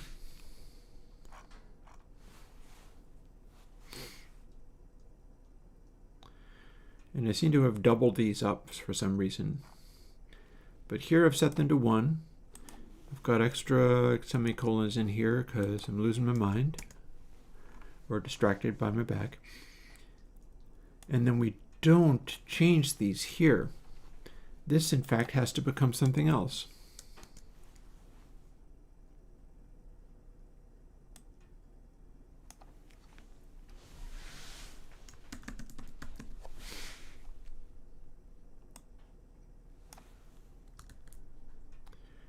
Something that doesn't even exist in that array.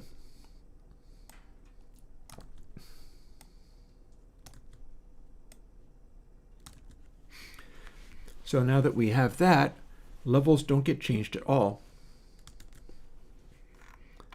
But now that we have that, does it say top? No, it does not.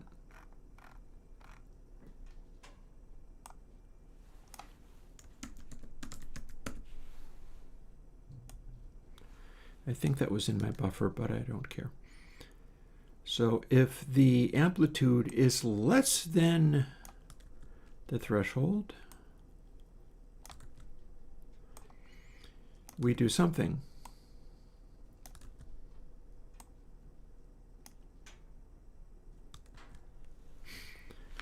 So that's still legitimate code, but we're comparing each band every step of the way to the threshold.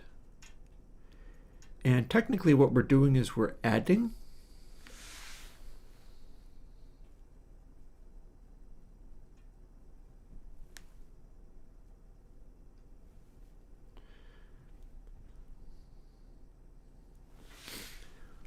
We can do this fairly simply, I think.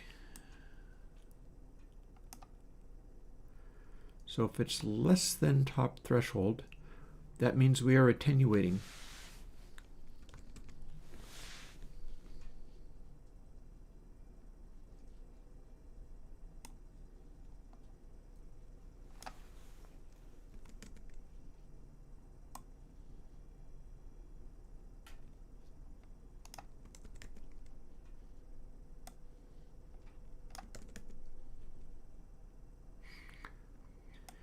This is not necessarily a good way of doing this, but it's fine.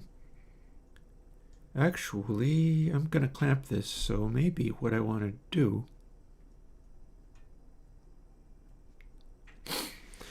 I feel like I can do a gatey reverb kind of thing where if the sound is absolutely silent, it really snaps it down to silence.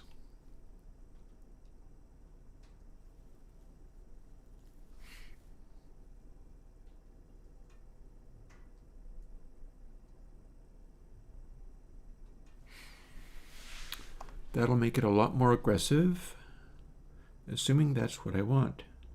And maybe it is. So let's make that experiment.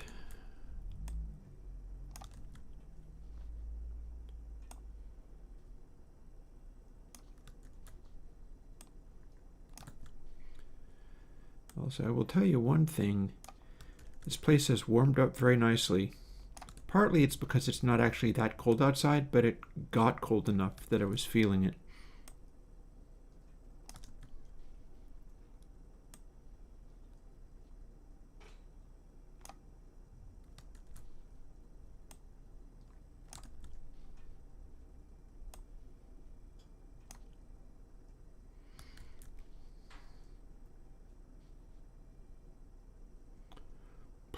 What the hell am I doing? I'm replacing these. Okay, so now if the absolute value of the waveform is less than the threshold, and if the threshold is at 1, it won't do anything.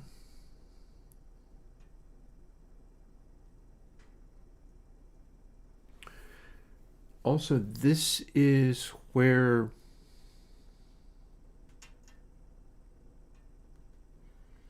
our proportions kick in.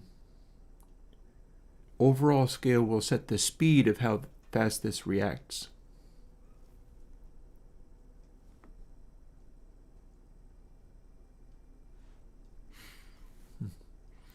Magnus is definitely very punky. I'm feeling the punkiness. I'm extra feeling the punkiness.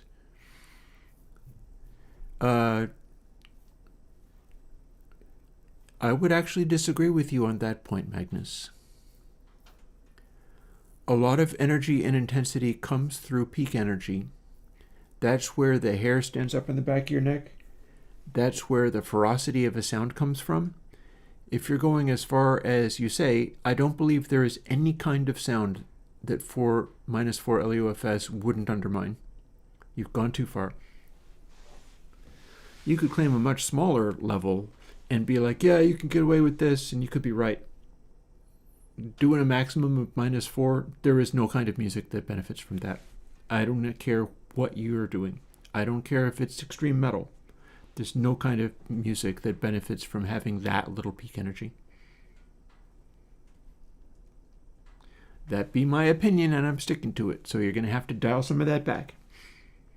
So let's see.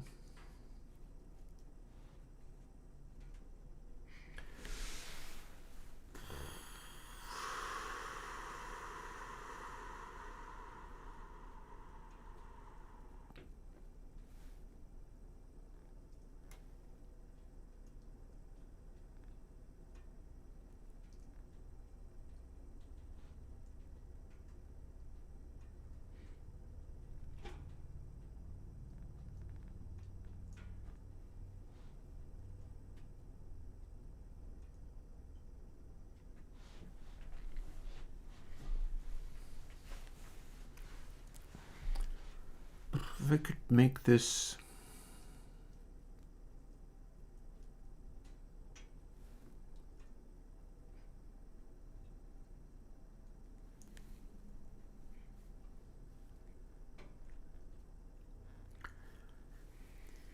I'm looking at this logic switch here.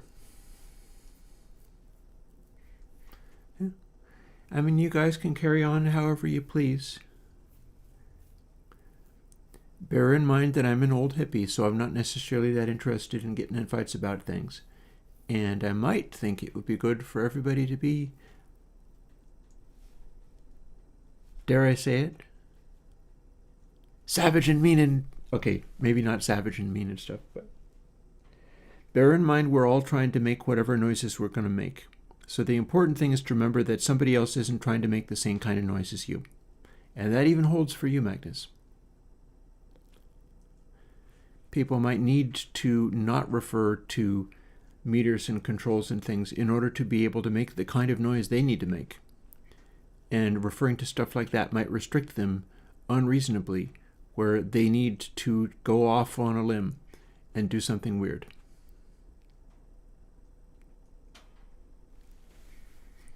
Meanwhile, here I am trying to solve this. So bearing in mind that I don't necessarily need to, like, we can do a thing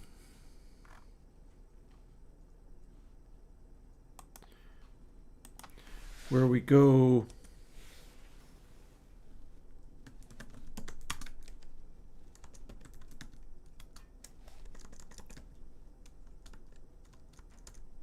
hang on.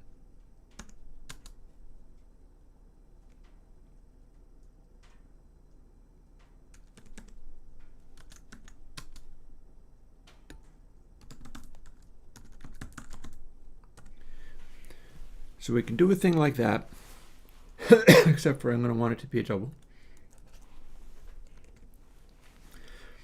And if we base stuff on that,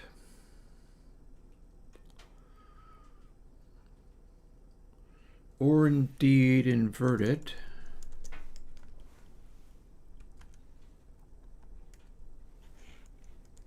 see, that inverts it. Then if we're using this as a factor of how to deal with stuff, we'll take this things that we're generating there, multiply them by speed, and then scale the entire thing down by 1 minus speed.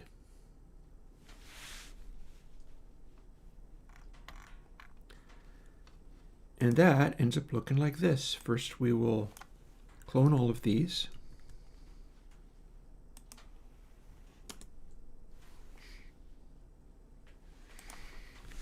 Then we will make them all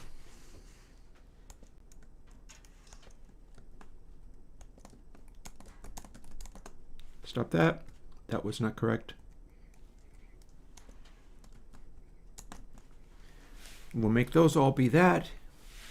And then this gets replaced by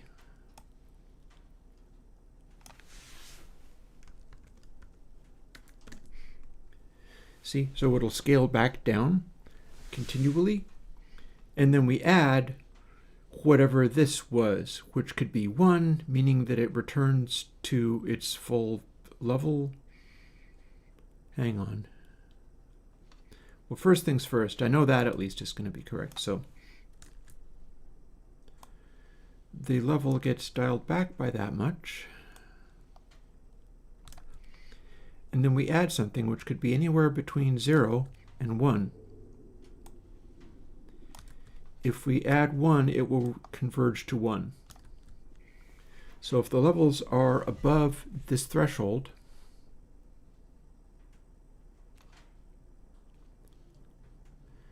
now the problem there is that we end up with a gate that takes time to turn on.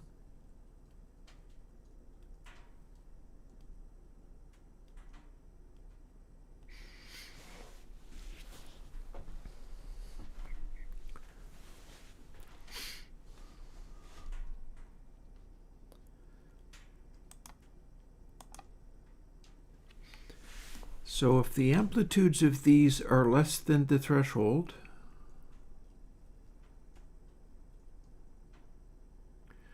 threshold goes from 0 to 1. So if they're set at 0, there's no attenuating. If they're set at 1 and the input sound is 0, that's maximum attenuating.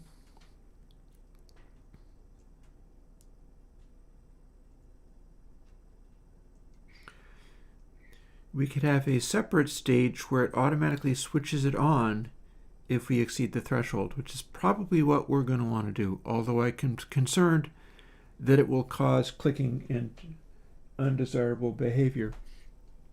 But we can but try. We'll see what it does.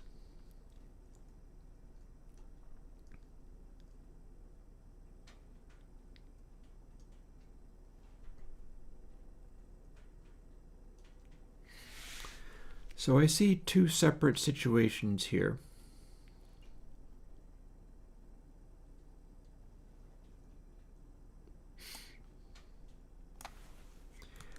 And I'm going to see whether I can't implement them.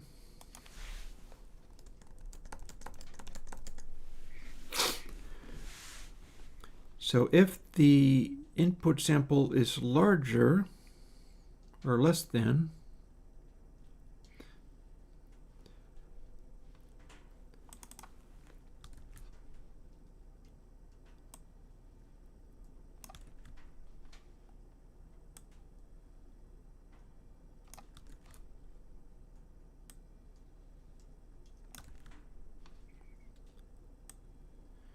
this is not necessarily the best way of doing this, but I'm just groping through all of this at this stage. The hope is to stumble across something that seems good. This is often how this works. I don't pretend to be doing it well. My only hope is that I will get something that leads me in a good direction. And right now I know that if this does not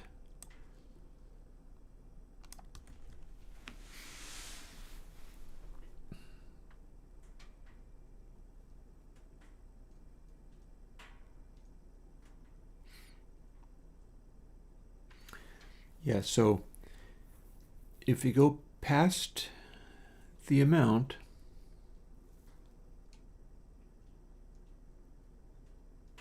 it automatically snaps to 1. This isn't the best way of doing this, but it ought to at least work.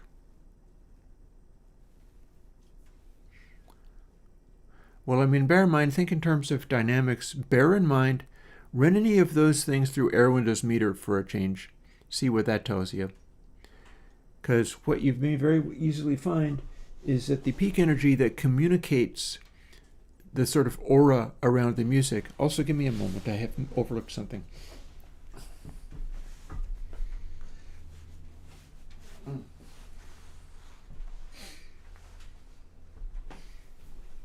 I got something over here I want to check on.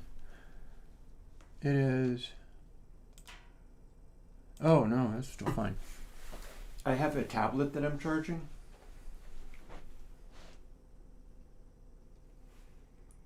And it's taking forever to charge. But it is still charging. It went from like 50 to like 74%. I can barely stand up anymore, yikes.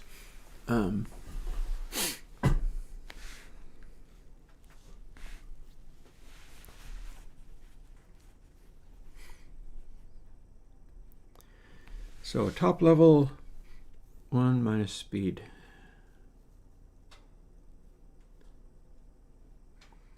So what I can do is have this chasing speed downwards.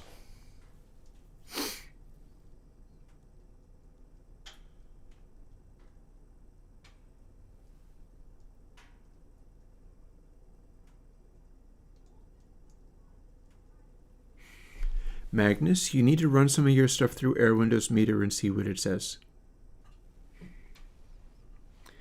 I think you will find that it is just a smushed off line of red clipping at the top, or a smushed off line of no variation and nothing happening at the top. Airwindows meter will tell you what your peaks are doing. That's all it measures. And that will put everything in a different context. That's what I did it for. That's why I've been putting up for the $10 and up patrons recordings like Pink Floyd's Money and David Bowie's Wild as the Wind. You do that, you will see that that music that is so often being remastered told an entire story in the peak energy. I am making assumptions, yes.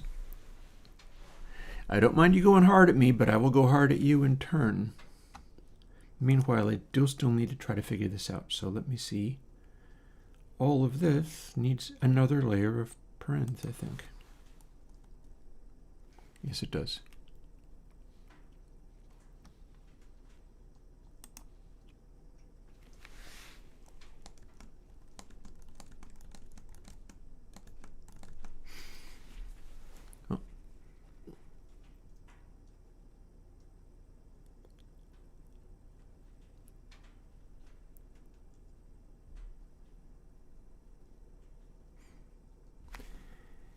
Easy now, Magnus.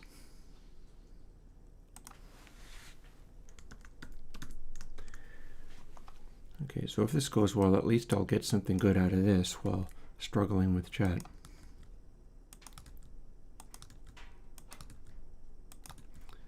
And bear in mind how rough I am talking with folks like Junebug. Oh dear. Well, now what's happening? Oh, that's easy. That's easy. Very good reason that wasn't anything.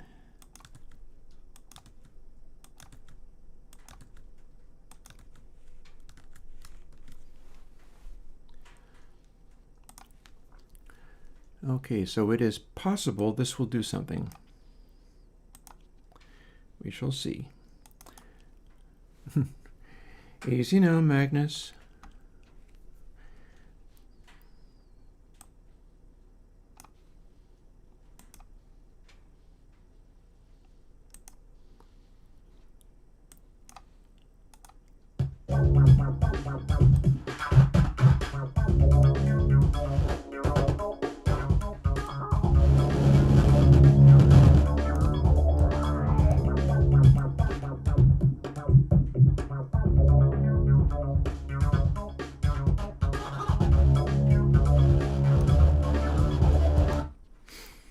All right, didn't expect that.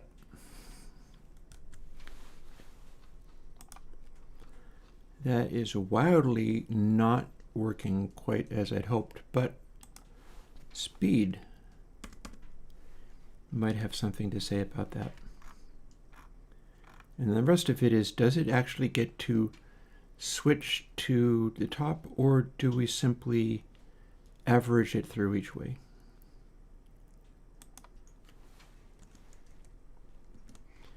If I do this, it can no longer snap itself to full on.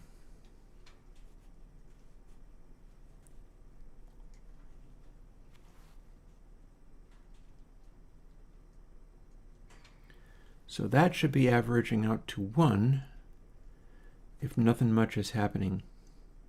Also, I think the thresholds are not nearly as strong as I thought.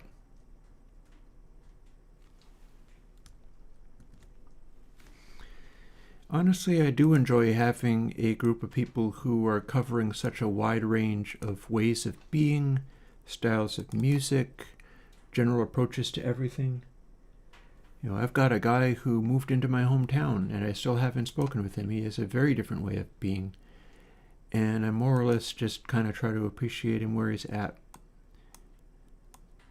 Let's see what this did.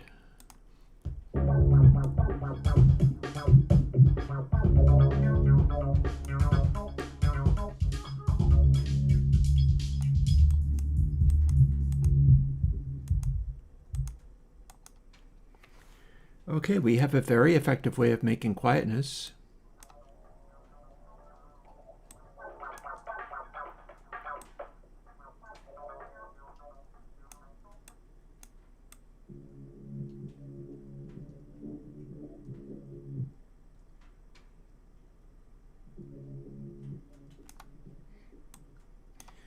That sure as heck counts as gating. I'm gating everything so hard that it's become completely silent.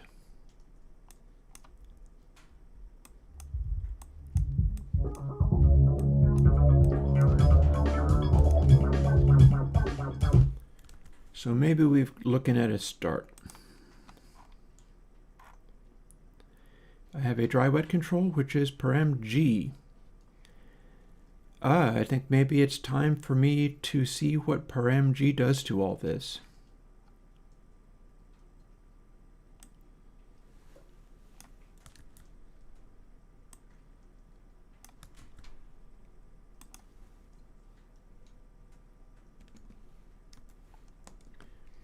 I'm going to assume it may need to get smaller. Not that much smaller.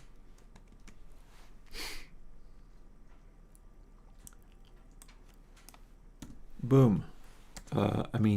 Boom. There we go. Param G.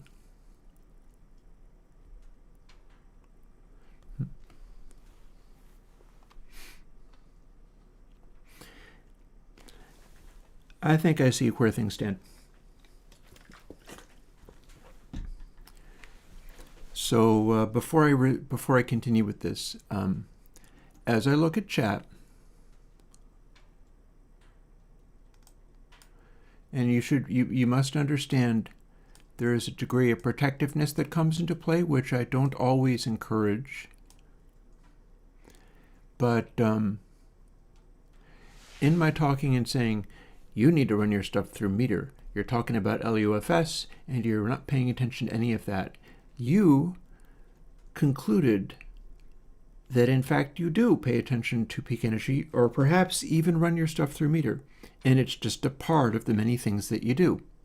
And so your response was, Chris, you're making assumptions. Chris, I don't appreciate this. You're not basing this on anything. And people freaked out. People freaked out because they thought you were getting really hostile at me. I don't think that's necessarily the case, but that is simply communication. And I could easily see maybe somebody who might be a little bit on the spectrum or whatever, and is also the leader of a punk band and a very experienced person, could jump on that with both feet. Oh no, Junebug. But consider the way that I vocalized the stuff that you just said in chat. I anticipate that's not how you phrased it. It wouldn't matter very much if you had, because I'm going to go and do my thing regardless. But if people jumped on you or are going quiet in chat and feeling freaked out, that would be why. Yeah, I think it probably is. These are some of the challenges. I mean, it's not that different from when David Pixley was posting here, and he would get very enthusiastic or aggressive. And stuff got real awkward. Like, I don't have to have a chat, and if I do, I don't have to watch it. Sometimes I do. Sometimes it's not really very worth it. Right now, I'm going to try this latest change. Oh, and come to think of it, I'd better put power factors in all of this a whole bunch. And I'll tell you why, because it's way too efficient. Let's see.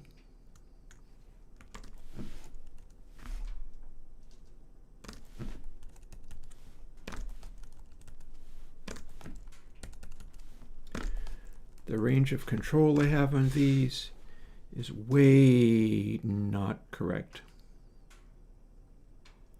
Also, what the... Well, how'd that even work without... Did it add that as I typed POW? Or was that already there? Ah, doesn't matter. Don't care.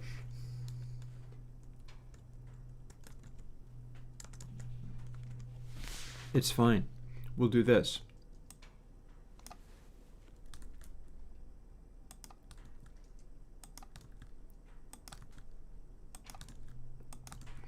There. That ought to straighten that out a bit. Now the controls should be more reasonable, and speed should be doing something, and I don't currently have the dry wet doing anything. That is because I have not applied it.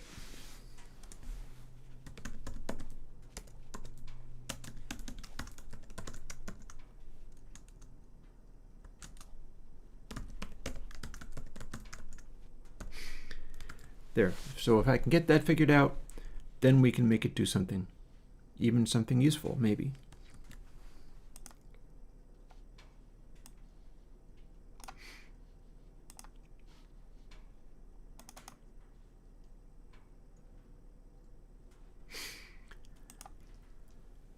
And now that, let's see, let's select this.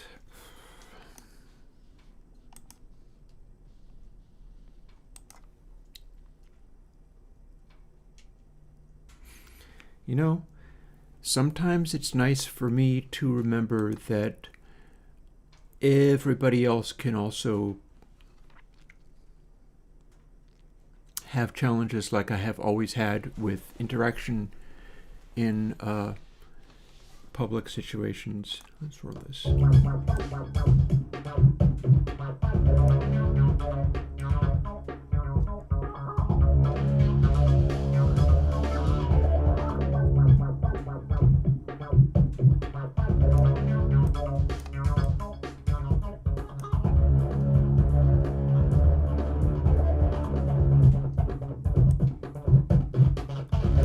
Okay, so that is also not of the most correct, and the reason is that I need to put way more of a power factor on that.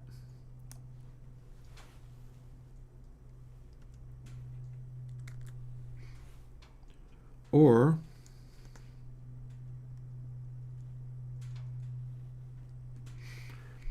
leave it at that, but scale it down. That should help.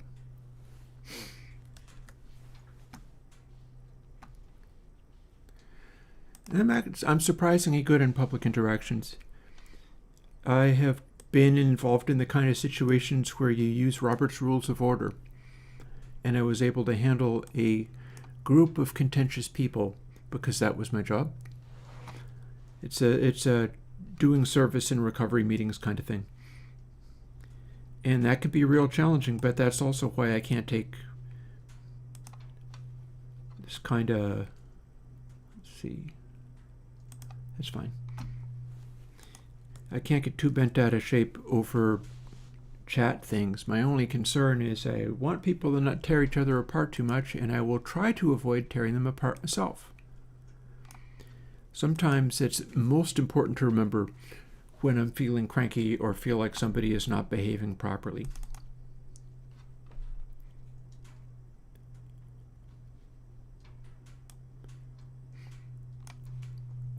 So here's our gatey goodness as it currently stands.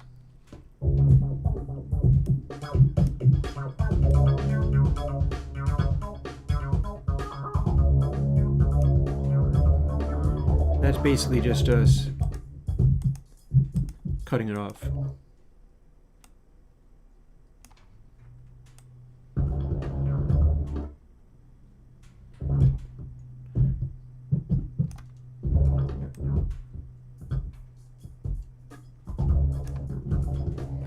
So here's our unaltered high.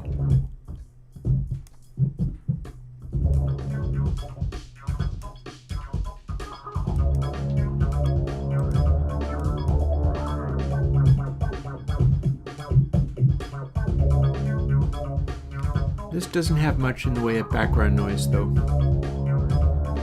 No, you didn't. You absolutely didn't.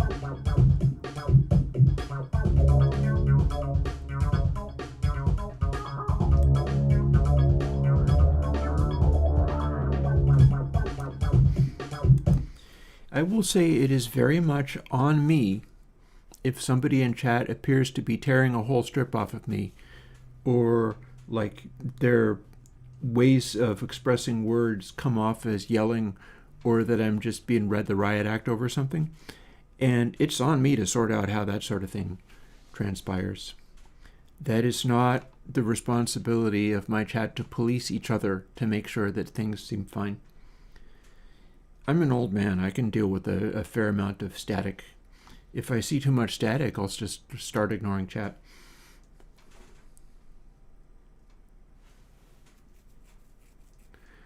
You know, and part of the reason I would even be engaged, maybe part of it is because my back hurts because I heard it yesterday. But also part of it is that I've seen all manners of different chat and different organizations. Like, for instance, compare the Surge XT forums or Surge XT Discord with the vis-a-vis RAC. RACs alienated people because they were so fierce. Surge XT tends to be very, very conciliatory. If you then go and come across as very pugnacious anyhow, you might end up quietly not being there. The way I handle things is basically I will just see where stuff stands. If it seems as if I need to cool anybody off, which is probably my own chat members rather than anybody who's coming around and being stroppy, then that's just one of the many things to be done. Let me see now. I'm still trying to think of this, though.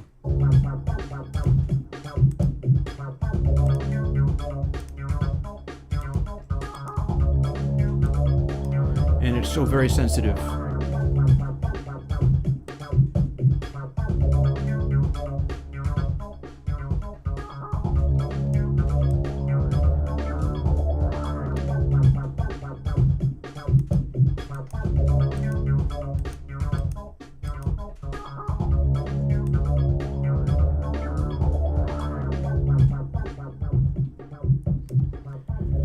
So this is very slow reactions.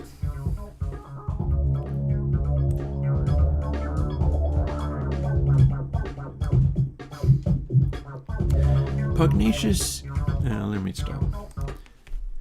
Pugnacious is like if somebody goes, no, you need to listen right now. My experience says that this holds true for everybody. That is along the lines of pugnacious, rather than just, somebody's saying silly things that don't agree with how I see the world. Pugnacious is more like, no, you will understand that I see the world differently. And it's a very normal behavior. This is a normal kind of thing that will happen. Okay, so gatiness. That's about as much gatiness as I need. Well, do you not hear how it's gating now? This is essentially an elaborate multiband gate. So I'm working out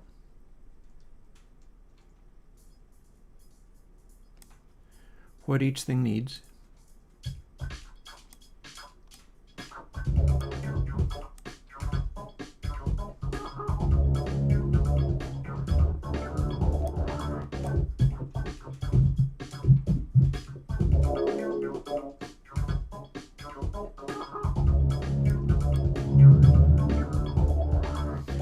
With some challenges, such as I apparently can make it do this, and that's not desirable at all. So I'm going to have to figure out what caused that.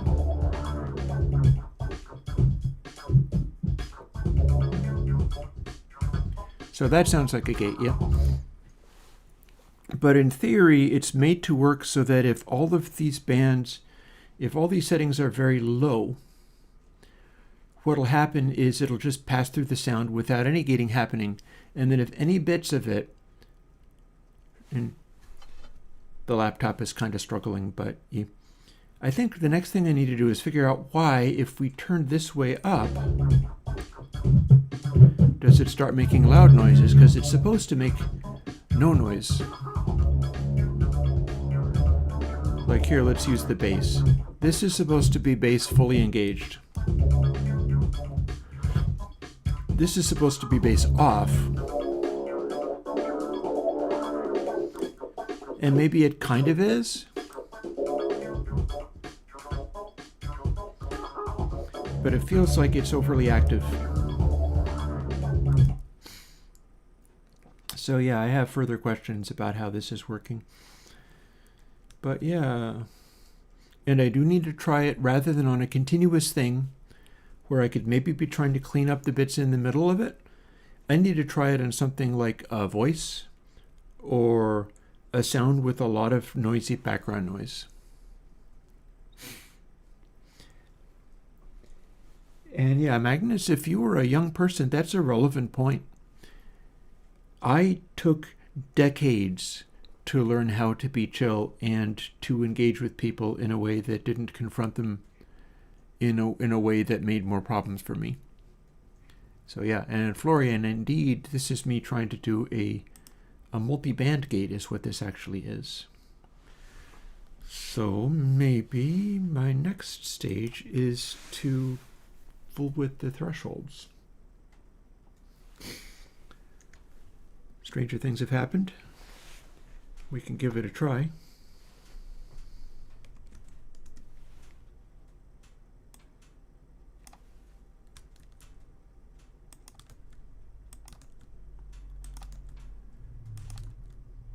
This will cause the next minimum to be much, much different than it is.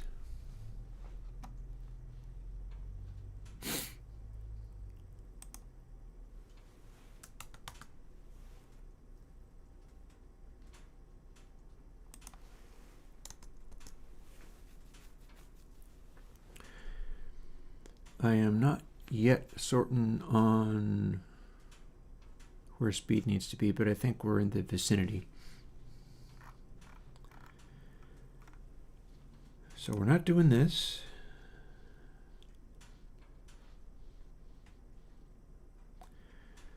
Okay, here's what's happening.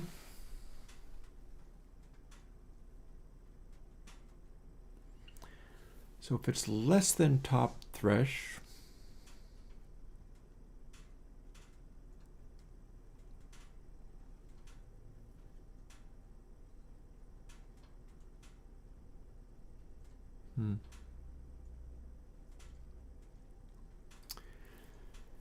we could just make this operate as a straight up gate, which probably means I can simplify this lots.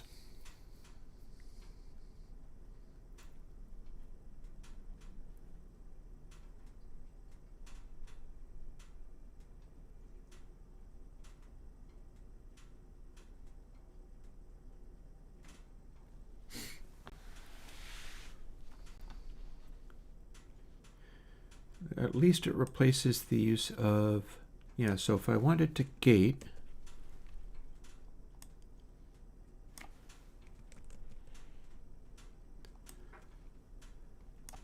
this will guarantee that the gate closes if we're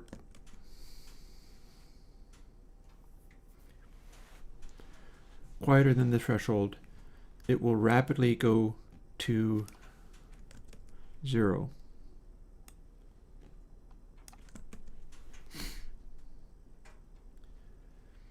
In fact, doing this, we can get this out of here.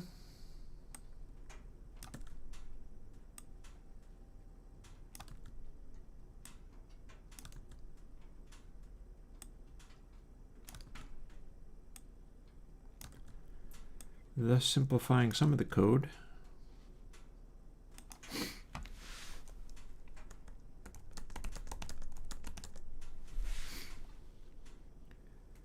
Because now we're just switching on and off over whatever this is.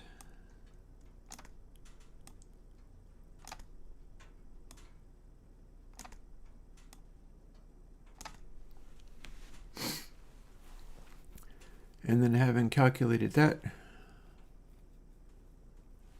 hey Focomus, yeah, no, I'm beat, but part of it is because I hurt myself yesterday and it's going to take me a while to feel better. And part of it is because this is difficult. I haven't tried to do this one before.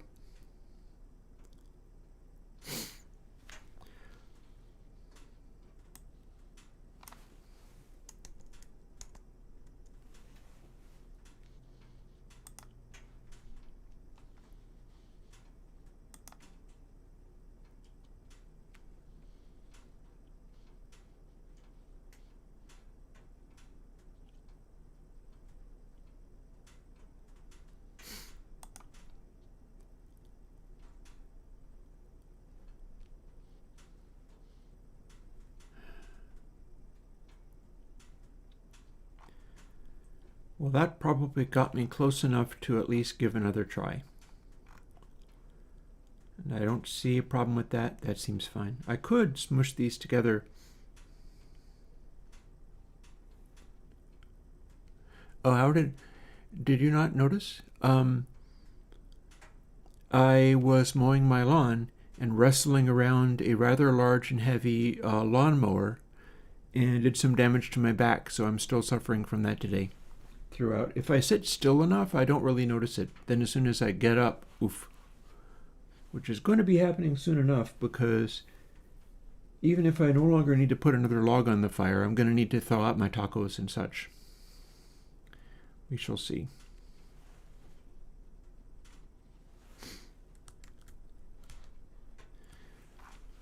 Anywho, we've got this. Threshold is now way smaller than it was. Speed's probably going to end up being set to an appropriate speed and then left that way. And let's see where we got.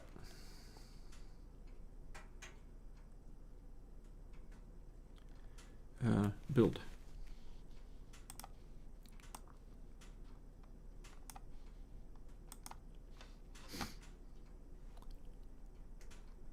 Yeah, backshit does indeed suck. So there's a couple of things that I can do with continuing to fool with this. One of them is to continue to fool with the Alien Kitten section and see whether it sounds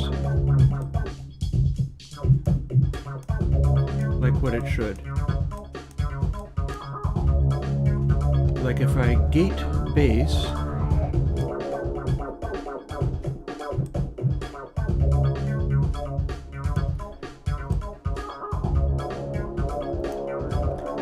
okay, now that sounds like I'm gating bass. If I slow down the reaction time too much, it doesn't turn on at all.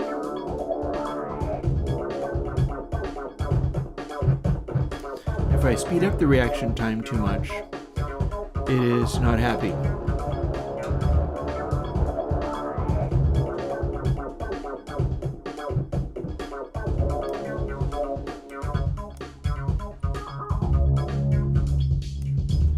Here's mid-range.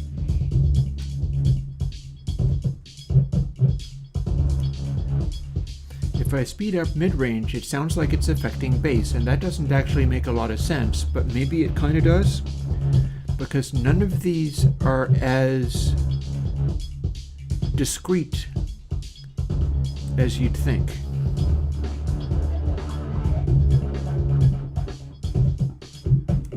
High.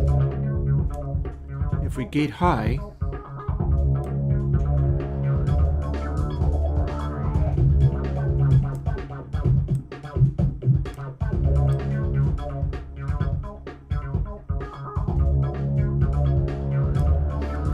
we can get away with that gating faster.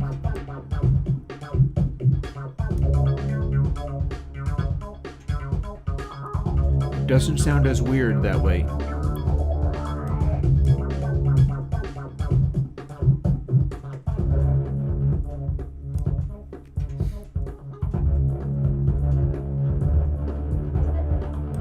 Oh, don't like the 300?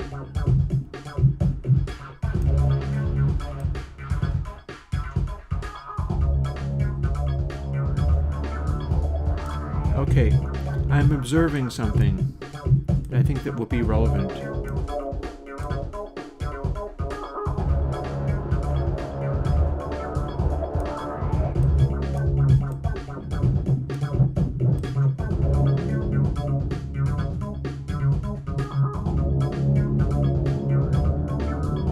Each of these needs a different speed to catch up.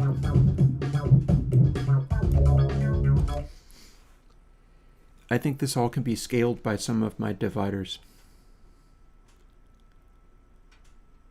And I can do that up front. Or maybe in the middle. And it's also making my poor computer become exhausted. My computer's like, no. So,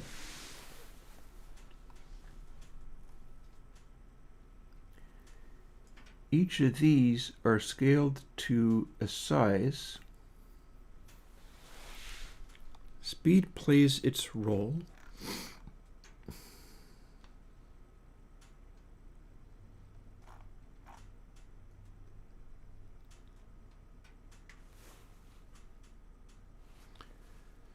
A, B, C, D, E.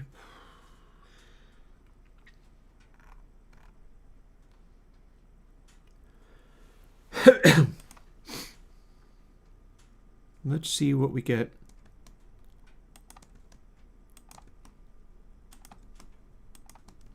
By scaling all of this stuff.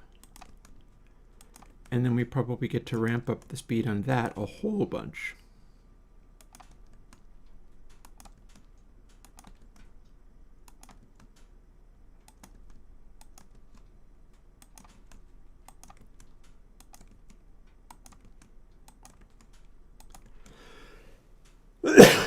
Oh.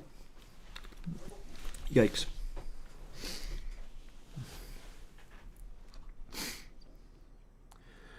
That cough did not do my back any good. I do not know what the new hi-fall plugin is.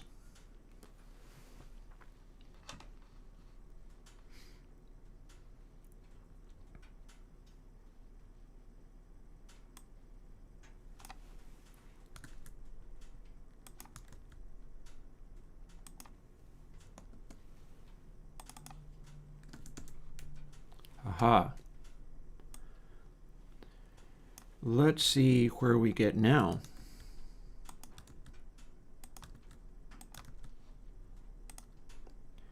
Now we're on to something.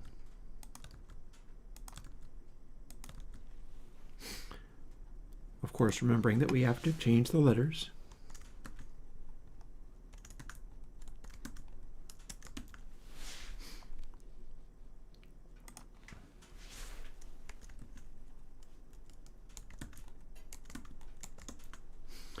That's going to allow me to turn this up a whole bunch.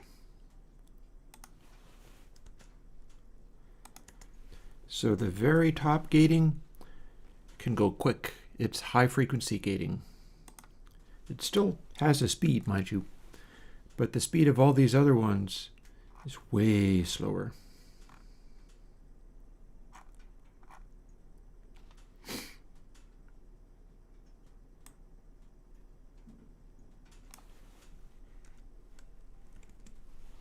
Actually, there's no such thing as times one. We'll just take it, we'll do it raw. Now, what do we got? And again, this is all during a constant sound. And that is not what this is for.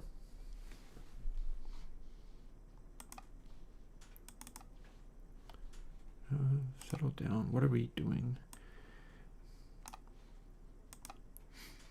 I'll tell you what we're doing. We're about to thaw out some food for tacos. We've got about 1 hour left in the stream, and I feel like I'm approaching a result. And I can probably demonstrate that result on other parts of this very track. I'm just doing a torture test by throwing this at it and listening to what it does when it's driven to its extremes.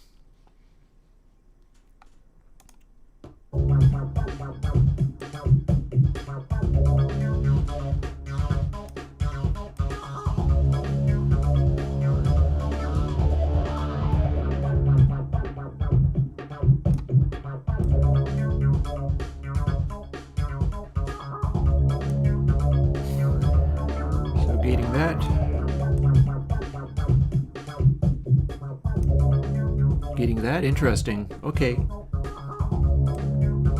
Our levels are still very restricted. Getting this.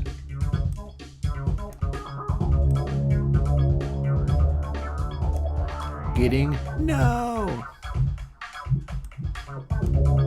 Getting bass.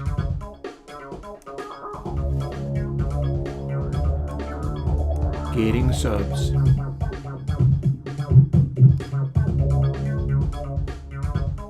Not that you really hear it when you're getting subs.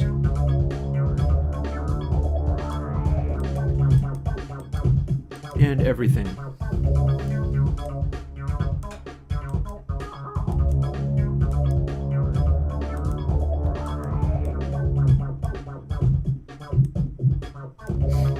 So now it's just sputtering away, gating as hard as it possibly can on continuous sound.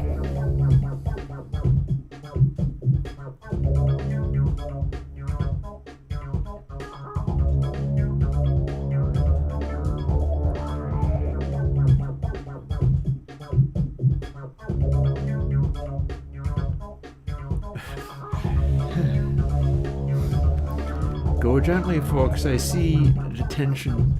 I feel the tension.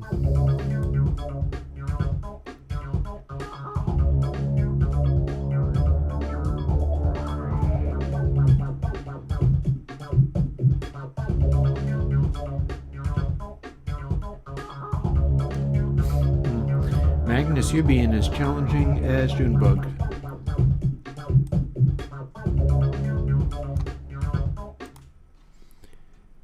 Meanwhile, if we don't use this on Alien Kittens, but instead do it on a drum loop, let's see how silent the background gets.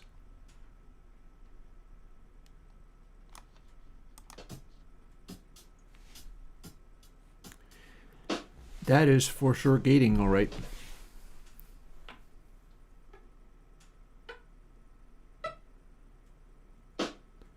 That is gating to the nth degree. Now let's let through some stuff. No frequencies only. Mid frequencies only.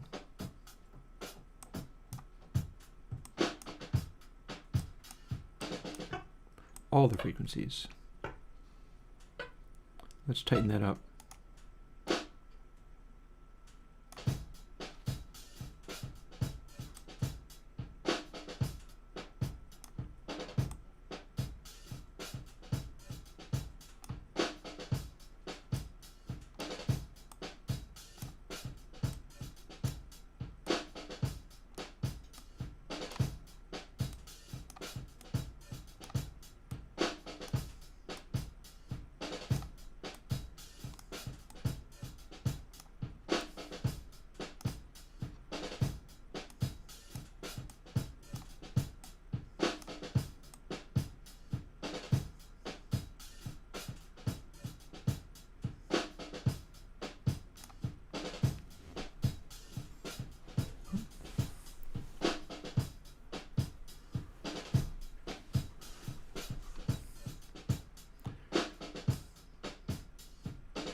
I still wonder whether I can make the gate open faster.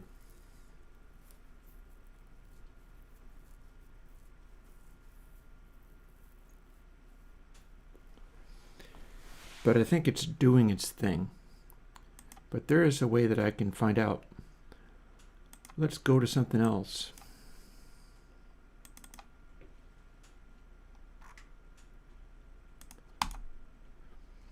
So here's some drums, and we're going to do an effect stack. And it's going to start with what we have here, and then we're going to add a crazy bonkers compressor of some kind. Maybe one of my classics, like pressure.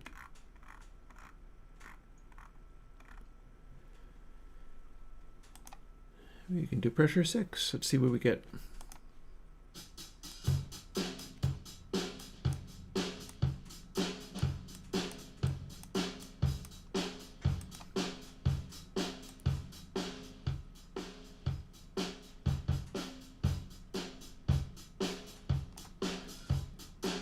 Actually, what am I doing? I have a newer one. I don't necessarily have to just use pressure. I could do something else, like Dynamics 2. That's coming up. That is coming up.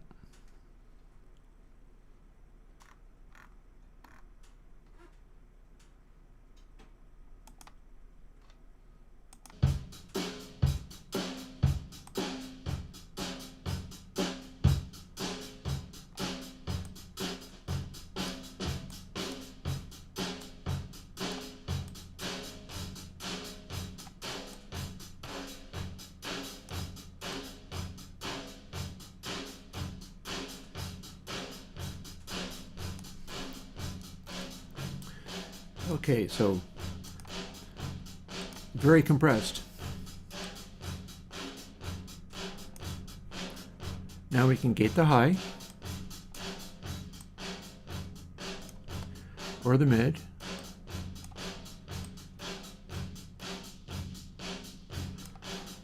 Or no.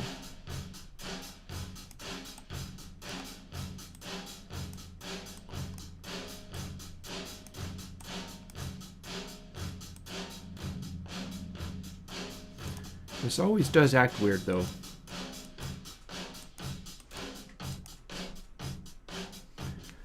So that's probably as far as I'm going to want to take it.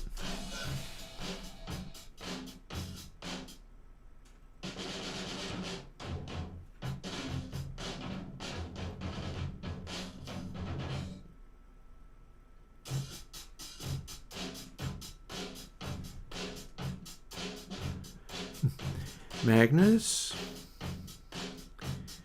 you're being pugnacious again.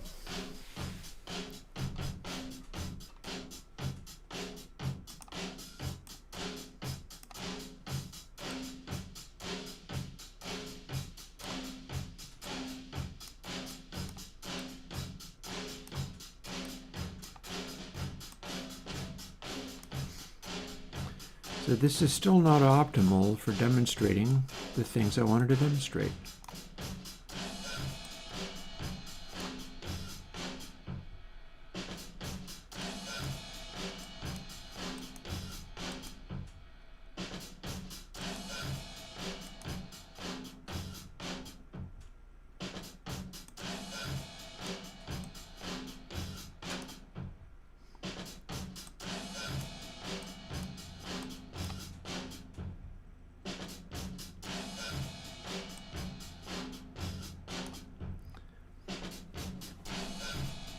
So now what we're doing is we're independently controlling the sustain of the cymbal while the rest of the drums are still going.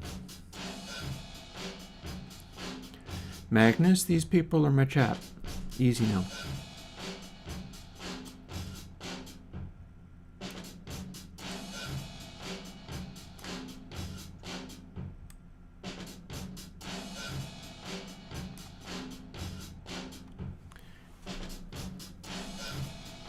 Here's how it's doing currently.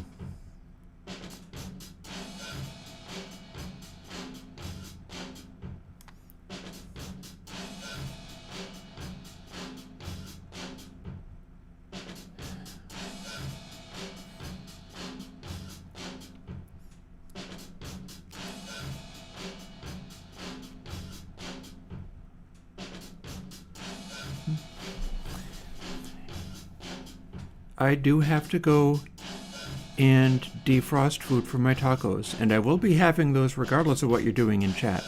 So you gotta understand, people are gonna be people.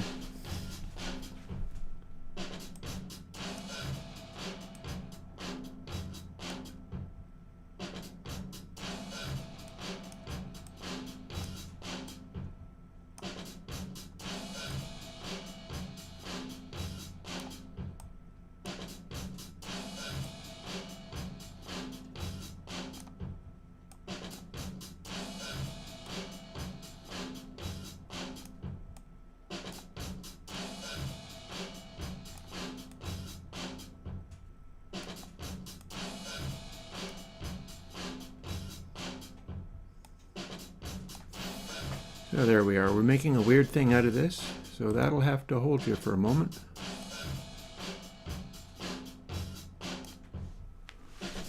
And now I have to stand up. My back does not want me to stand up.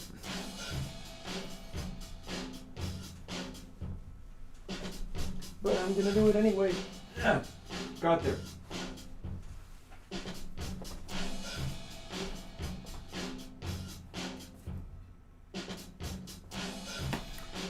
And I'm going to throw another log on the fire.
And there is some gating.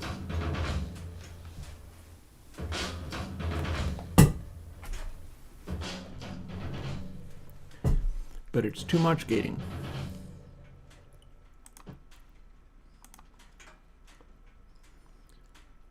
But here's something.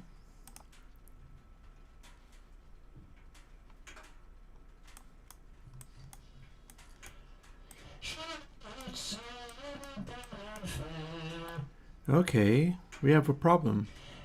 Oh, no, wait, no, we don't. Dynamics is doing that. That's too much from one who cannot dare. Threshold's too high.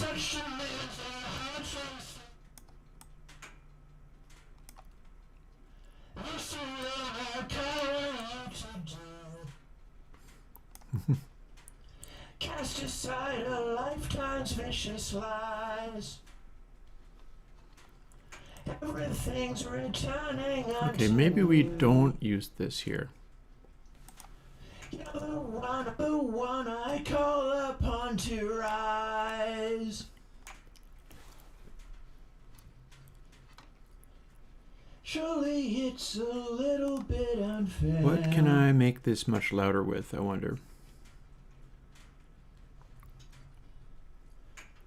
Surely it's a little bit unfair. How about this?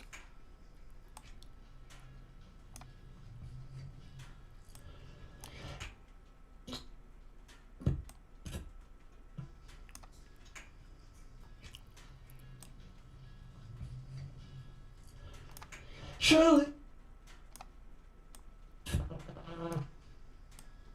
There we go.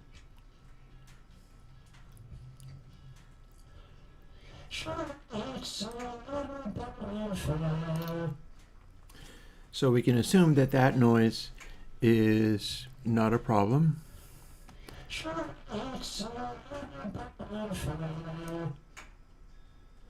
We're trying to bring up the background as much as possible.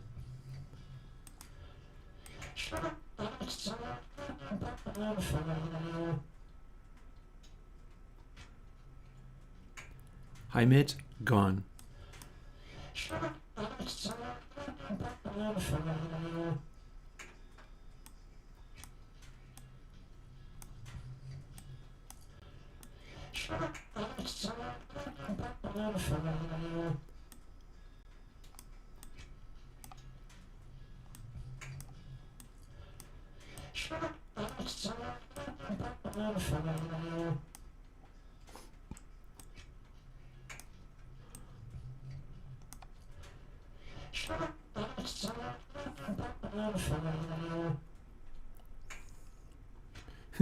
Hey, Math Mage. Yeah, this is a weird day. I don't know what to make of it.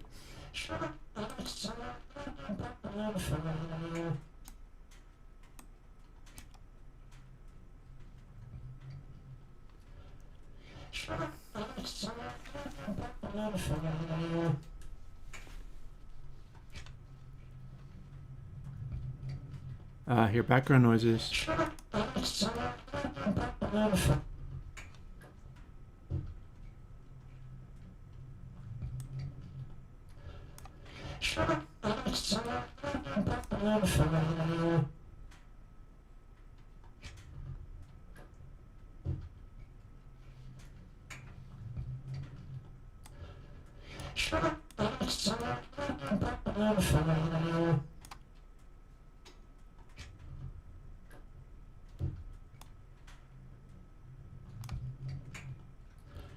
I hear a vroom.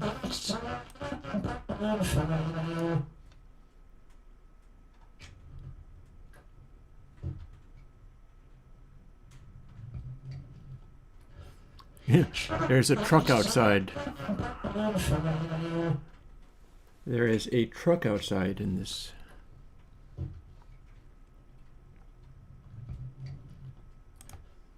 Surely it's a little bit unfair.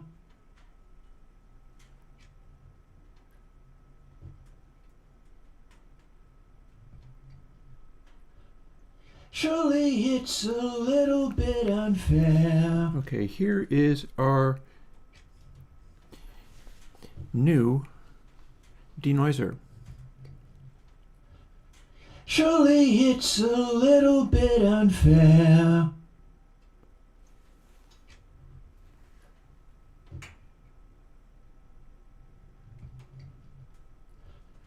Surely it's a little bit unfair. And by contrast,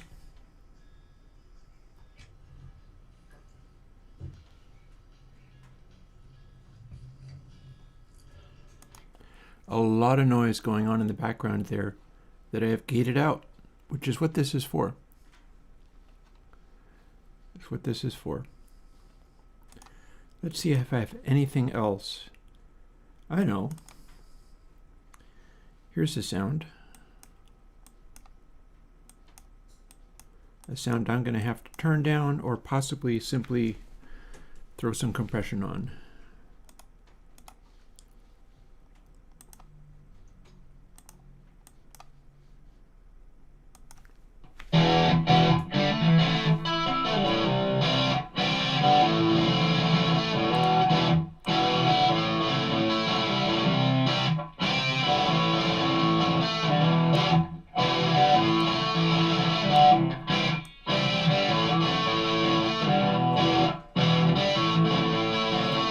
Bezier comp can't do anything with this. Interesting.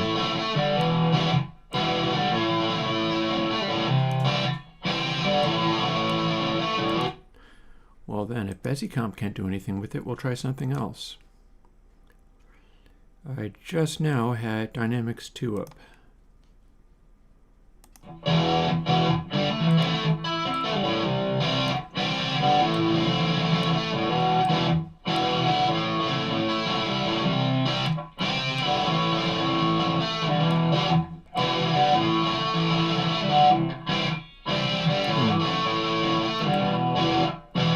Oh, hang on. I bypassed the whole thing. Bezier comp's probably fine. I bypassed everything by mistake. It's okay. Almost over with the day anyhow.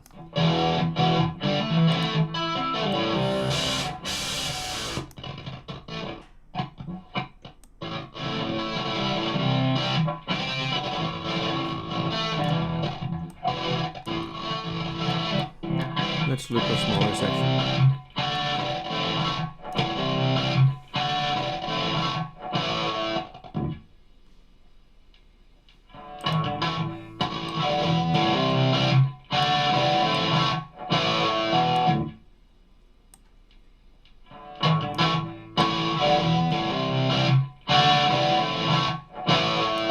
Yeah, Bezier comp is too hard to work with. Dynamics.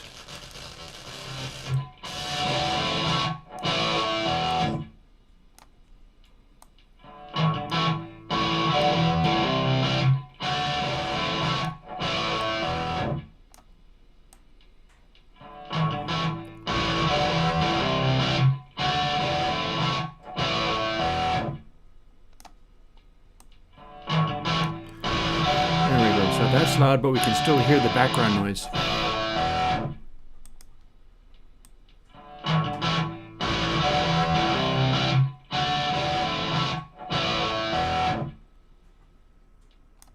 Until we can't.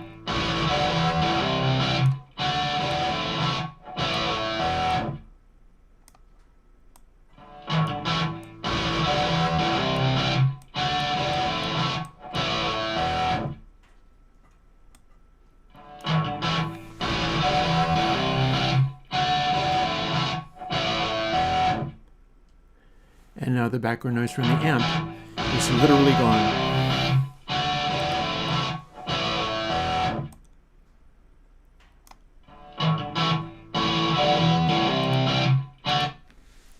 So the only thing I'm wondering is whether I can or whether I need to make the attack kick on faster. That's probably doable.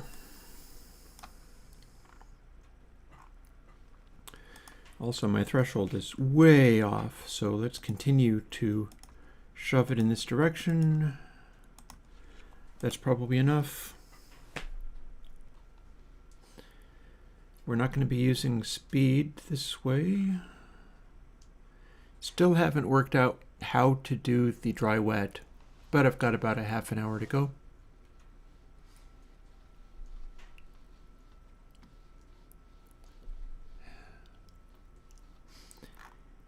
And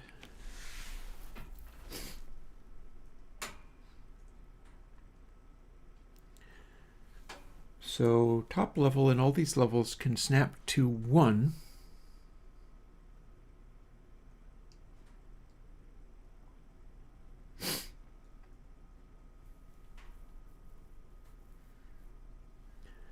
They're being cut down. Well, this is the recoil, really. So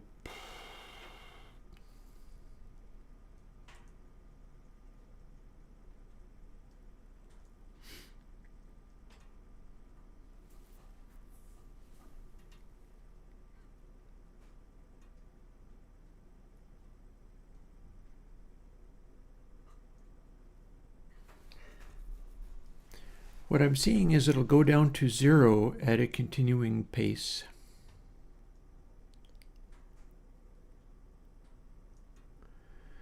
I don't know if it'll snap back.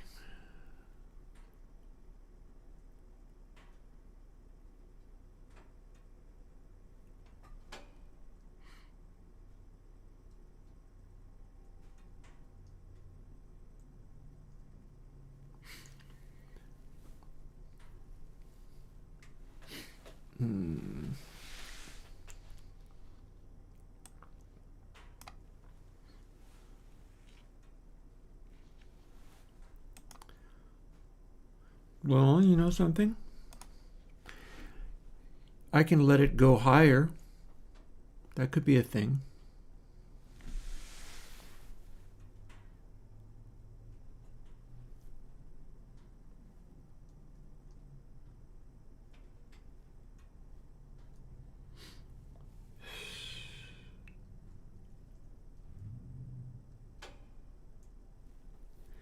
I don't know quite what that's going to get me.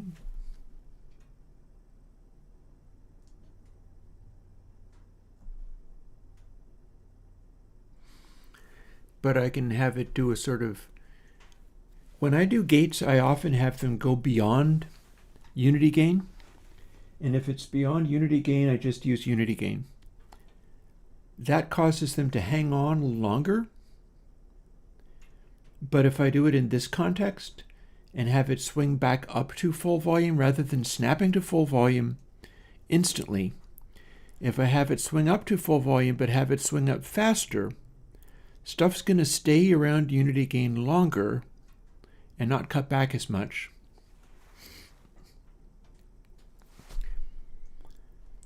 But it'll also rebound faster, which is kind of what I'm looking for.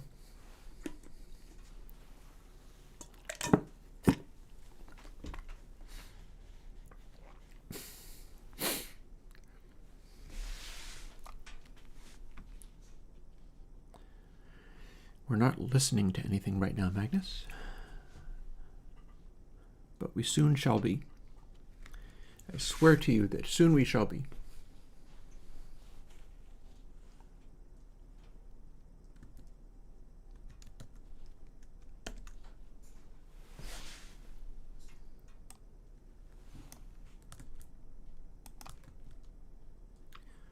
Did not need that. Need this.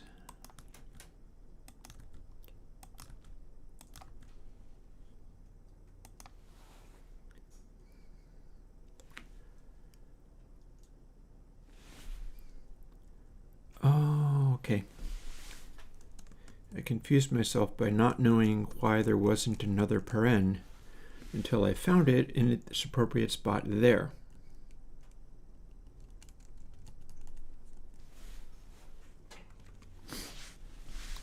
Comma. Thank you.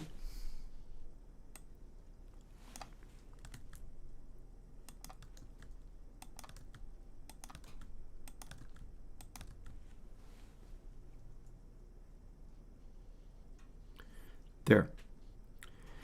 Now it's clamped to unity gain. Oh yeah, no, I'll show it to you on drum beat. I just need to fool with it a little bit more. And here's our attenuation. If we add speed times 2, everything's going to hover around 2 and take a little longer to cut back, and we'll see where all that goes.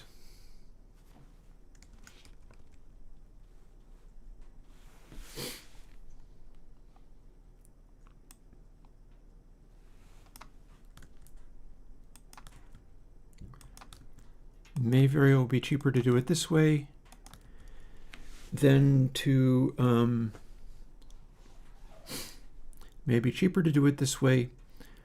make a separate variable, because it's modern computers, and some modern computers don't want to deal with separate variables as a rule. Also, this may be a perfectly fine time to consolidate this stuff.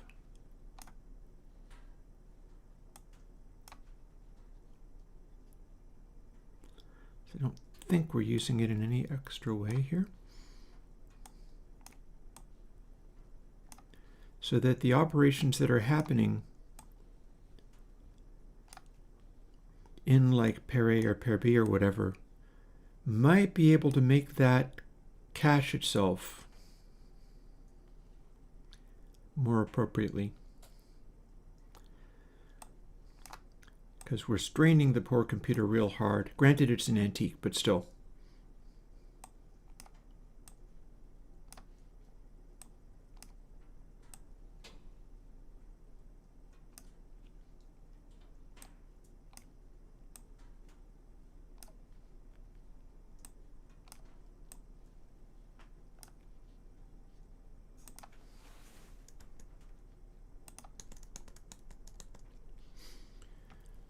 And then I can put just a little spacing in here. I missed one. There we go. And now it's doing all the calculations with similar variables and then putting them aside and going and doing something completely else. That might help it run smoother. I don't know. Oh, hi. We are failing to do a thing. What's going on here? Oh boy, it doesn't even want that, does it? I don't need to look at Math H. I've done something else wrong. And that's what it is.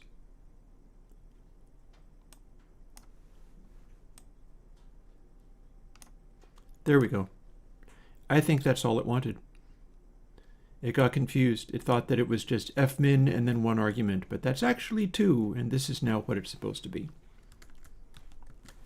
Easily fixed.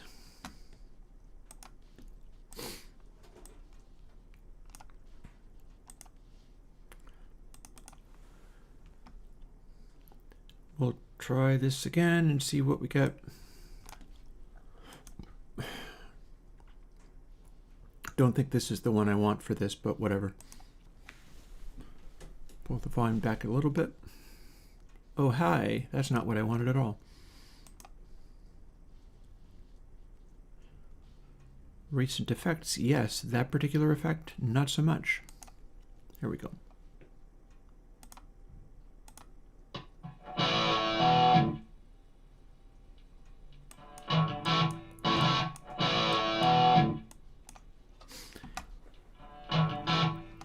Okay. Little background noise.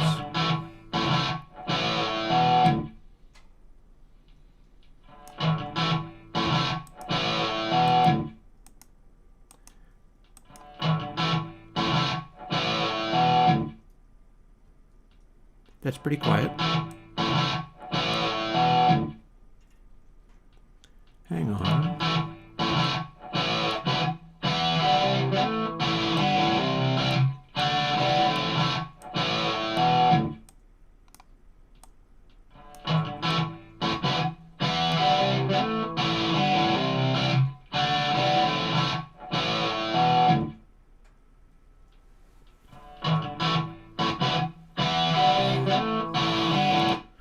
Well, if we can do that, what happens to the drums?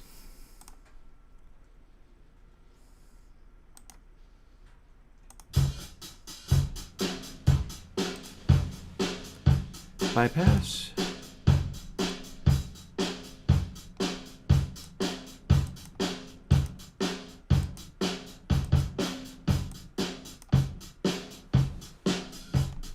I hear a certain amount of grumbliness.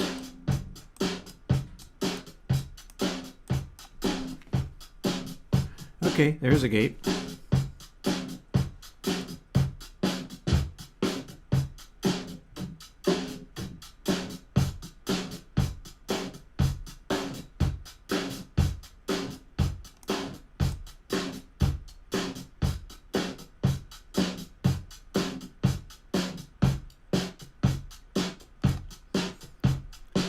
It's just kind of interesting all the same.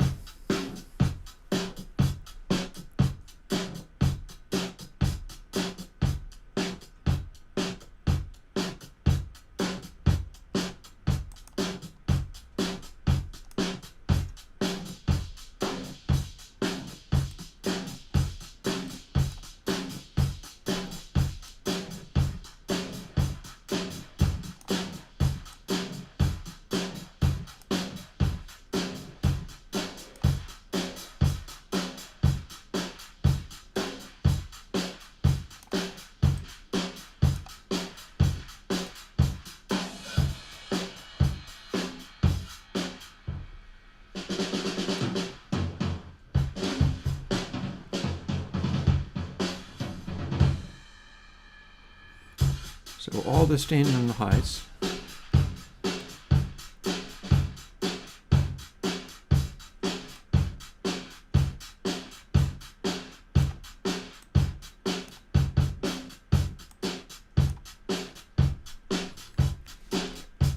So this is what you get when you gate only the low mids and the high mids.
Interesting results. We've got stuff going on.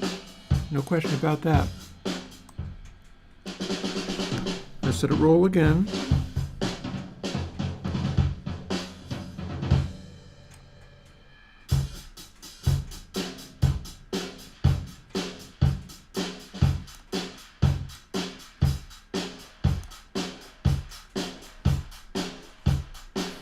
So there's a weirdness.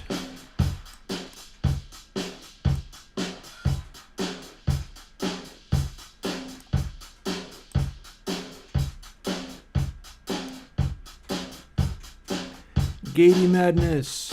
It's all about the gatiness.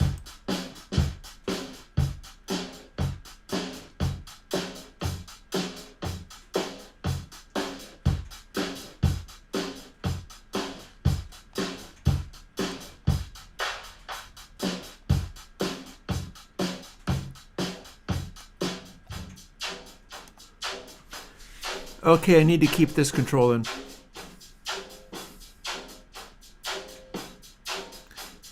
I did not expect this.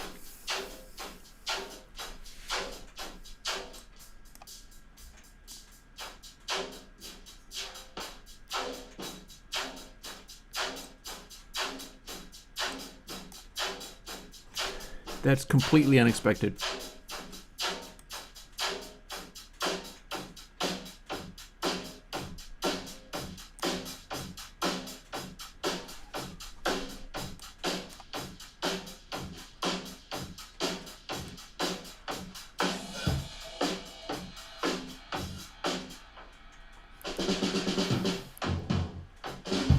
What's going on with that beats the heck out of me, but I love it.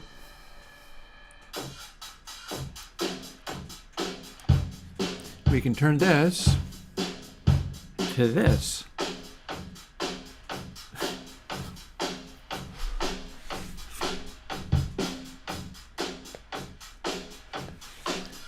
Did not expect that.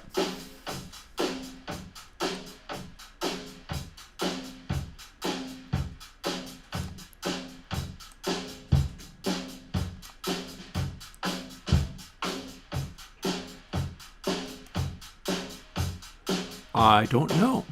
I love it, but I don't know.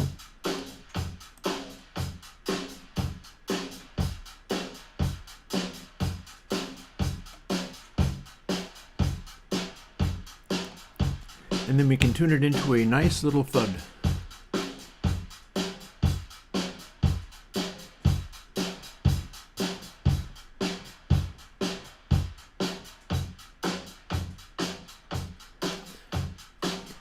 Yeah, this is a techno rumble maker.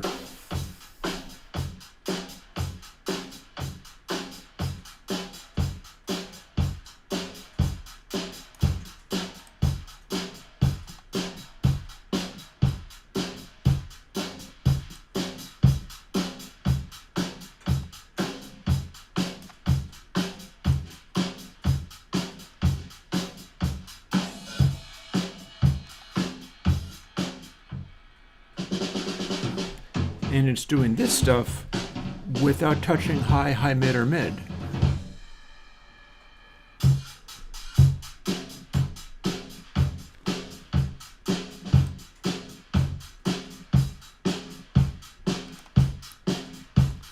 Again, from this to this.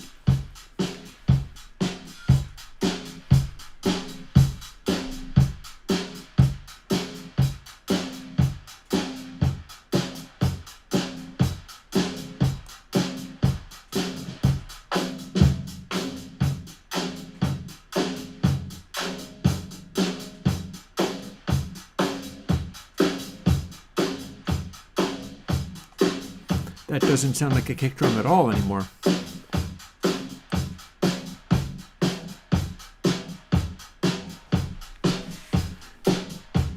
Okay, this is fun.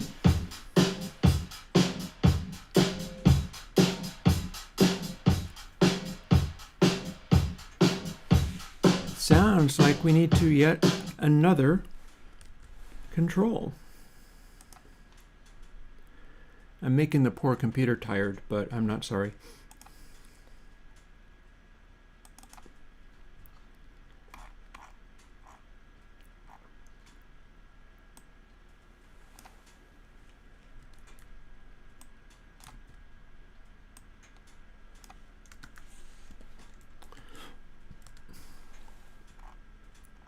And we need to scale it a little bit.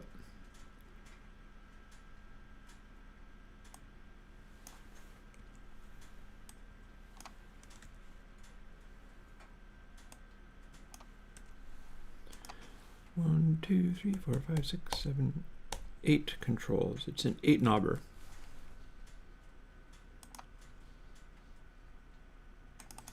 We're going to use that additional sample and see what we get. Are we referring to speed here? No, but we need to increase the amount. And we're not actually referring to it, so we gotta scooch it down so that these are in order.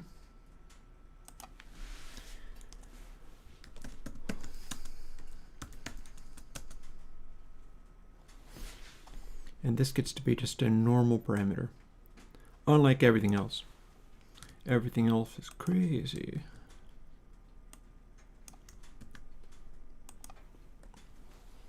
There we are.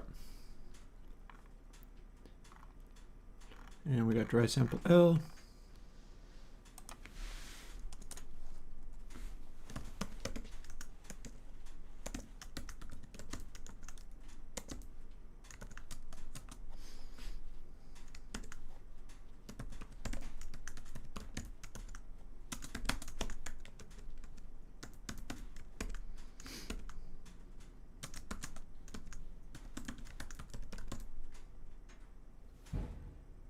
I've got that backwards, don't I?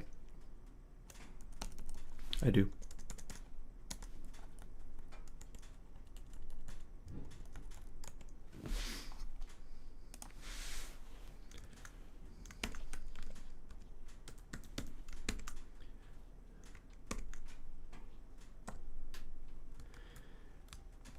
And now we've, hang on. By sample L, there we go. We're making it as if we were going to make a stereo version. Although it's not going to run as a stereo version because it's a gate, so it needs to be able to silence noises wherever it can. This stuff is just a bonus.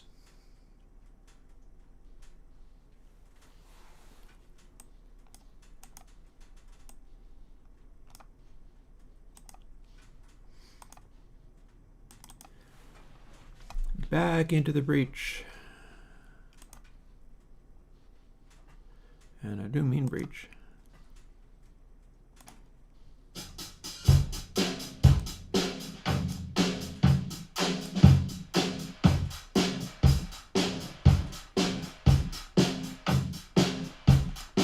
Love it. No notes. Perfect. Also, let's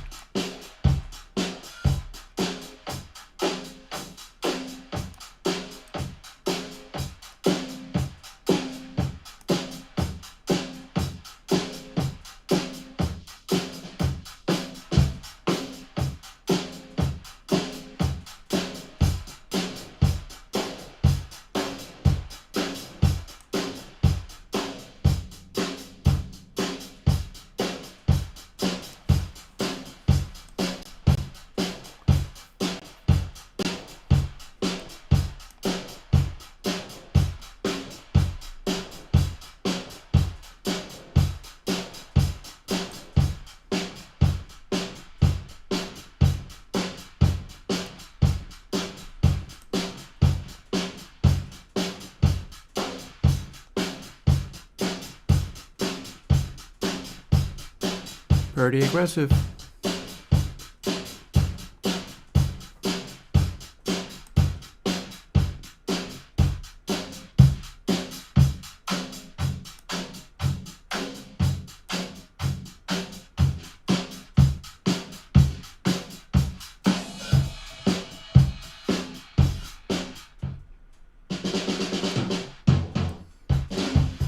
So we've got multiple different places to tune all this madness.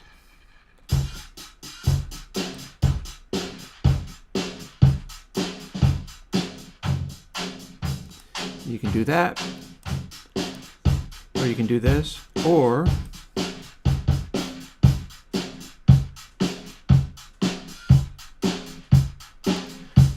you can do a real buck to the head.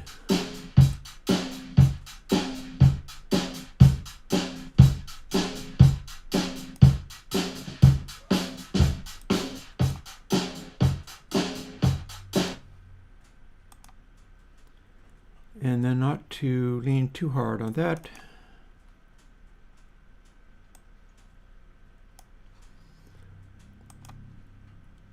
This is going to be unpleasant for this setting. As too much from one who cannot dare. But Such demands are hard things to forgive. This alone I'll call on you to do. dead silent. Cast aside a lifetime's vicious lies. Everything's returning unto you. Dead silent. As too much from one who cannot dare. Such demands are hard things to forgive. So you don't necessarily alone have to I'll have... call on you to do. Cast aside a lifetime's vicious lies. Everything's returning. So there's open ear headphones on. They sound like this. As too much Oh, from wait. one who can... Wait. One more thing before tacos. As too much from one who cannot dare. Such demands are hard thing. One more thing.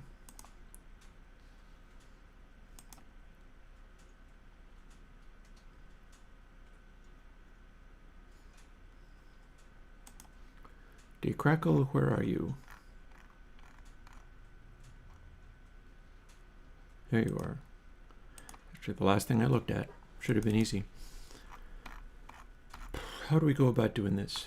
So 0 to 1. There's our instantiation. Wet does this.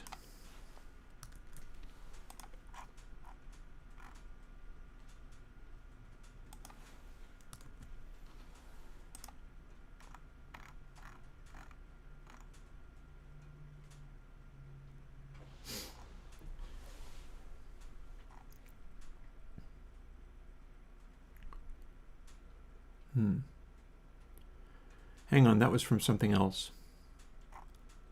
Weirdly, I'm not sure I used that at all. Oops.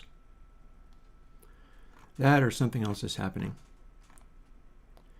It looks a little bit to me like I'm not using that, but I am using this.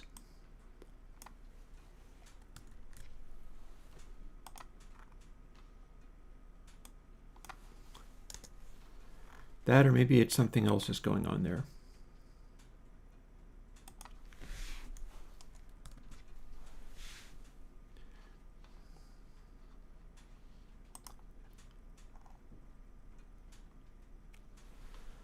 So that's not quite how we do this.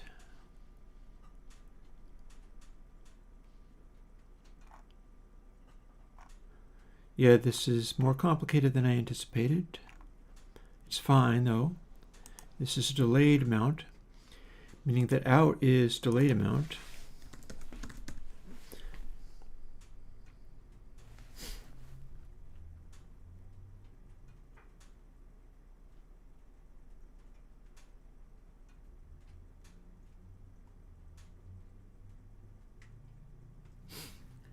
So I can make this make sense without going here.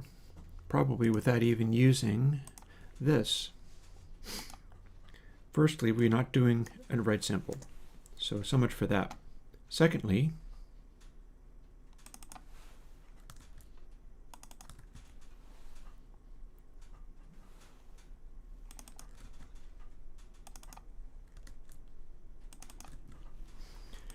now let's see what we get.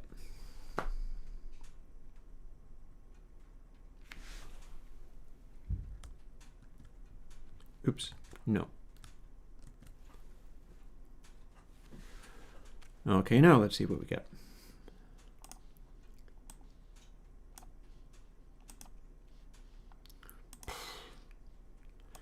For heaven's sake, get out of my way.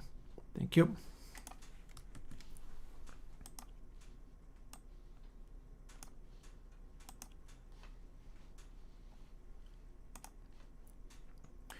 Now let's see what we've got.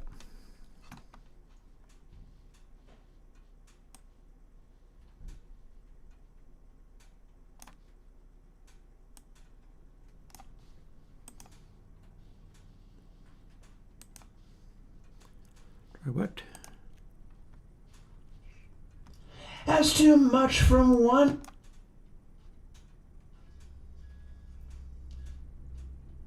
Inverse.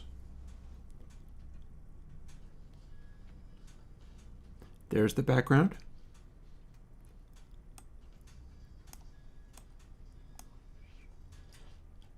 As we ramp it up, we start to hear the voice because it is too high.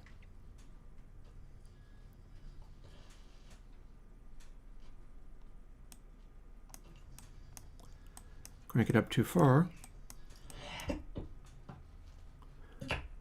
and we're gating part of the voice out.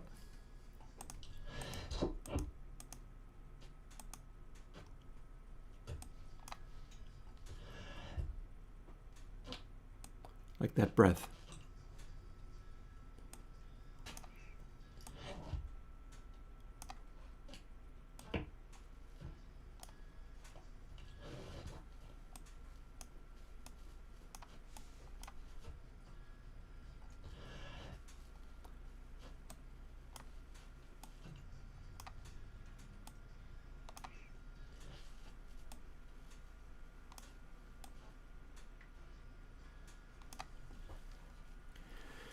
So if you have it set to all dry,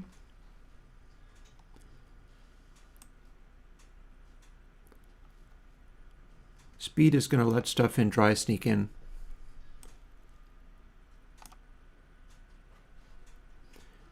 You can do this. Such demands are hard things to forgive. This alone I'll call on you to do.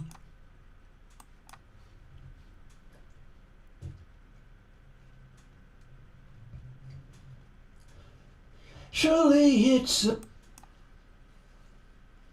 Here's our background.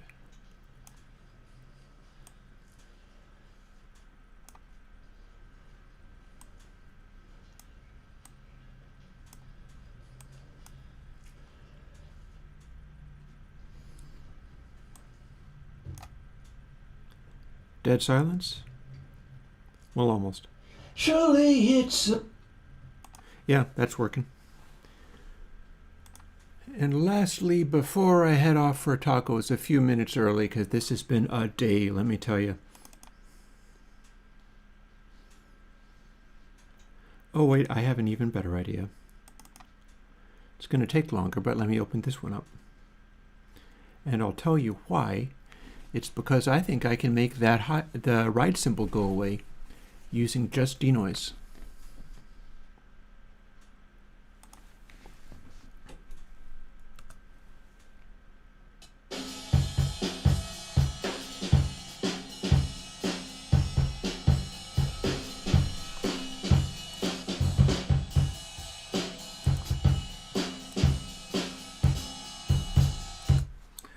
Let's see.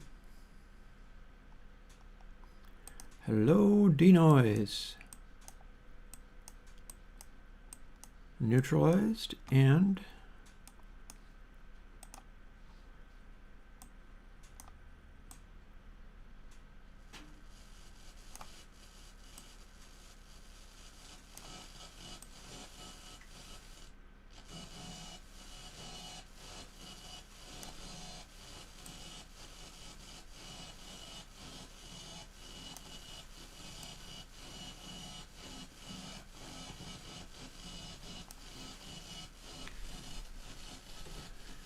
I'm not sure that's going to work, but we can try.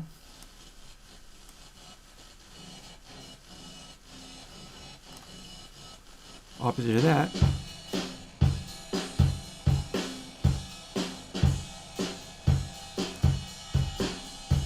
There's the ride symbol, and this is me trying to take it away.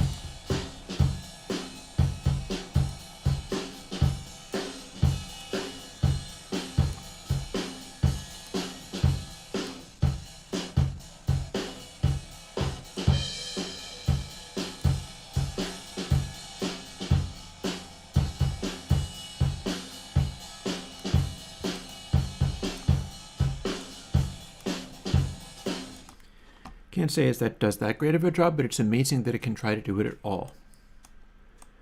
And let's now try to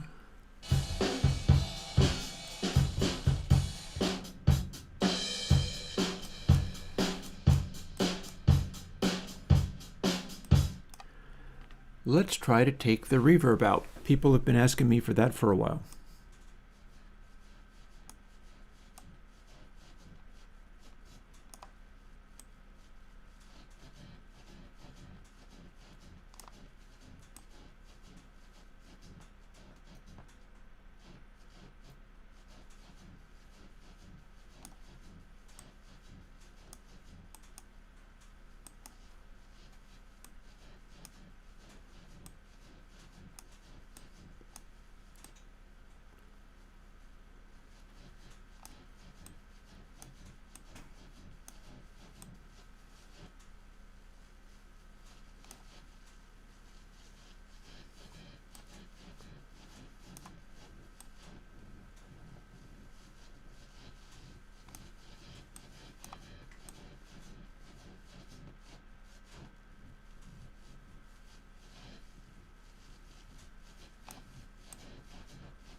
Okay, that's the residue.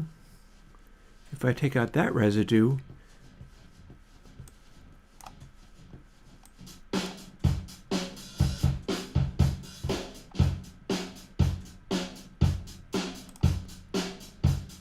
here's the room.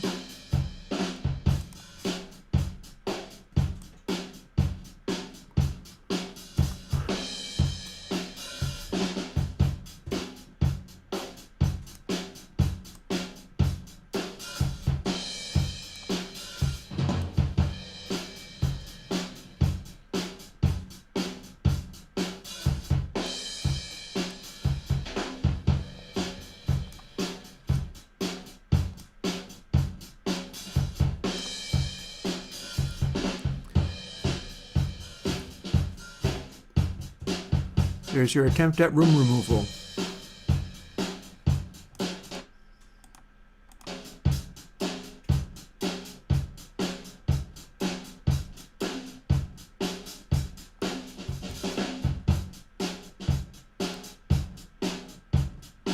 Kind of worked.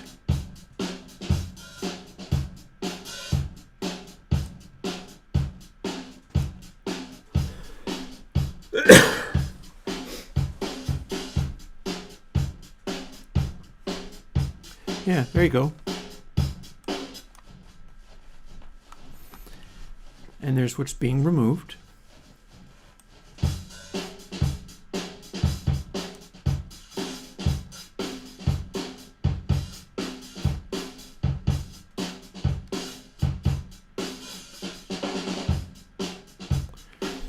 Yeah, so it's tightening it up kind of across the board there.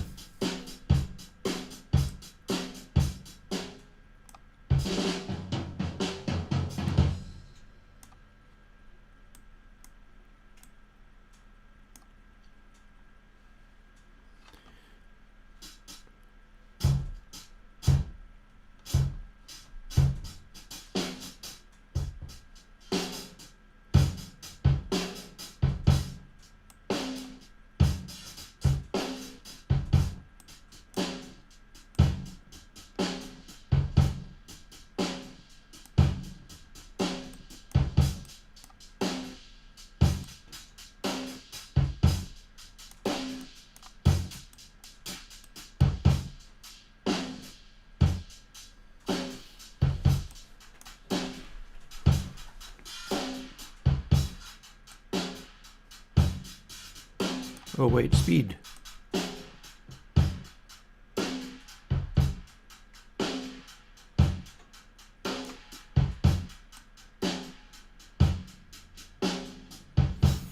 And dial in as much of it as you want.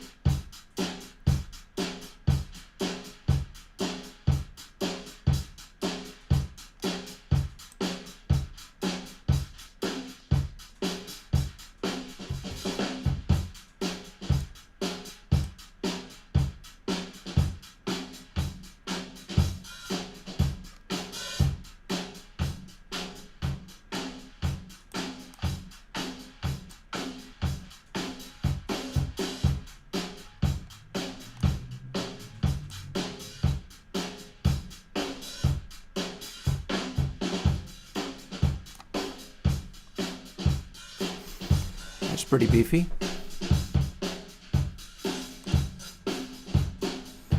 And just the recording.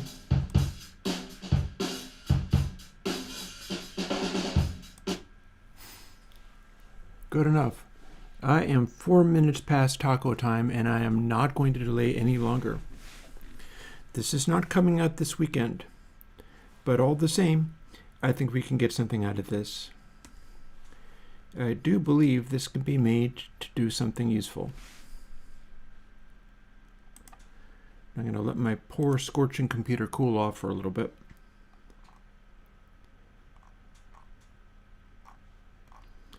And here we are.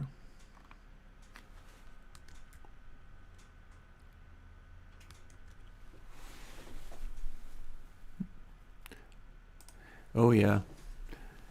No, I tell you, I earned my tacos today. What with this brained back, and I don't usually have chat challenges to that level.